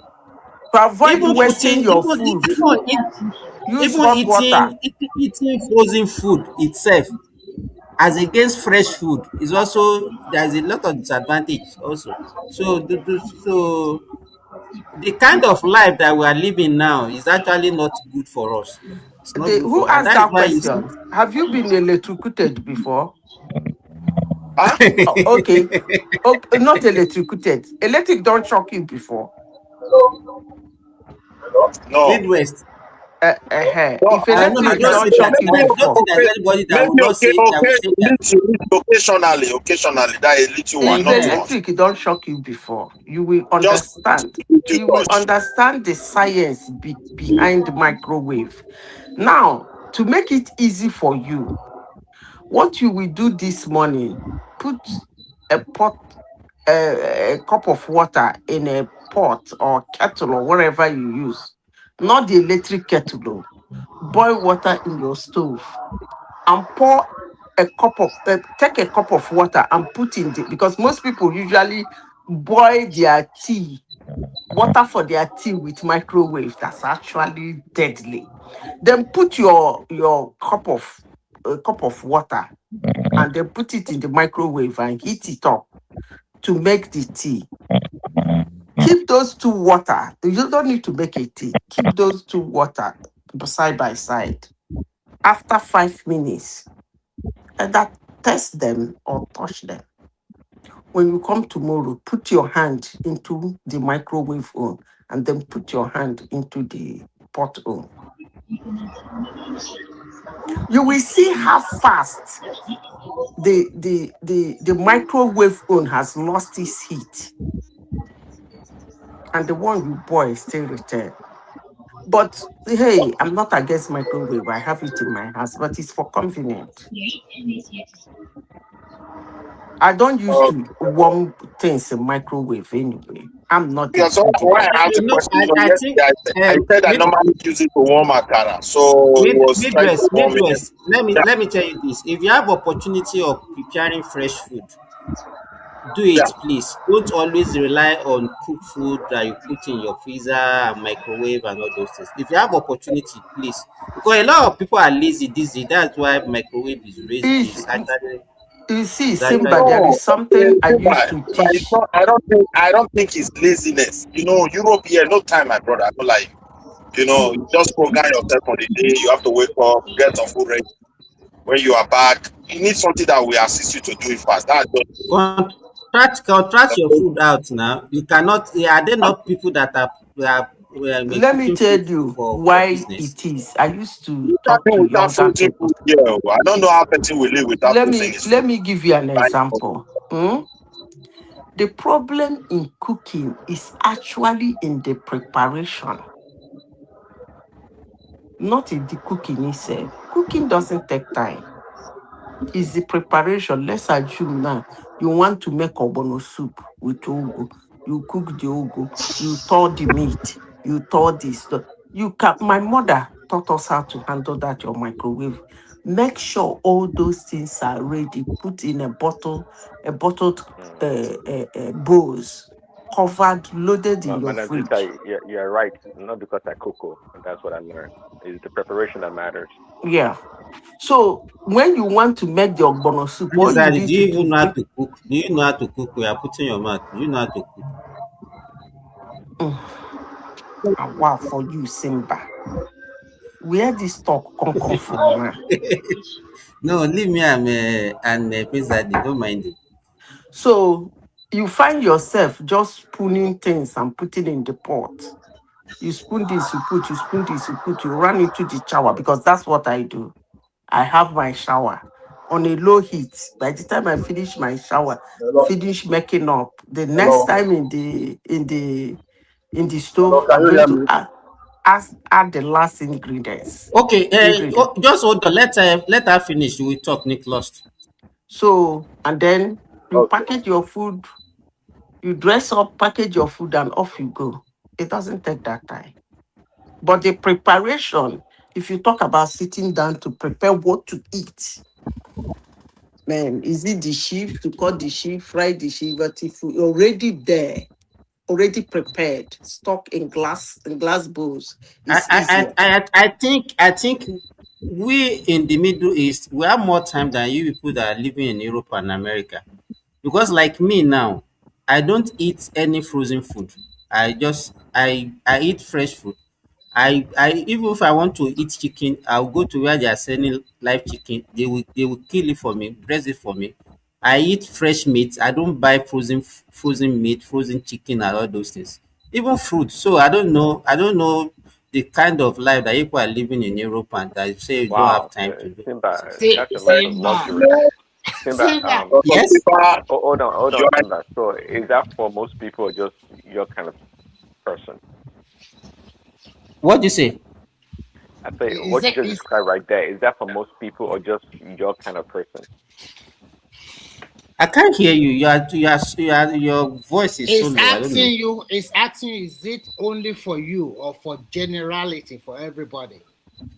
No, me, What? me. No, even the people, the other people, they cannot say, even when they are buying frozen food, they can't say it's because of time.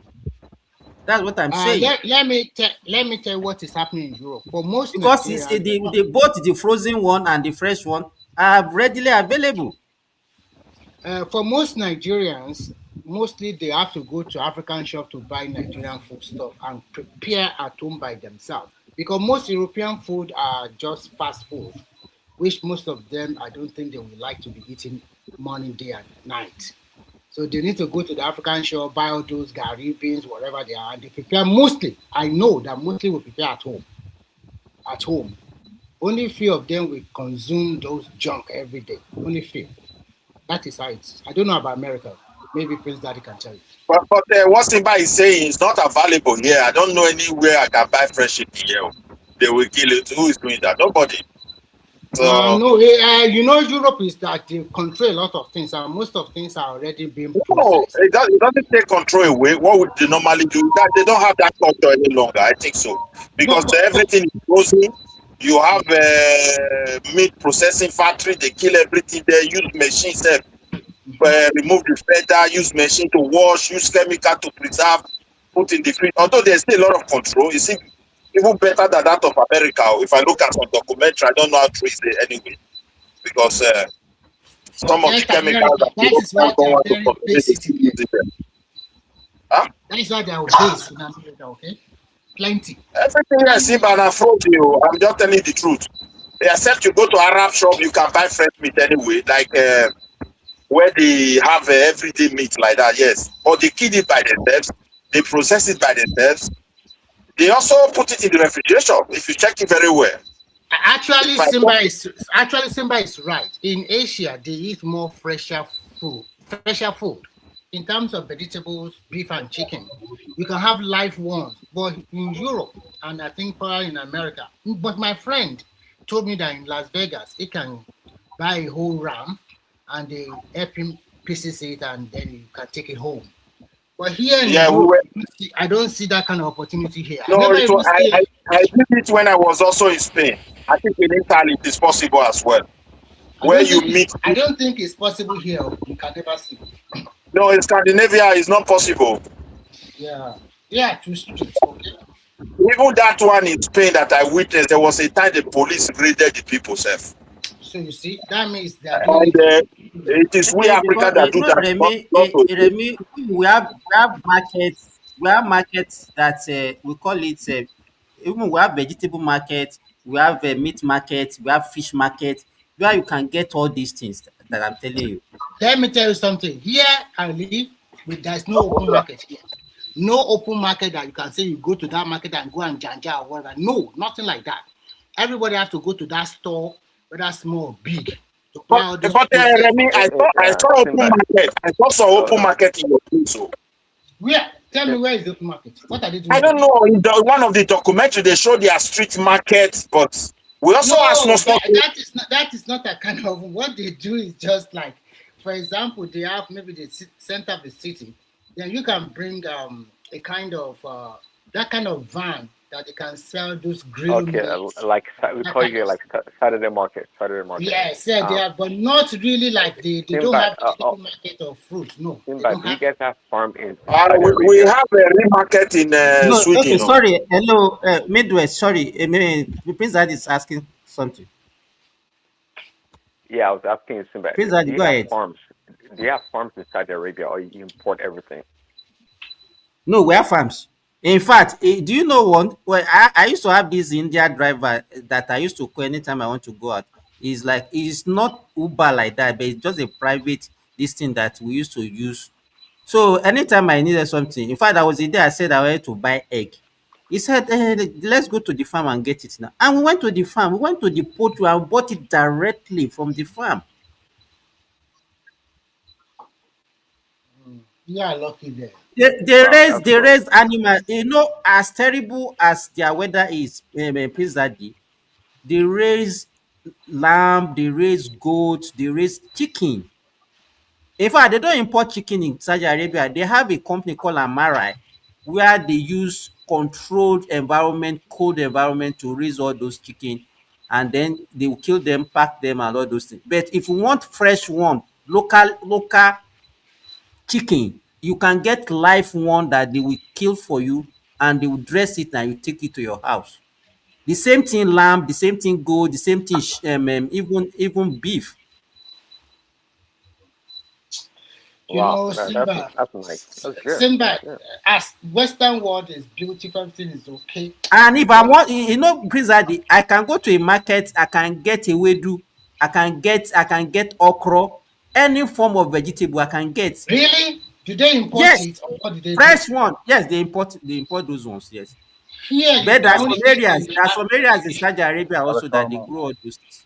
I think maybe in London, maybe they can get something like that. But here, unless you go to that African shop and they already package it into something, the okra. So they already package and frozen it, then you can buy it that way. And Remy, what are you, I think hold on, also Remy. What are you talking? Remy, babe is biscuit that you eat every day. No, don't What you did eat you say? biscuit every day? What did you say? Don't you eat biscuit every day in Finland? No, no, no. I eat. I'm very, very careful with what I take inside.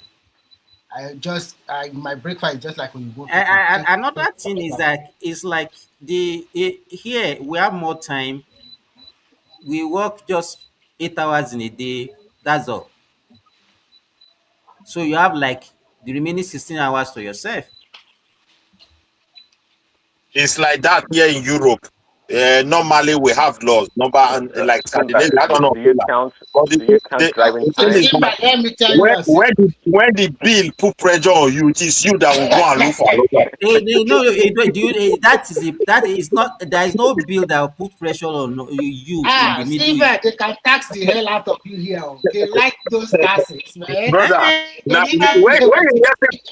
when you hear people doing double job, it's not That's the difference. That's what I'm saying. Hello. We don't pay tax. Hello. Yeah. No, Can I interject now? Hello. Yeah, you can contribute. Yeah. Good morning, all. We can hear you. I greet everybody. Good morning, Yeah, I my greet brother. How are everybody you? in the studio. Yeah. I'm very fine. I'm fine.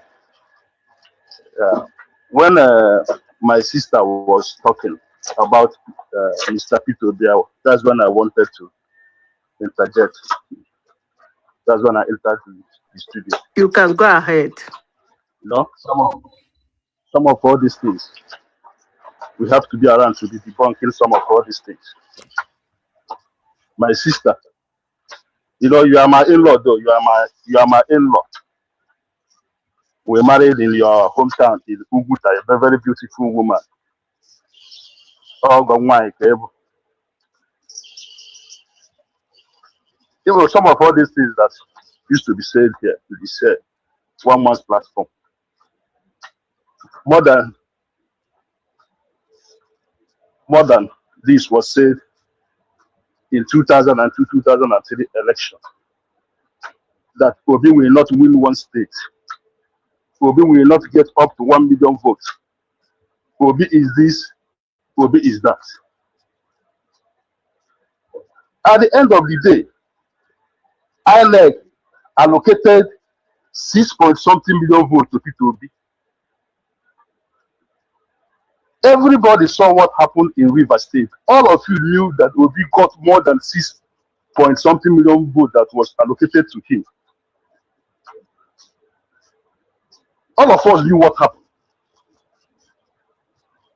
Up till today, INEC have not uploaded the result of 2023 election on their IRF. Up till today, INEC have not told Nigerians what caused the glitch in that election. Nigerians don't know what caused the glitch. Eh? Salam alaikum. Other elections was uploaded, both senators and House of Assembly. So, my friend, are you still battling with the result of When it gets to the 2023 election? presidency, Hey, please allow him to finish now, Papa. He's not talking about what I said. He is I'm not explaining arguing. what happened. I'm interjecting based on what based on what based on what my sister said here. No, you are That not is an interjecting based insult on what I'm saying. You are for just somebody telling like a Obi to story. challenge you. No, you are not interjecting based on what I said.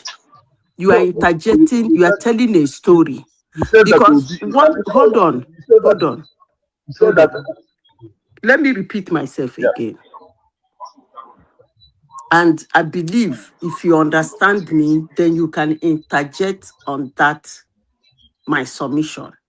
I said, and I repeat, in the arena where they want to go in to contest, which I gave an example with a football match and a particular footballer and his fans. I said, in the arena they want to go in, which is the arena of politics, I repeat, it is actually an insult if Nigerians are looking for who to defeat Tinubu, they bring Obi. Because in that arena of politics, Obi is naive. I hope you will understand. So you take it from there. But if you start telling stories of how many votes Obi got or whatever he won, because I remind you that 2023 election, none of them that we are contesting for that election has the power. They were not in power. None of them were in power. So all of them were fighting a fight to finish. And if you are fighting a fight to finish with your fellow politician, however, wherever, whatever you think he used to win you, it still means he's politically sane than you are. So if you can understand that, you take it from there. But if you continue saying that this person got 20 million votes somewhere and he wasn't giving him with him, that means you didn't understand what I am saying. I am saying it is the game of politics. And in that arena, Obi is a novice. Tinubu go popo ram. I end my case. So if you like, continue with your story. The election is 16th of January next year. So we'll see what happens. We'll see what is going to happen.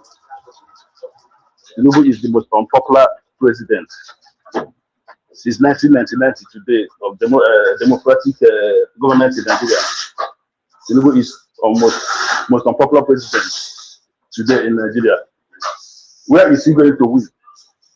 Where will Tinubu got his vote? Where will he got his vote? From corner or from southeast or from south side? Where will Tinubu got the votes that will make him president next year? Huh? I don't know. You still did not understand me. I understand what you said. No, you didn't. You didn't. If you keep saying Tinubu is the most unpopular president in the history of Nigeria, that means you didn't understand me. What I understand in what you're saying is that Germany APC never government is go going to home. win the election. Wait now. Germany don't go home for football. Netherlands don't work out. What I understand from No, what you're I'm saying is trying to give you an example. Calm down and listen to me. I know you guys don't actually try to listen to somebody. It's like when anybody try to tell you that Obi is not good in some certain area. It's like they throw firecrackers on you people and your ears will be blocked. Germany don't go home for this World Cup. that a very popular country when it comes to football. They are home. So I don't understand whether you understand me, because if you understand what I'm saying, you won't still be using the word an unpopular president. Because as I said before, they are in the arena of politics, which is a dirty game. However, whenever, wherever, Nguna Poporam. Continue your story. I think this way. Yeah, what I Normally, understand from you. What I sorry, understand. let me say this. Sorry, you continue. 2023 is not Yeah. 2026. The parameter of 2026, 2023, where we stand in 2023 is not where we stand as of today. Before the election of 2023, a lot of Nigerians were finding it difficult to even withdraw their money from the bank. A lot of Nigerians were totally dissatisfied with APC. A lot of things were happening in 2023. But today, what do we have today? If so, people will look at what they have today and what they can see with their eyes.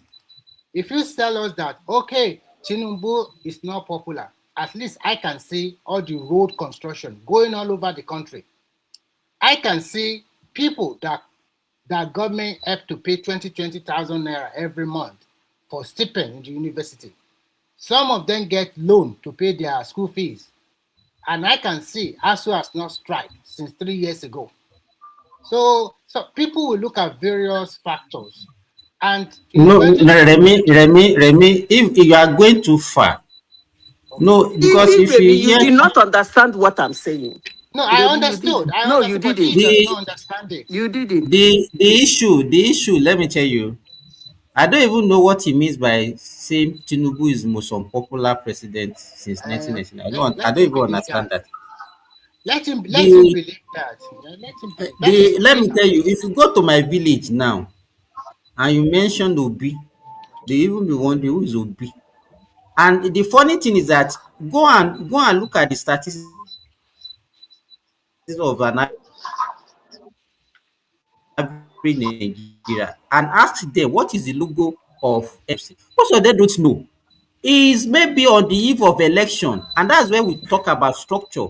That people in their village, I remember as far back as 1979, 1983, people will come on the eve of election, they come to my dad and come and ask him, who are we going to vote for tomorrow? Simba, Those are what. Simba, I think Yes. you guys are not even getting the point. Because when this guy came in, the first thing that he actually threw on the floor was about rigging and obese numbers. And when you go to the numbers, right, when you go to the granular point of those numbers, they want to say obese number was suppressed, obese number was stolen, that Obi won the election. Are they not even understanding the implication and the consequences of that, even in Nigeria? Do they not even understand what it means that an election held, the three of them, Atiku, Obi, Tinubu had issues. His entire political structure was against him. He went toe to toe with Atiku in the north, and in the south, he did what he could do. Now, we had an election that had three different ethnic tribes, right, having their front lines. There is Atiku representing the Hausa Fulani, there is Tinubu representing the Yoruba clan, and there is Obi for the Igbo. But the only candidate If you are not who, speaking, now pause yourself. We are not interested in your background noise. so the only candidate who has been lying globally, who has been lying all over the place that he won an election, that eventually he came a distant third behind a Fulani man that came second, behind a Yoruba man that came first, is the Igbo candidate who has actually is making every Nigerian look at the region by virtue of his lies, and his people are carrying the lies for him. And when you listen to them, I think Obi's biggest mistake was allowing IPOP to hijack his movement. That is obedient movement. They have actually messed up that movement. They've messed up his political career beyond repair.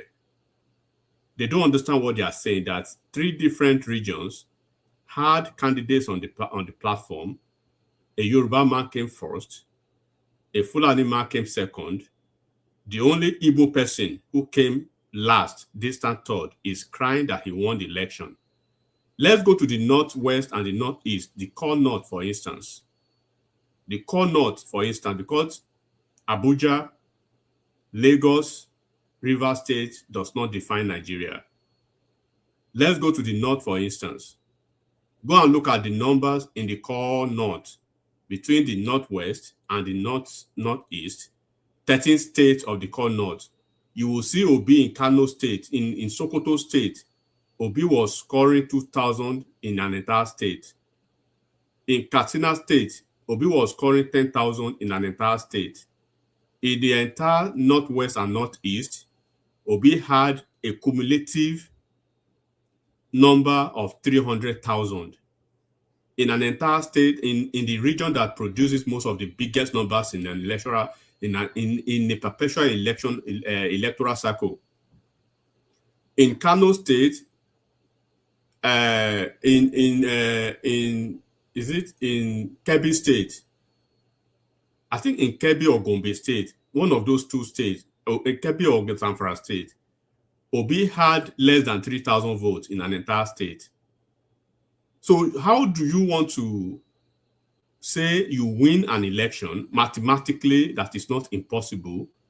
That under the Constitution of Nigeria, apart from satisfying the 25%, right, in 25 states of the Federation, Tinubu scored that spread in 29 states out of the entire Federation. 29 states. Obi was able to fulfill just 15. So Obi was short of 10 states to even fulfill the spread nationally. Atiku was short by 7 states. Atiku had 22 states of 25% spread. The only man who had the shortest spread is still saying that he won the election, and these people are carrying the water for him. This is the same people that they are, as we speak, after 50 years or 45 years, they are still lying about the records and about the details of Biafra and what happened. They are still lying about the coup plot that happened. Just election that happened 2 years ago, they are still lying about the election.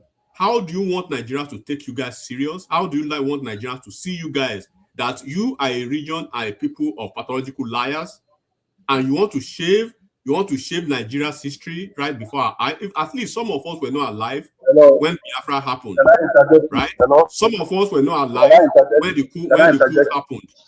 But some of us, a lot of us were alive just 2-3 years ago. Enigmatic, please, can you allow him to interject you? No, hold on. I'm going now. No, it will not be as if you are just talking and you will not have a I just want to say this. I just want to say this.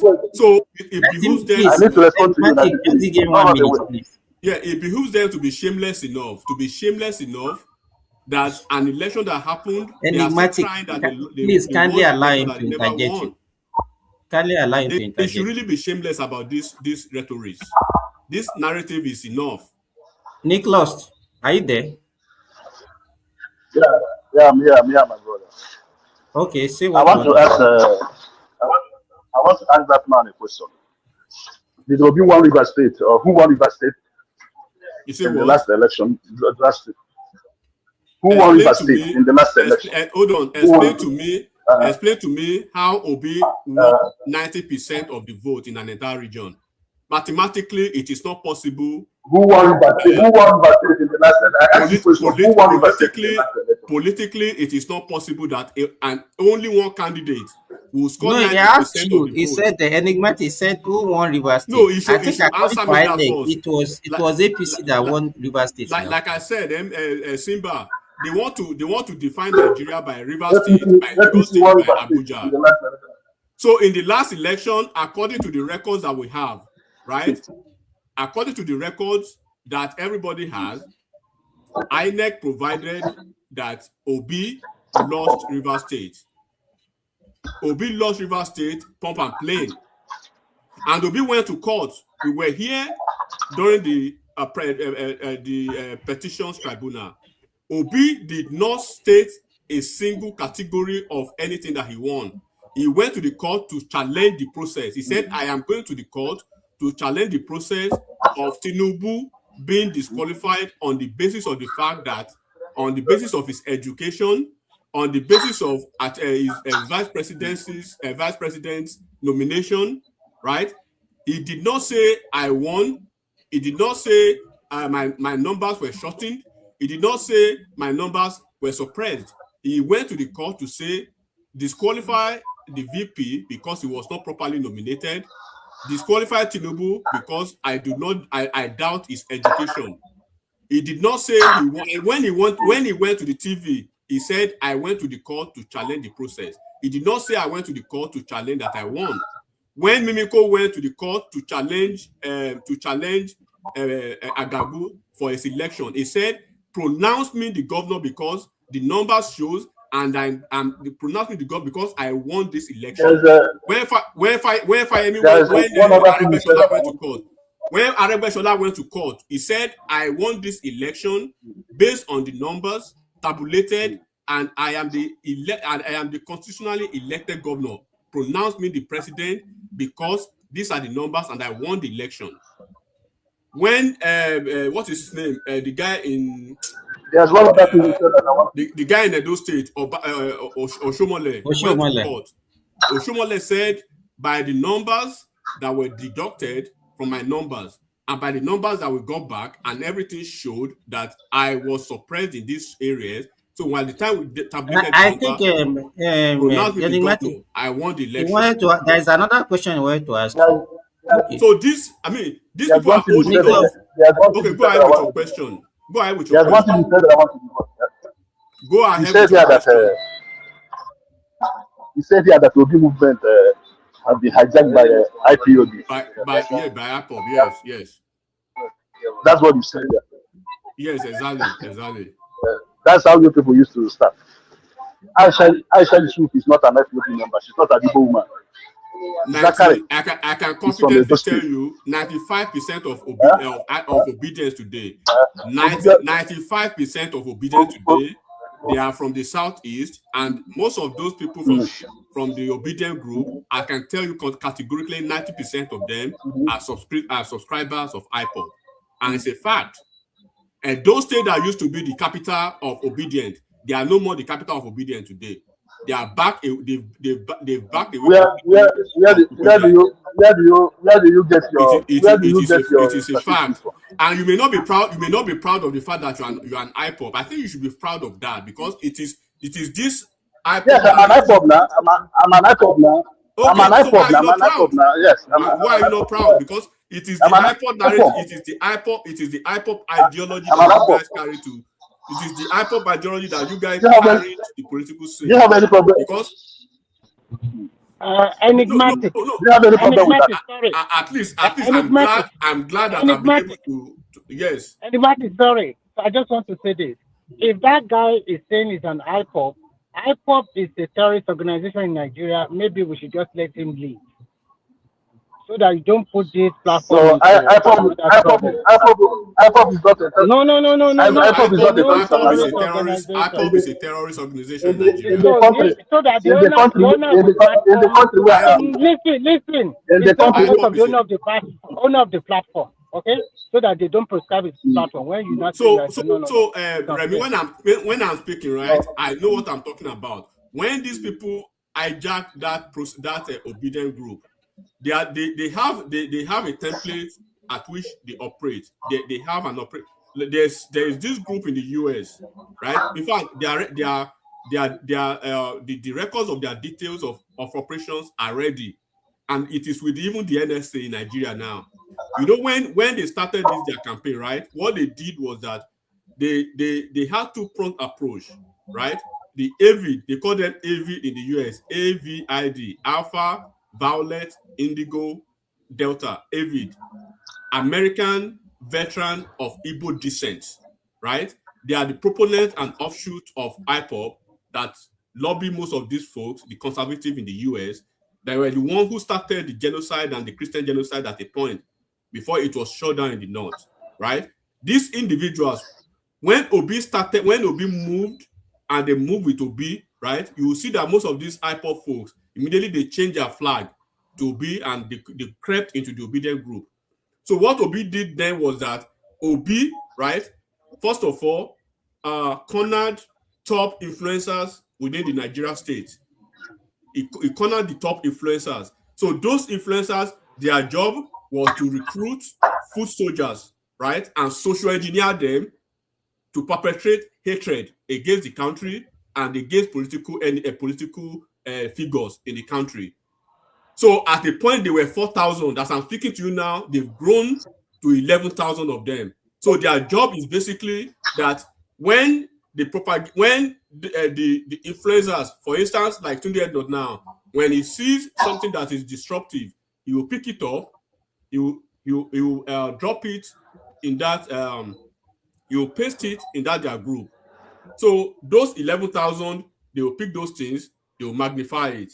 For instance, if Madam Zita says Obi is a thief because he stole Anna Brown's funds, he couldn't pay salary, doctors went on strike for 13 months, what they would do is that somebody like Tunde Ednut or Osenu Rufai will pick it up, post it, and those 11,000, they will bombard Madam Zita's page. They will keep badging her. That's how it spreads. So that is the modus operandi of IPOB. IPOB builds their organization on propaganda, right, on fake news and hatred for the nation. So that they trickle it down to Obi's campaign. Obi has built his campaign on hatred of Nigeria as a nation, propagating hatred internationally, globally against Nigeria and political leaders in Nigeria, including political opposition. You could see how they embarrassed Atiku when they were trying to humiliate and blackmail Atiku to step down for Obi, and Atiku said no. They did the same thing. So this is the way they do, and they already know them. People know them very well. Even with beyond Nigeria, there are reports on them already. So when some people are speaking, they are not speaking in vacuum. We are speaking with fact and evidence. And I know immediately, I knew this guy was an IPOB, and I understand how they speak. That was the reason I knew they are talking. If you know their talking point, if you understand the psychology behind their operations, when they speak, when they operate, you will know this is an IPOB. You can't miss them. You can't miss them. Obi is an IPOB patron.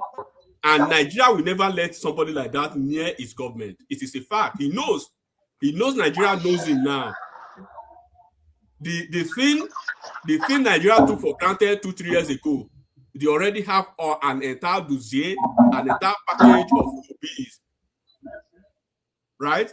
Obi is somebody that Nigeria has eyes on, not just as an individual, but as a person who has intentionally social engineered a lot of Nigerian youths.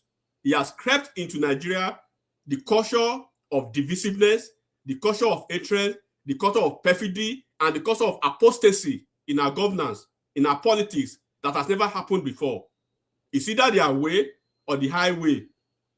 They cannot be in coalition, they cannot be in merger. It is always their way or no way. That is why you see the way they treated Atiku, even Atiku that harbored them. Look at the way they treated Abure, Apapa, Arabambi, the party that harbored them. They cannot coexist in any egalitarian environment or ecosystem. It is that their ecosystem of malfunctionality that they can thrive. And when they know that you know their game, they get shivered and they run away. When this guy opened his mouth and started speaking, I knew this is an IPOB operator. I knew straight up that this is an IPOB operator. If you operate within a certain ecosystem in the US, you will see the type of high-level job that the NSA in Nigeria and the apparatchiks of government in America, particularly in certain sector, what they've done, what they've collated, the dossier they have about some political figure in Nigeria today, you'll be surprised. You'll really be surprised. Obi has been clogged. They know Obi in and out now, and he knows. That's why they are not worried about him. That's why. I mean, it is an embarrassing thing that it is only one region's political, let's assume, political poster boy who lost an election with your region, and you are trying to cosplay the entire region to believe that you won an election that you openly lost. How could you say you win an election that you did not win? You didn't get 25%. You didn't even get 5% in any state of the Northwest and Northeast region. In two different regions, one of the two largest regions that produces numbers, you didn't get 5%. How did you win the election? You win. Okay, let's assume that they give you the number you said you won in Rivers State, 200,000. Does 200,000 confer you the presidency? You must displace Atiku on the number 2 before you can place yourself as number 2 before you even go to number 1. I mean, once again, if you're an Igbo person and you are listening to Obi every time, Obi being the poster boy, enigmatic. Sorry, it is embarrassing. Nicholas, are you there? Yeah, I'm listening. It is quite embarrassing. I'm there. I have a question for you. Okay, let me ask you, why did Obi after that 2023 election, why didn't he contest the result of the election? Why didn't he contest the result of the election in the court? He contested the result of the election. Can I ask you my own question? He didn't. Excuse me. Let me ask you my own question. Have INEC uploaded No. First of all, clarify the lie that you just told. You have to understand the fact that you are not here with in your echo chamber. Clarify that lie that you told. Obi went to court, not challenging the numbers, not challenging that he won, not saying that he won a single state. He said disqualify the vice president for his wrong nomination. Number 1, disqualify Tinubu for his academic records. Those are the things. He was looking at the technicalities and the process, not the numbers. Even Atiku had a stronger. That was. Do you know how many? Do you know it took the entire Supreme Court less than 2 seconds to knock out Peter Obi's case because it was frivolous, it was vexatious, it was anathema to anything you can even reckon with. And I believe his lawyers were so embarrassed. How could you go to court?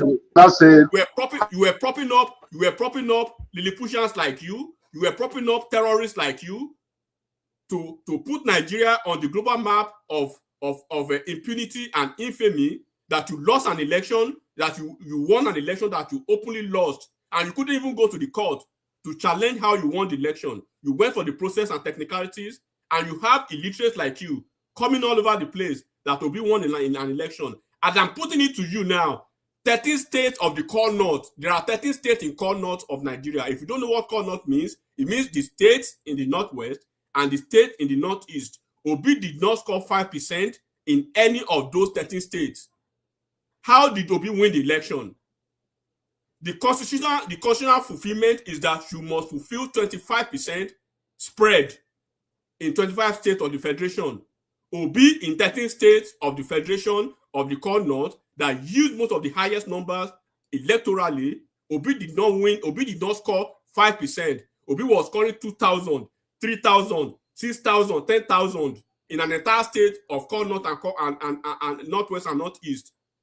And because of Rivers State, you think they will declare him president? Out of the entire candidate, Atiku had 25% spread in 22 states. Tinubu had 25% spread in 29 states. Obi had 25% spread in just 15 states.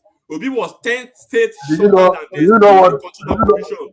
Do you know what? Do you know what caused that glitch? Do you know the So cause of that glitch? tell I me, told you what caused the glitch. tell me how Obi lost 13 states in the core north. Did not score 5% in 13 states in the core north. I told you what? I told you what caused So the glitch? tell me how INEC. Tell me how INEC. Hold on. Tell me how INEC gave Obi 89% of the vote in only Southeast. In only Southeast. Only Obi. Kwakwanso, let me give you the numbers if you don't know. In Anambra State, Kwakwanso scored 1,000 plus. Atiku that just 4 years ago in I the asked you a Southeast question of. was a PDP. Hold on, listen to me. Yes or no, my brother. Anambra is not Togo. Have I not told you what caused the glitch? Did INEC tell you how a single candidate scored 90% of the vote and the remaining 10%, all the other candidates were distributed 10%. How did Obi score 90% in an entire region? Mathematically, it is not possible in politics. Electorally, it is not possible in politics. Even the red of the reddest state in the US, Alabama, Kentucky. That's the reason why. That's the reason why the givers was you guys are so idiotically moronic that you cannot even put the mathematics together. How did Obi win 90% in your region? You have gone to I think we have flogged that. Hello, Nicholas. Sorry. You guys are not even ashamed Can of we yourself. also talk so that we can move on? Nicholas, sorry. You cannot even ashamed of yourself. I think we have to.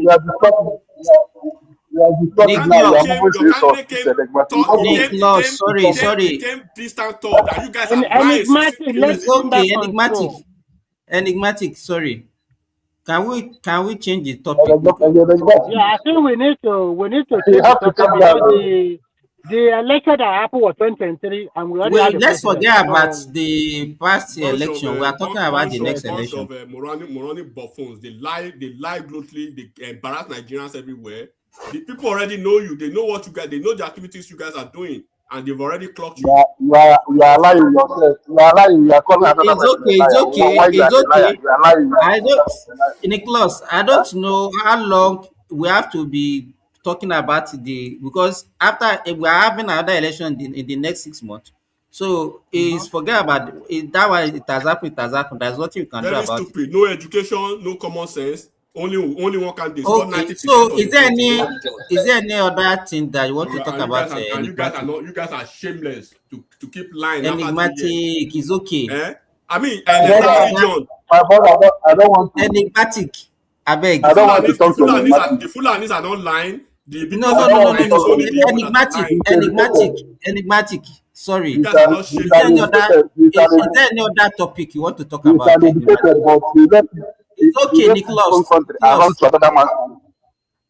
It's okay. You are a terrorist. You shouldn't even be here. You are a terrorist already. You shouldn't even be here. You know that. It's okay. Young. I mean, you guys stop that. Enigmatic. Is there any other topic you want to talk about? I believe I just have to let them know they need to be shameless. That's all I need to say. An entire region needs to be shameless. Okay, thank you. Thank you. Yeah. Nicholas, is there any other thing you want to say? No, I'm here. Like if there's any other discussion, I'm here. No, the topic.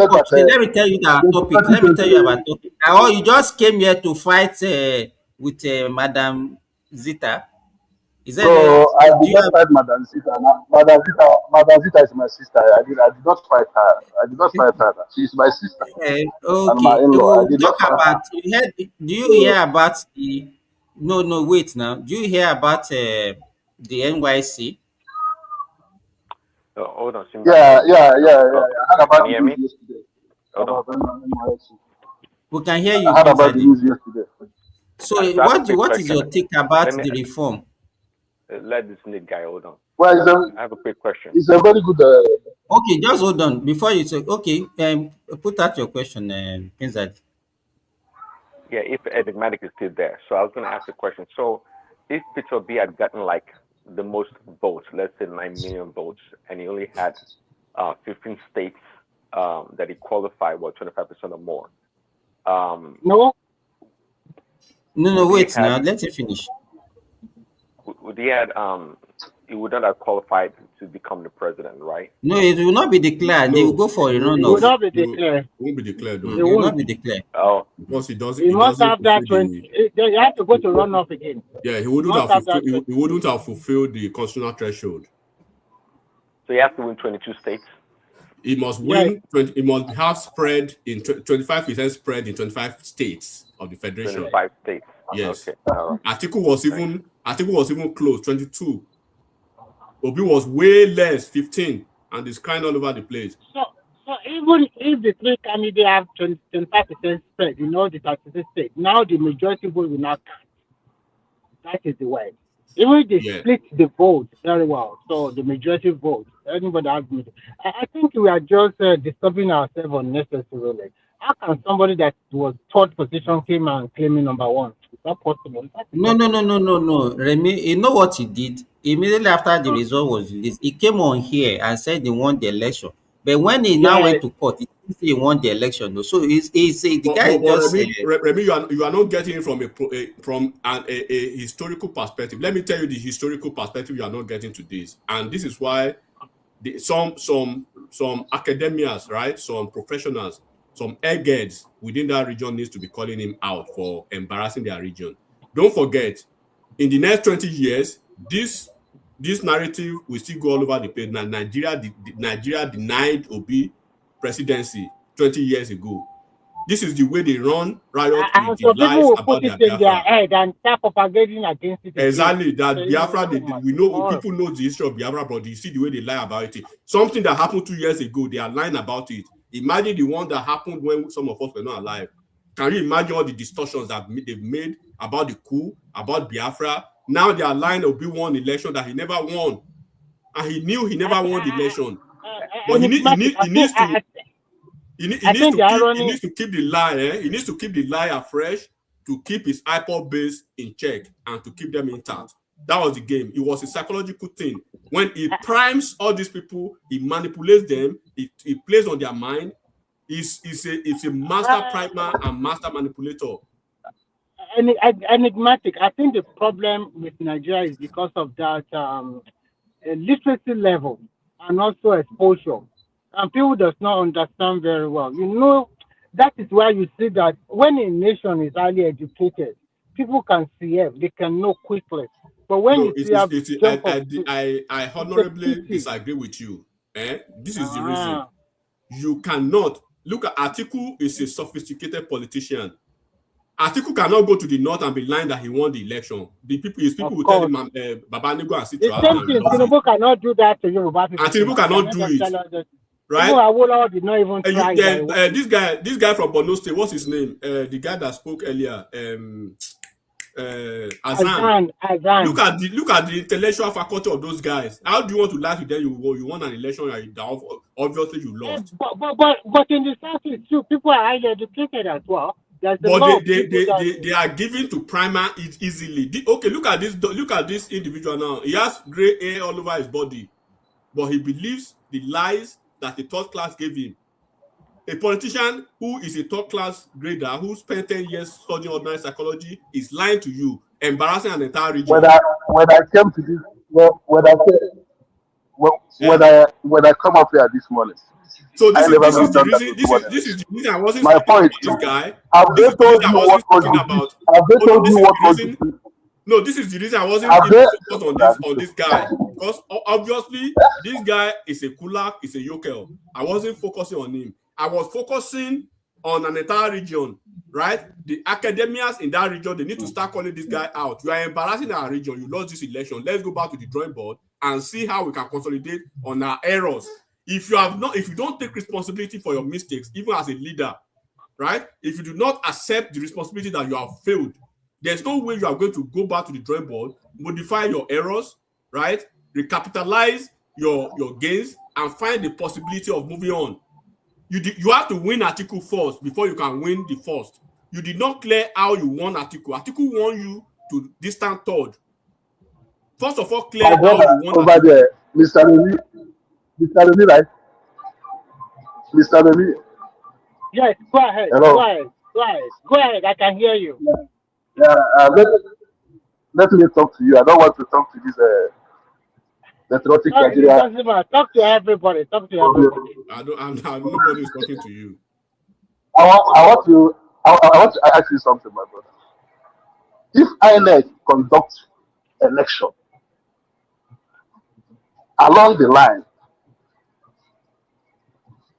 they said that there was a glitch when they are announcing the result. Don't INEC have the duty to tell Nigerians what caused the glitch, my brother? That's my question. At least they're supposed Okay, to tell Nigerians okay. this is what Yeah, I caused the glitch. understand your question. For them to clear people's But Remy, the point. Let me answer this guy. Let me answer him like a lawyer. The point is that why is it that? I'm not answering you, but Okay, let me answer Nigerians. Don't answer me. I'm not talking to you, my brother. Let me answer Nigerians. Remy, let me answer Nigerians. Why is it that it is only Obi that is lying that he won an election? Why is Atiku not lying the same way Obi is lying? Is the whatever the assumptive or the assumption that glitch was switched off, right? Was it only subjective to Obi? Was it not subjective to Atiku himself? Atiku is a bigger politician than Obi, who is a more sophisticated politician than Obi, who has more political courage and political fecundity than Obi. Why is Atiku not lying with his entire region? Why is Atiku not embarrassing the entire North that he won an election that he clearly and obviously lost? Enigmatic. Let me answer his question. I will answer your question according to the Electoral Act and also to the Constitution of Nigeria. I'm not even listening to what that man is saying. The question is for you. You want to be rational with an IPOB. You want to be rational with an IPOB. Don't worry, Enigmatic. I will answer your question this way. According to the Electoral Act, when there was any election, all political parties should have their political agents. The reason why they ask them to have the political agent is because of the form from EC8 or from EC9, I forgot the name of the where they write the result.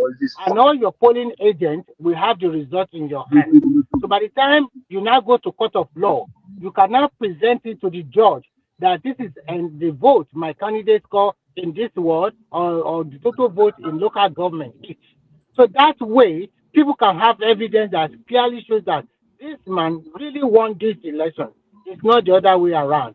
And the beauty of this 2023 election is that there is not a lot of trouble in terms of accreditation because they are using biometrics in which they take your fingerprint and they know that it is you. And they gave you the paper. I know the polling agents were there. So to say the truth, I think Obi is just gaslighting people. He lost that election, fair and square. That is not the truth. So we should not, in fact, to be frank, I think a lot of people from the southeastern part of Nigeria, they will not be happy with how Obi is carrying himself. Being people that are very organized and people that know what they are doing. Because in future, more people will come out from that region that want to vie for the position of presidency in Nigeria. If we still remain one as a nation, I think that is the little way, according to the constitution and according to everything. If Obi has went to the Court of Appeal and Supreme Court and showed them state by state how he won the election, the total vote he got, and what the agents also have in their hand, and then they cross-examine everything. That is how Oshiomhole was able to win his governorship bid back. The same thing with Aregbesola. So please, we are all learning. We are not stupid people. Everybody knew the truth. Even if you say you won the election, what happened to number two? Why did your vote more than Atiku? You are not talking about Atiku. You are talking about number one. So I think another election is coming, and let's see whether he can garner the same vote. So I think I will stop here so that other people can talk.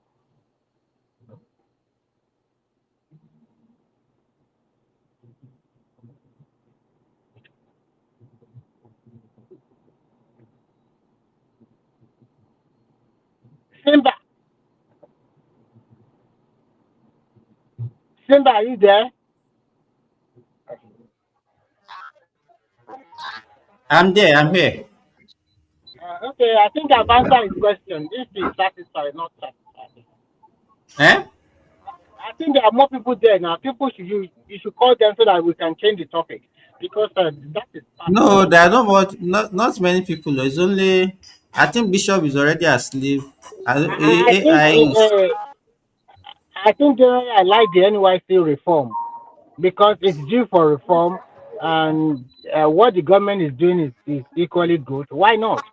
At least if they can train them in various skills, and those ones that really want to go ahead, they can give them a grant, and from that grant, they can start doing something. Not every time government.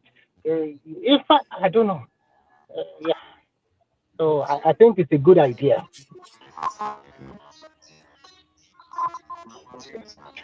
Mr. Remy, I the think it's reform for NYC, what is he really speaking about? Okay, Are the they going? reform is about first their orientation they used to do for 3 weeks. They now change it to 6 weeks now.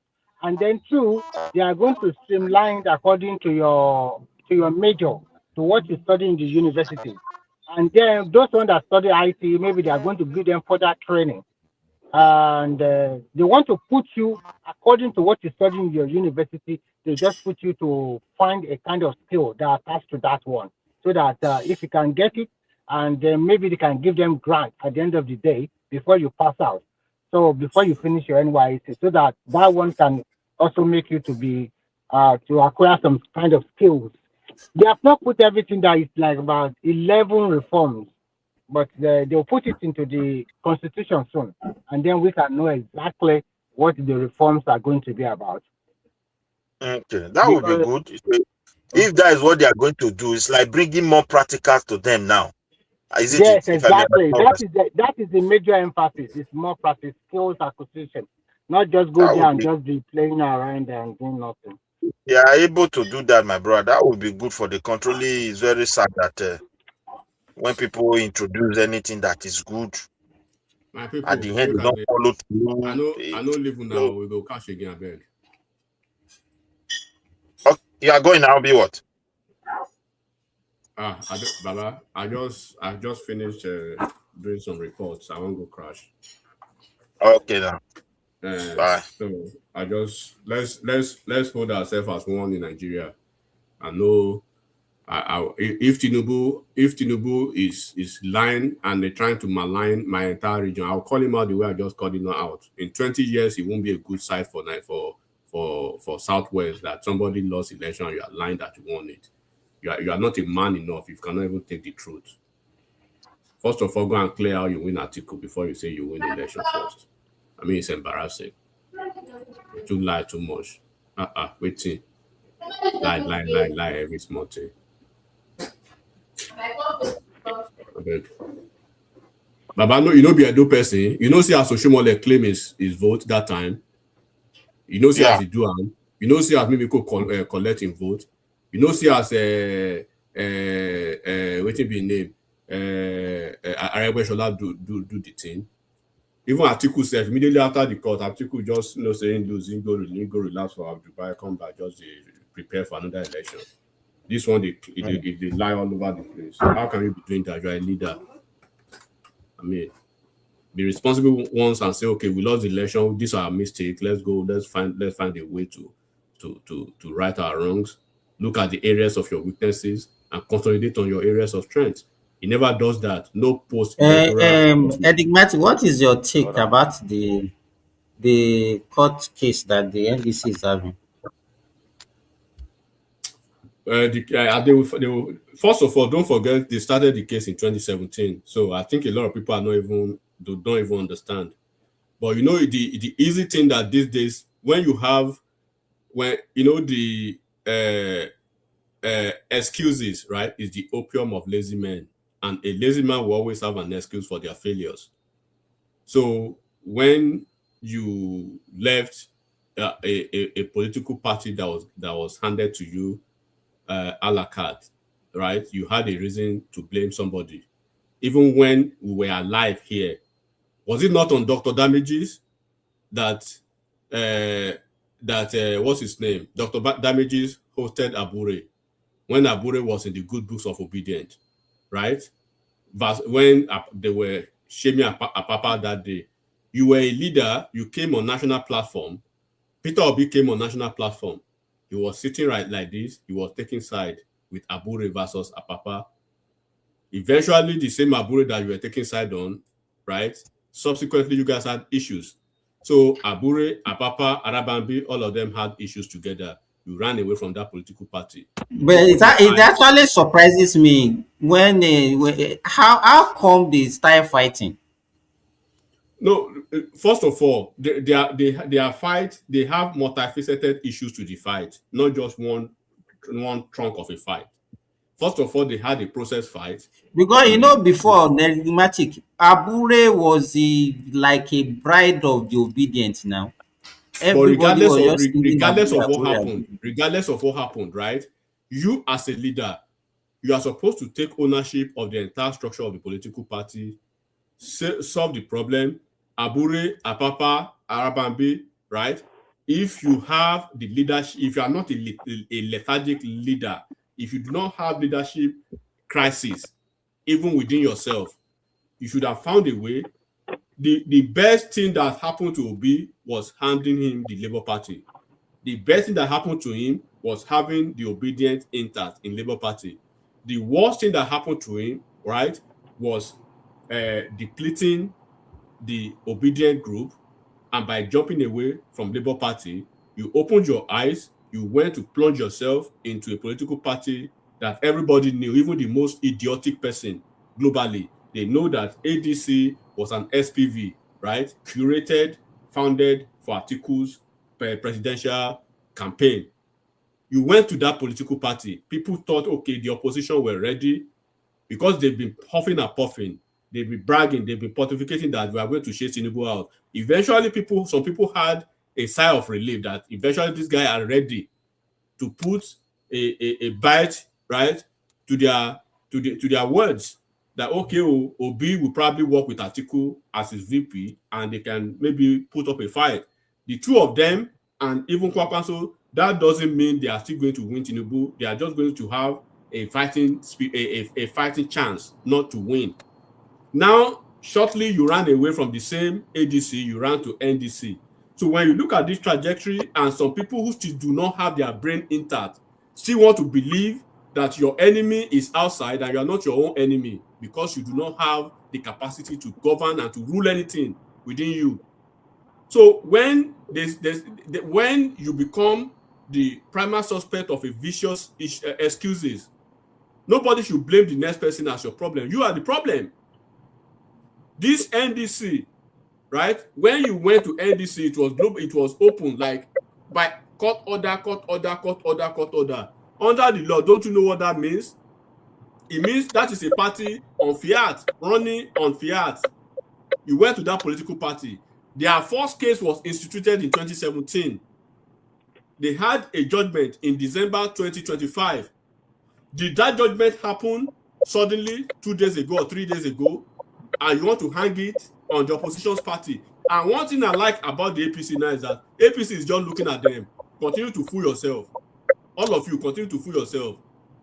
Hang everything on APC. Enigmatic, that is the best way to treat them now. Exactly, now because they are not serious. Because it's not them.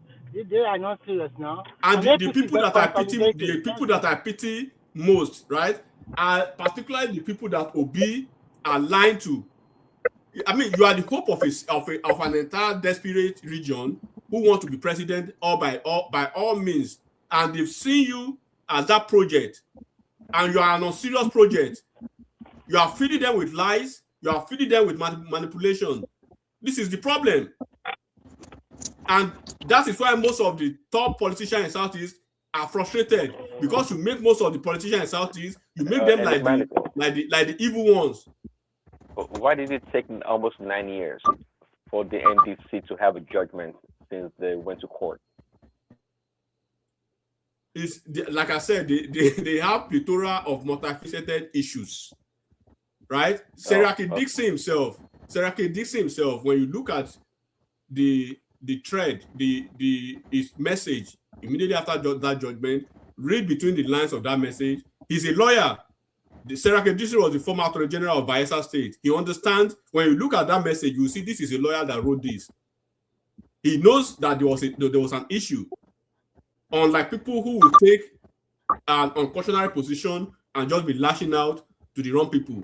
You want to lash on to the judiciary, you want to lash on to the APC, you want to lash on to opposition, you want to lash on to this, you want to lash on to this. When are you going to take responsibility for once that, okay, I messed up? When are you going to do that? If you are a leader and you cannot do, all of us are leaders now, are we not? We've had very high positions. When you look at your team member, when you look at your team, when you look at your structure, right, you know what is not working right, and you take responsibility as a leader to correct the wrong. And when you make efforts to correct the wrong, there are some areas that probably you even make errors on your own. So if you cannot correct yourself as a leader, how do you want your team members to look at you? Means you cannot even have an appropriate feedback model that will actually resonate and probably depict that this is a leader that is honest. Are you the only person? That is not typical of African leaders. Don't take responsibility readily. And by the way, I said it before about Tinubu. I think that's one thing I like about Tinubu, anyways. Maybe because he's much older right now when he started compared to when he was much younger when he started politics. It does take responsibility, and I said it before. The hallmark of a good leader is to recognize the error and make amendments and change course. A lot of leaders don't like to change course because it makes them look weak. They think they look weak. And Peter B is an archetype of such a leader. He doesn't want to change course. He sticks to the same thing that's not working. The only thing he does is run away. A typical example, right? Look at the 2023 election. When APC lost Lagos, some people went to the streets, almost causing rampage and stuff like that. Tinubu's message, right? Percolated immediately accept responsibility. Immediately accept responsibility and move on. We lose some, we win some. We lose some, we lose until the end. Until the end, let's keep hoping and let's keep praying. Everybody calm down immediately. If Obi was in that situation, what do you think it would have latched onto that alone? God bless you. That's what I'm talking about, a leader. That's what I'm talking about, a leader. That's what I'm talking about, a leader. We are going into another election. And even if it caused commotion at that time, it is our mumu people that the police will arrest. No, apart from I don't know about, but look, the thing I'm saying is that, okay, 2023, we thank God that we went through the election, everything was good, and Atiku is a sophisticated, either we like it or not, right? Atiku na chairman in Nigeria political space. But it seems the momentum for Atiku has faded away, to be frank. I'm not even talking about, I don't want to talk about. I know, I agree with you. I agree. Right? I agree. But the fact remains that when you go to certain spaces, you expect intellectual conversation. But when people call, it is the right of any politician to lie, right? But it behooves on you as a responsible person. Don't waste your education on a politician who wants to lie. The lie is just. How do you even see yourself that you are carrying water for a lying politician? For me, I just think this guy is just doing something that will affect that region politically in the future. It's already affecting the region. That's what you are not getting.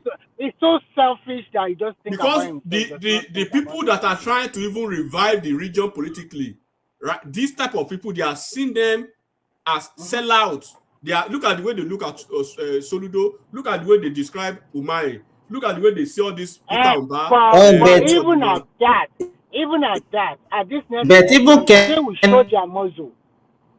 Look at the way Kenneth Okoko was mad at Obi the last time. Kenneth is mad. Something wrong with your mic. Okay, so it's getting better. What's his name? Kenneth Okoko was really mad at Obi. Van Ozigbo, one of the closest allies to Obi before the election, he is really mad at Obi. He was really mad at Obi. Look at all the people that were close to Obi then. There was this guy, Balami. When Balami joined Obi's campaign, right? Balami came out, he said he dropped $1 million for Peter Obi. But by the time he started seeing the don't you know how much Obi made from diaspora? Malami?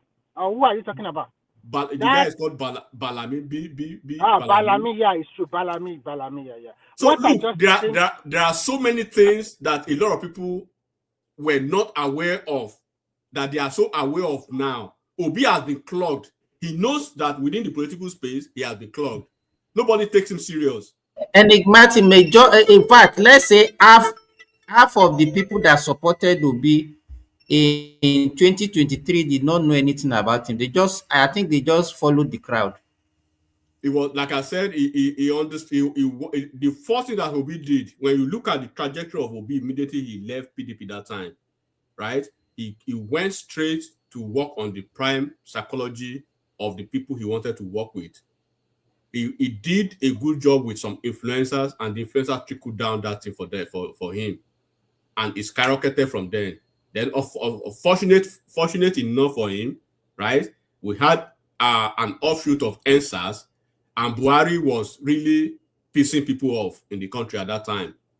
So it was a very calculative move for Obi and the people who primed him up for those group of people because that was the reason that he actually built on the IPOB infrastructure and IPOB structure. So they blew it for him. If you know the way IPOB is structured, right? IPOB is structured in a way that they have a multi-layer, right, edifice of propaganda. They can cook any fake news. They will cook fake news about you. You'll be looking at yourself. You'll be doubting yourself. The people that cook fake news to America here, until they started, if you know what they have on them now, bro, even Obi himself, he knows a lot of things. That's why you see people, they don't have, nobody takes it. Okay, let's even look at the just 2 minutes appraisal of the next election that is coming up. Like I said again, right? For you to say you win an election that you never won, first of all, that already takes a shade of that integrity off you. You are like a father that is lying to your children. How do you look at yourself in the mirror? You did not win a single state in the core north. You didn't even get up to 5% in the core north. If you look at it critically, majority of the top politicians didn't actually believe he won that election. I'm talking about from the Southeast themselves. Of course, they know now. Yeah, of course, you know it is you people that doesn't know Obi that you wouldn't know that Obi is a pathological liar. Obi is a faceless pathological. Is this type of a liar that will look you straight in your eyeballs, right?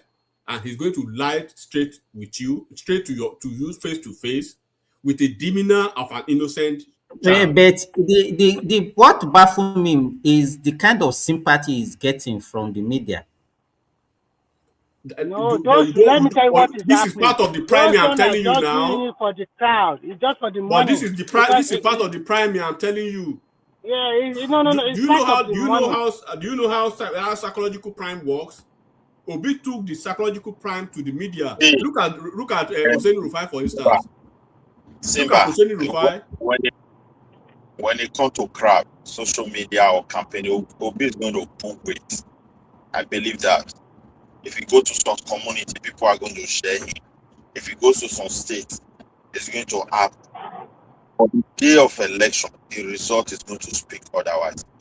And that is why, for me personally, all this court issue, if Tinubu can win, then win him. Let them go to poll. And after that, they can continue their case so that people don't create that. I want Obi to be on the ballot. Personally, I don't want to whereby we can just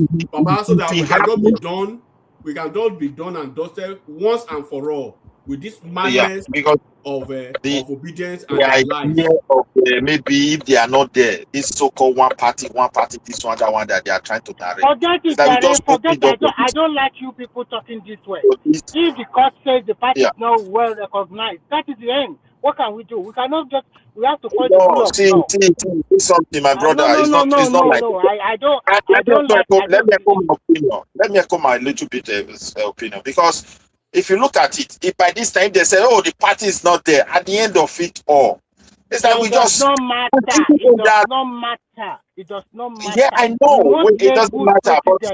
We must lay good precedents. We must lay good precedents. This is not the kind of politician Nigeria should follow, jumping from one political party to another one. It's left for Nigeria. Out of sympathy? Nigerians are going to tell him at the ballot. That's the best way to do it. That's what, because if you look, this case they're supposed to have judged it long time ago. Just address it. That's what I don't like about my country. It's not even now. Okay. Midwest. Let's calm down. How do you think they can resolve? How do you think they can resolve the issue of NDC in the court now? They can't give a judgment. Which judge you are talking about? You have to provide. Let me get Simba's question a little bit, I beg. Simba, you say what? Now that the court has at least, so how do you think they can resolve it that will be in favor of the party? My suggestion is, I see the court case creating an excuse for these people.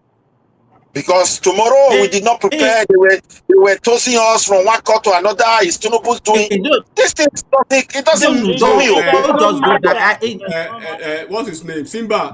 Myself. Do you know who went to court? Do you know it was ADC that took themselves to court? Are you aware of that? It was ADC, my brother. I mean, it was NDC. Okay, let me learn my point. Get my point. It was NDC itself that took itself to court. Even the NDC, within NDC, even without this court, they are already collapsing with their primaries across the country. In my state, it's almost like a game over what they are doing. So many places in Nigeria, where this guy is from Kwakwa, so I think his son is the one represented there. You think all this kind of politics we sell in Nigeria?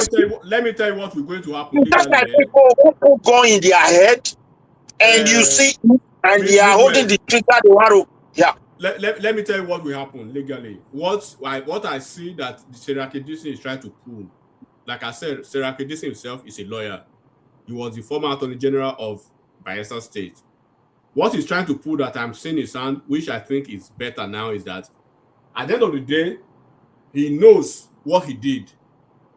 Out of 29 processes for you to have a valid, legitimate party registration, he did not fulfill 23 of them. He only fulfilled 3 out of 27. He did not fulfill 24, number one. So now he knew that what I did wasn't right, but he was able to get the party to be on INEC platform by court.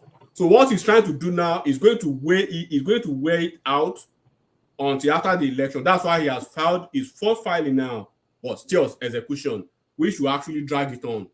So I think from what I'm seeing is that he's trying to drag it on until after the election. So whatever happens after the election, if the party is dissolved, he will have known that he has managed Obi. But what happened to Zamfara will also happen to them now at the end of the day. No, will they win? He knows they cannot win. No, how do even they win? Even some of them win Senate or rep. No, but I'm just telling you what the legal angle he's trying to pursue. He's trying to wear out on after the election. I think the real issue was about the logo, the court law. Is it not because of the logo that they are? It's not about the logo alone. It's not even about the logo alone. Like I just told you, for you, go and check. When you want to register a company in CAC, right? You have to follow certain procedures. Bring this paper, bring this document. If they tell you to bring like 27 things and you went with just only 3. So he was supposed to have to fulfill 27 requirements. After those 27 requirements, he was able to fulfill just 3 out of those. So they were even accusing him that he did not pay registration fee. that he did not even pay registration fee. My question is, was Obi aware of all these political registration flaw before he went into that party? Was Obi blind when he saw that the party was registered with court? Because what is it? Court order. If I am representing you now, you know why I asked that question. Midwest. If I'm representing you now, Midwest, you be Baba now. Yeah. You call me that Baba, I want to do this thing, and I say, okay, I'm going to be your representative, maybe your legal representative. Okay, these are the requirements. I need your birth certificate. I need your statement of result. I need your citizenship. I need everything. So at the end of the day, they are requesting 25 documents, right? So out of those 25, it is my job, because you have paid me to do a good job for you. Now the duty for me is to ensure that I check everything. I make a proper audit before I jump into the company you want me to invest in. When I see the red flag, I'll come back, Baba, look, that company is a red flag, no go area, right? Yeah. That's what I will tell you as a responsible representative of yours. Yeah. And then it means you have done your due diligence. Obi saw that, I don't know if he checked, I don't know if he did not check. If he did not check, or he checked and he still went ahead, this is why we are talking about his leadership decisions, poor judgment. When you see, don't you have lawyer? And we've been telling him, we've been calling on Obi, right? Obi, you cannot be trying to run for president and be stingy. Bring money out, invest. Look at where I'm going, my brother. If Obi said he's an agent, they are too good. They are different from the crooks that are ruling the country. Even for party point, where is that? How will I put it? The good characters that they try to portray themselves, because they're supposed to check. They have lawyers. I've discovered that, look, things are not right here. Why did they leave the party? They are desperate to become president. So they are desperate if you ask me now, I go ask. So where is the sincerity? Where is I don't understand. Are you not mad now that I am mad? Why I'm mad at Obi is that instead of you to come to your people and say, look, we made an error. Unfortunately, we didn't check properly to see that this party is entrenched in a lot of legal battles. For instance, the first thing that you know that the political party has a problem was when the party was registered on uploaded on INEC platform as court order. You see the party secretary, court order, party name, court order, party chairman, court order, almost 7 items on INEC platform shows party court order.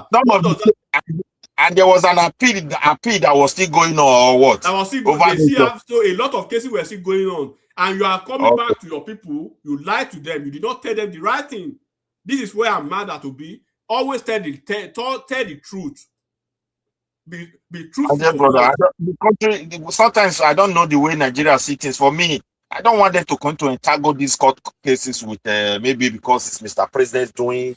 That is the angle I'm speaking to. No, you understand me? Mr. President doing, Mr. President doing. I just the truth of the matter is that Obi, how is he going to win? They are not campaigning. They don't have structure.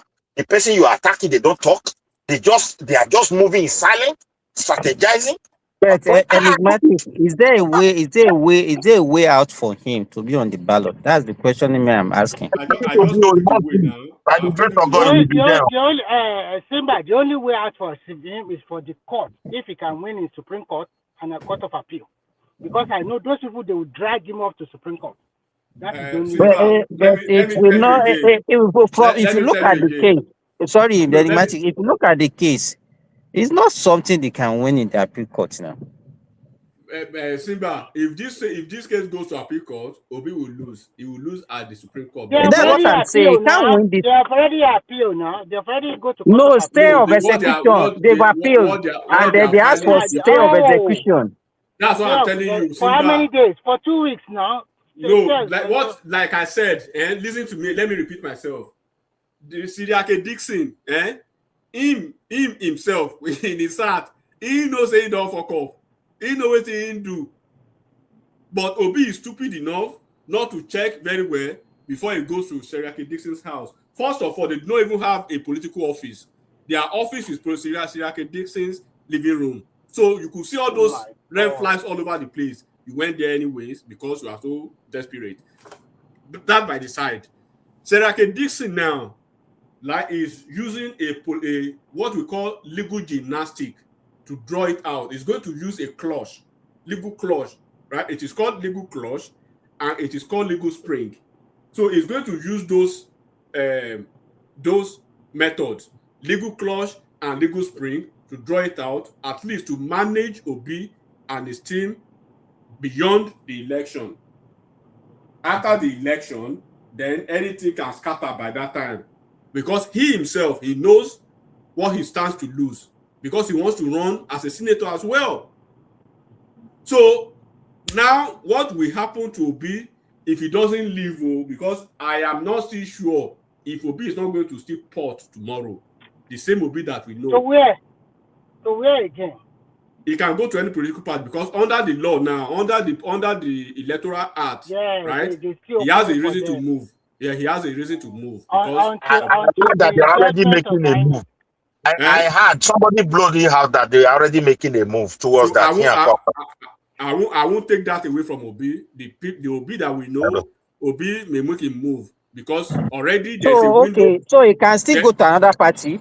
Yes, there's a window for him under the Electoral Act. And also, they have not received the judgment. INEC appeal. No, apart from he has not received the judgment. The thing now is that there's a clause. The clause is that his political party is having issues, so that can be granted. Enigmatic, answer this question. No. Before you can move now, you must be a member of a political party for 1 month. Like I said, there are some, it's too tight for him. In every law, in every law, there's always an exception. When you look at the Electoral Act that they just passed the other time, right? There are some few conditions that will accommodate you to move at this stringent moment. One of those reasons is when this type of issues that your political party is in a jam, right?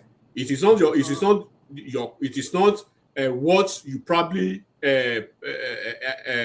anticipate, but by the effusion of law and by the effusion of constitutionality, and you still want to run in such an election, right? That conditionality is still a window out for you to move to political party. If you move to another party now, that would make him more a laughing stock. What is your? Is it not a laughing stock already? What else again? God. Is it not a laughing stock already? It's always not good to be an opportunist.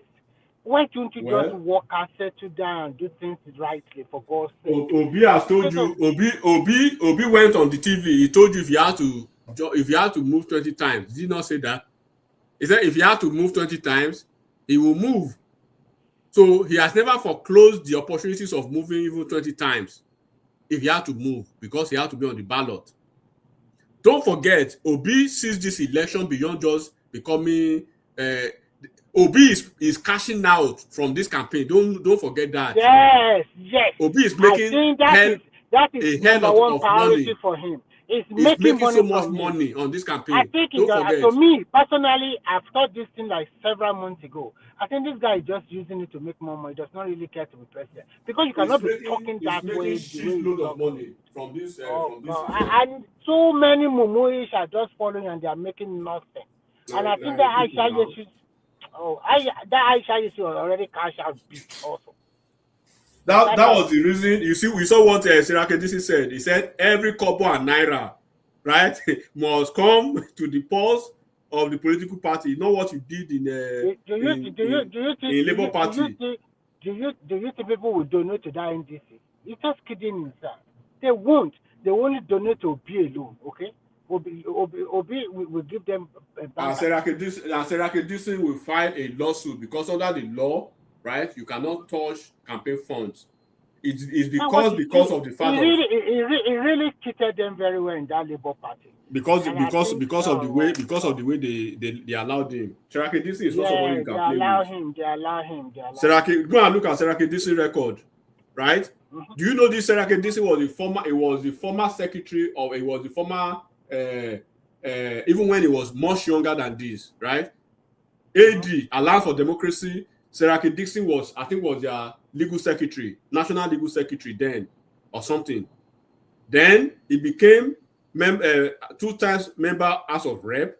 Then he became, before then, he became the Attorney General, then 2-time member House of Rep, then 2-time governor of Bayelsa State, 2-time senator, now a national political party founder. So if he ahead as an Attorney General, he also does not know the law very well. He know what he's doing, Sha. Everybody just want to use that power to get it, okay? That's just cheating everything. Now it has come to bite them back. If my papa loses senatorial seat as well, because the way I'm looking at it, people should just, I don't know. It's just too low for Nigeria for that Obi to be doing all those things. I'm just, you know, one thing I'm very happy for. I'm happy that my people eventually in Edo State, they got their brains back from this, from the madness of a lot of more than 60% going into that their of obedient people. nonsense. I don't know what they were thinking before being on that bandwagon of obedience. I don't know. It's just sentiment. It's sentiment, and they don't want the ruling party. And you know what Buhari did towards the latter stage of his presidency was not good, to be frank. So many things were not. Of course, it too is not lucky because of the COVID-19 wahala and everything. And the man does not rule very well. He's not really firm and does not understand that. I don't do so many trouble with him. So toward the tail end, everything was bad. And then it wasn't that. What happened in Edo State? 2 things were involved. I think they just put it on their head, though. You know when Oshomole, right? When Oshomole was edged out, was kicked out as a national chairman of APC, he was having issues with the cabals, and most of the cabal, who was the anchor of the cabal within the governors forum? It was Fayemi. Fayemi was the chairman of APC's governors forum. So they mobilized and they kicked Oshomole out. At that point, their first order of event was to embarrass Oshomole in Edo State through Obaseki, which they eventually achieved. They accomplished that mission. Number 2 was Obaseki, right? Midwest can attest to this, and anybody from Edo State can attest to this. Obaseki worked, right, and gave latitude for Peter Obi in Edo State. In fact, Obaseki's appointees worked for Peter Obi and obedient. Some of Obaseki's people were obedient in Edo State. So it was an easy ride for them in Edo State. So this is one of the things that we are telling them, that the dynamics is gone and gone. Particularly not even shortly when you won the election, right? And you came back to the same Edo State to campaign against the wishes of Edo people by trying to take political power back to the region that just produced the president, the governor. Obaseki was leaving the government house. You are trying to take the governor back to Obaseki's region. Somebody who actually had a close affinity to Obaseki, that is Olumide Akpata, while some other people were chanting Ighodalo. So eventually that caused problem for him on one hand. Number 2, not being able to harness, right, and consolidate on that thing that he did. And then number 3, they were all over the place. You see the way they were derogatorily lampooning the Oba of Oba of Benin that time. So they've actually messed up a lot of their goodwill. And no thanks to this is IPOP structure. All these IPOP people, they fucked it up for Obi. It's like I said again, his biggest mistake and biggest error forever and ever, right, is allowing the IPOP ecosystem to hijack his movement. That IPOP, alienated a lot of non-Igbos from the entire movement. If you had 50%, if you had 30% of non-Igbos in obedient, I can tell you today, that non-Igbos in that obedient group, right? They are less than 10% now. Yes. Everybody already potted out one way or the other. Exactly. He has lost a lot of people. Because it's more or less. It's more No, or less. you know what is this? When someone say we don't want Tinubu, then you ask them another question. What is the alternative? They will not say anything again. They will not say anything again. They say anybody except Tinubu. That means of course you don't have nobody. It's very unfortunate too for Atiku. In the southern part of Nigeria, Atiku is going to be very, very humiliated and very, very embarrassed. He's going to be disgraced in the southern part of Nigeria. I think that is why I said that after 2023 election, he's supposed to have just go and sit down. Because when son of the south, I don't know why. When they are telling you we are not voting Obi, they are telling you they are voting Tinubu. They will never even mention Atiku at all. They don't even. They are not. They won't mention Obi too. They won't mention Obi too. They don't mention nobody. When it's Atiku, they say no. Even in the northern part of the country, they are also tired of Atiku. No, I'm even talking about I'm even focusing on the southern part. If they are not saying okay, Tinubu is their choice, right? At least they will pivot to Obi. Atiku. But they are not pivoting at all to Atiku in the southern part. No, they are not. Right? They are not. Because what will happen in the north, right, is that Tinubu is going to go to northeast and northwest and rough is 25% from that region and lock down. He will even get more than 25% in all the. At least that I don't want to be bullied. I want to be conservative. He will even get more votes this time around because those cabal that were against him in 2023. Like I said, to be on the conservative side of political. Yeah. Okay. It's all right. So no, I can be very bullish. I can be very bullish, right?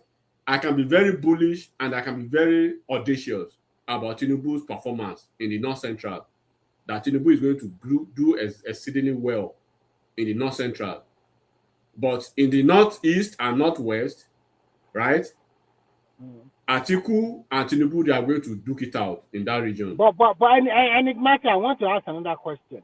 If at the end of the day, Tinubu won in North Central and just get his normal vote of being competitive in Northeast and Northwest, don't you think if this Baba wants to choose another presidential for APC in 2031, it will go North Central?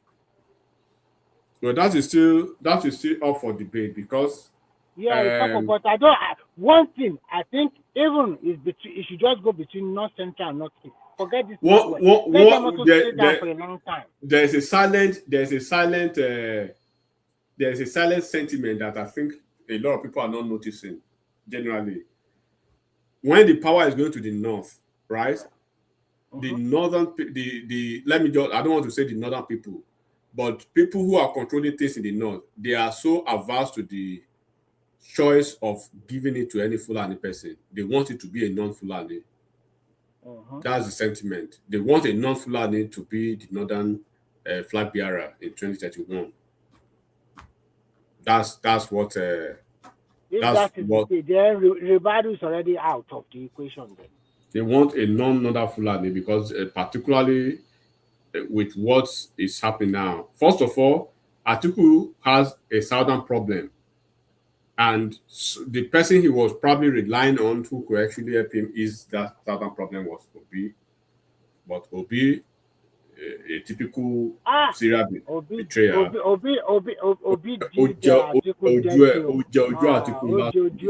Last minute. No, man. I see the way it plays. He went to Atiku to beg him for that VP. And then when the nurse is too much, he now said you chicken and last minute, you just Jojo it. You and Atiku get over he can never get over it. You know he already lost now. So all of them. Amechi to log VP. Even Amechi gave a lot of conditions. The reason why they have not really said truly Amechi is the VP. They have not made it public now. Amechi did not talk until the week. I don't know why he's not talking anyway. I don't know. The reason why he's not talking is that he asked for a lot of conditions, and the condition is very big. He said he's going to choose the secretary to the state government if they win. He's going to choose the finance minister. They are going to give him so many conditions. Just as a VP, probably he's thinking maybe Atiku will die and then he will become the president. Actually, I think Atiku, Ọlọ́run ṣàbá Tinubu ṣe God is very kind to Tinubu. Has a lot of serious. Àmì tó bá bàbá yẹn ṣe àdúrà ó dà pé ẹni yẹn gan special gan pàápàá. Ẹni tó bá Tinubu na person wey dey do am for Tinubu dey do am for me too now. Mọ̀dàrú ló dà sáà ni wọ́n tó bá sọ pé èèyàn da mọ̀dàrú gidi gan ni. Maybe you no hear me, I say the person wey dey do am for Tinubu na him dey do am for me too. Okay, hopefully for me too, because my way will just be smooth like that. One of my debates talk phlegmatic. Where do you talk? So one of my presidency. President. You two become president or what? I'm a president already for my own way. No, when they do am for Tinubu, now it Tinubu just say I've never seen a second term election that I've said it, if you could recollect, Simba, immediately after that I said Tinubu is going to have more or less like a seamless re-election, one of the easiest re-election. Tinubu can chill ni our APC go àti go tell everybody ṣá wà lórí àṣà ṣe policy àṣà ṣe framework lọ ni Òbí wà ń bẹ̀ òun parọ́ káàkiri Òbí ti tẹ́ o tẹ bá rí Òbí ti tẹ́ ó ti tẹ́ jáde ó ti tẹ́ wọlé ó ti tẹ́ everywhere gan. No, that move dumping Atiku at the last minute, that does not portend you very well in the face in the eyes of a lot of people, especially the northern people. That is a traitor. That's a traitor. Even Kwakwanso, they have already named me as a traitor too.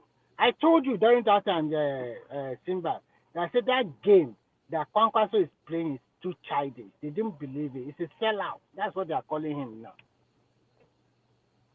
And it's not going to be on the ballot. Simba show ni gbé lọ ẹ̀yìn báyìí.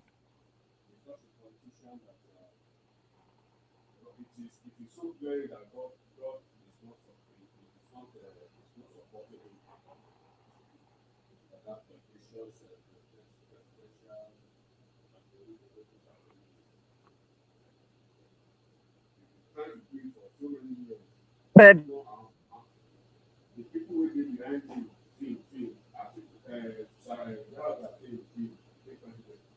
Jonathan became president. Tinubu came one time, became president. You trying to do it.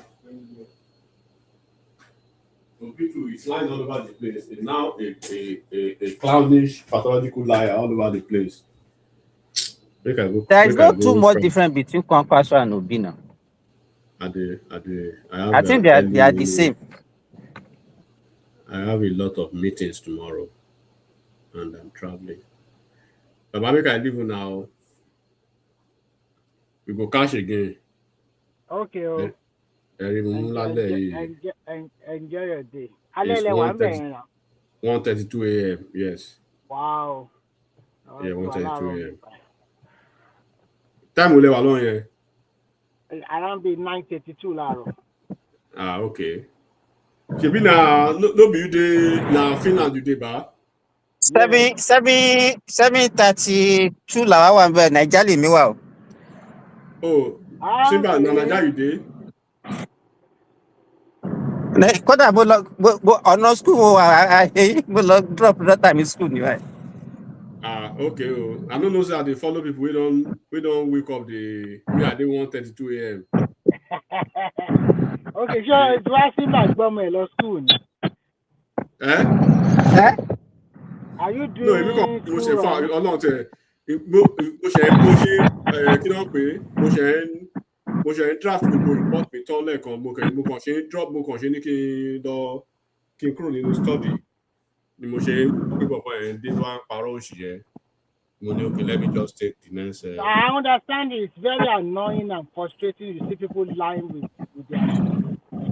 I mean, you can't lie. You can't, Baba. I deal with data all day. I deal with numbers. And you are as a leader, as somebody who still want to play a big part in Nigeria, and very young. You cannot you cannot continue to allow these individuals to embarrass Nigeria, because we have I know already at the Southeast, they are doctors, they are academic doctors, they are corporate, they are operating within the same corporate America and the academia. Matthew, do you know what happened? I think majority of the traders and illiterate, they are more than the literate ones. Because for like 25 years now, they pull a lot of people from school and then they become apprentices, and from there they are now trading. So they have each population of those. So, and you know, whatever they sell them, they just believe like that. And they hide under the Biafra, blah, blah, blah, like stuff like that. So that's the major reason. How come that Remy Konshe is not all those illiterate. But I have some of my younger colleagues, but they're doctor, medical doctors. Oh, if you see the way they reason, wàá bá wọn sunkún. One many team. Sorry, let me tell you, most of them they don't know anything about politics. It will be that drags all of them into politics. So when you are even telling them story, they just open their mouth like this. They don't know anything. Okay, look at all the obstacle elections in 2023. It won't Obi party win nothing. She clear say a lot of people, this guy is not so popular, it's just propaganda. They did their propaganda very well in that 2023. Kilo day. Baba, look, if you are banking your political campaign on fake news, propaganda, hysteria, vicious and visceral hatred of opposition, there's a limit, there's a threshold for that. There's a limit it can take you, and it can take you further to just an embarrassing position. If you do not have a ground game, if you look at Donald Trump, we'll see the kind of politics don't play. Only ground game to solid. In the future I talk, only ground game to solid. And apart from having a ground game to solid, only our institutional structures don't support it. And Elon Musk and all this, it cornered the entire structure of billionaires and tech gurus in America. The entire corporate system, corporate leaders, the corporate proprietors in America, Donald Trump corner Ogbon, and Larry Page, Zuckerberg, Jeff Bezos, all of them. You are just running the idea of IPOB and believe people come out South America.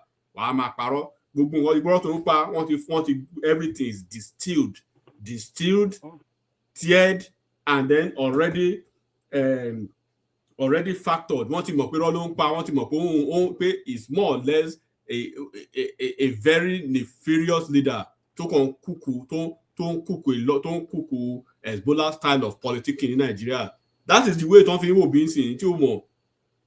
There are things that are a zombie, but to operate in the national ecosystem, be I want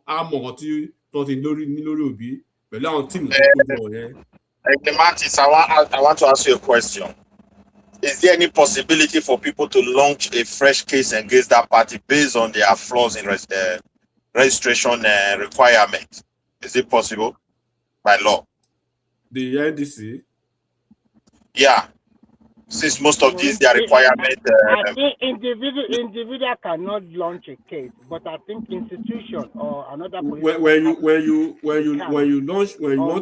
launch a case now as an individual, you'll be considered an. No, okay, let's remove individual. Let's say another political party may rise up and say, no, this man that you are declaring a winner. Of course, absolutely, they are partying, of course. Okay, you see.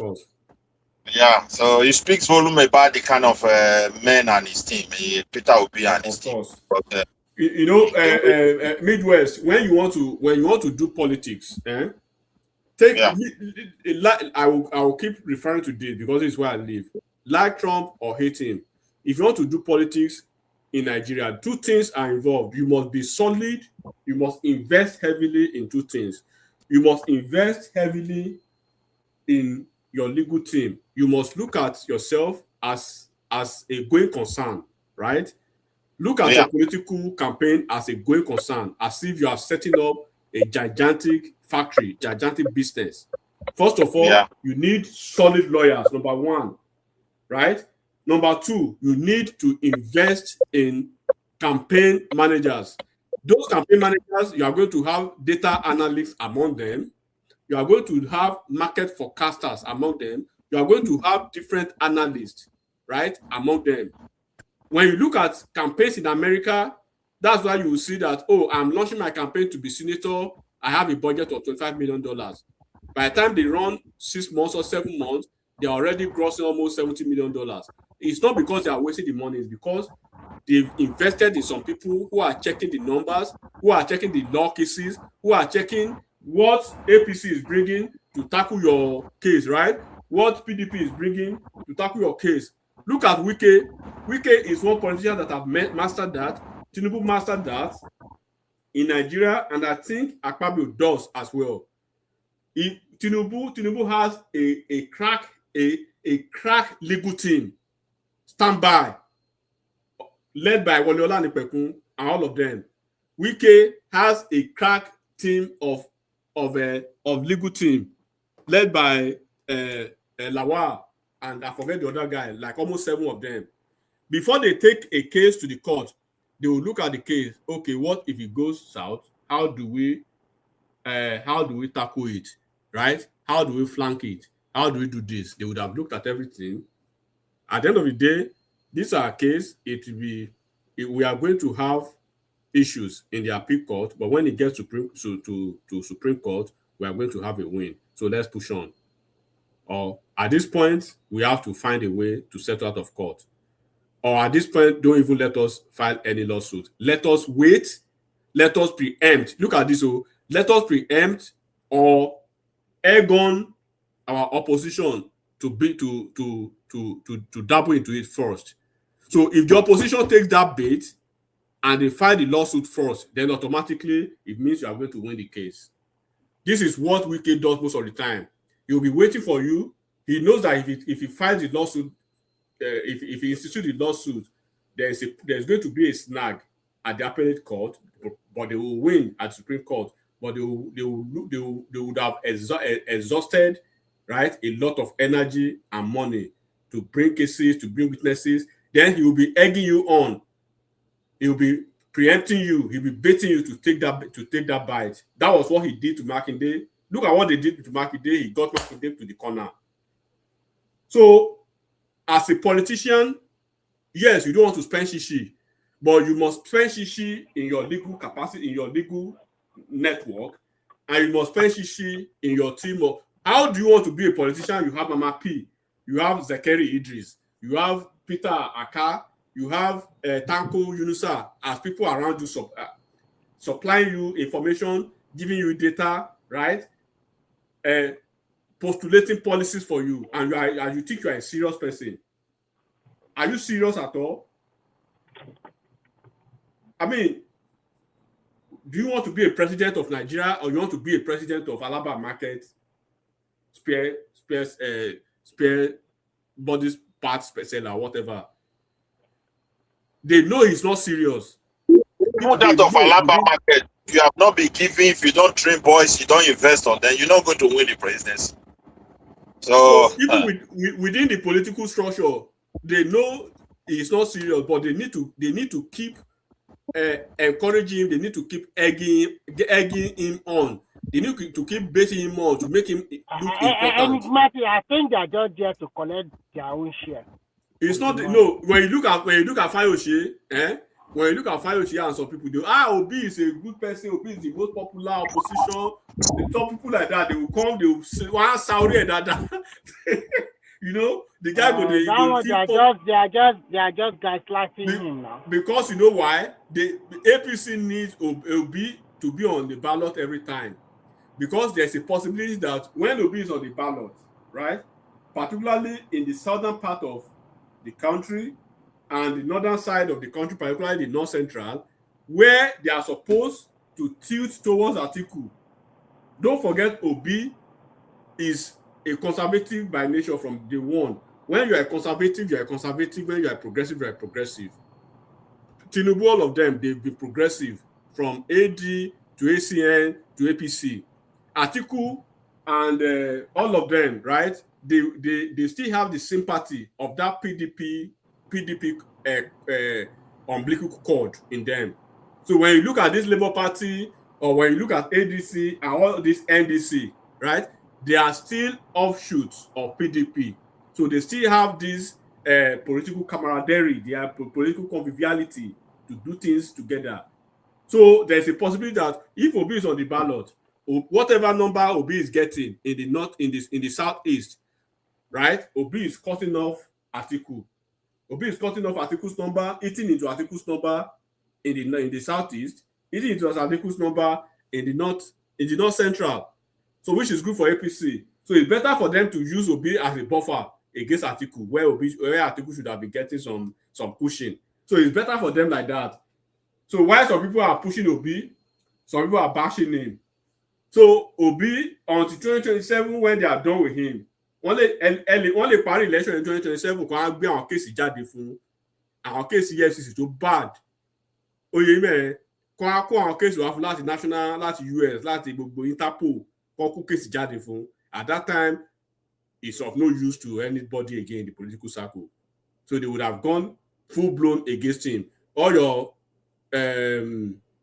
infractions as governor, and go after live, your Pandora case live, the cases in the UK. Don't forget his company, right, was shut down for tax evasion in the UK. Are you aware of that? Gbogbo ẹ̀ máa jáde, tó wá fẹ́ focus lórí ẹ̀. Gbogbo ibi tó kó, well, how he spent the fact allocation released to Anambra State for 7 years and 10 months, that he did not conduct local government election, and he was not disbursing the funds to the local government administration. They will ask him what enigmatic ó ti burú jù, èyàn ti tó náà ó ti lose election kílẹ̀ tó fẹ́ máa bá a fa kéèsì.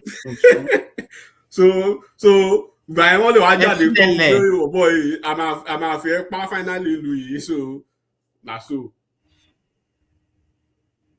I think he's going to perform worse than the last election. This coming election is going. Of course, he's going to have lesser numbers.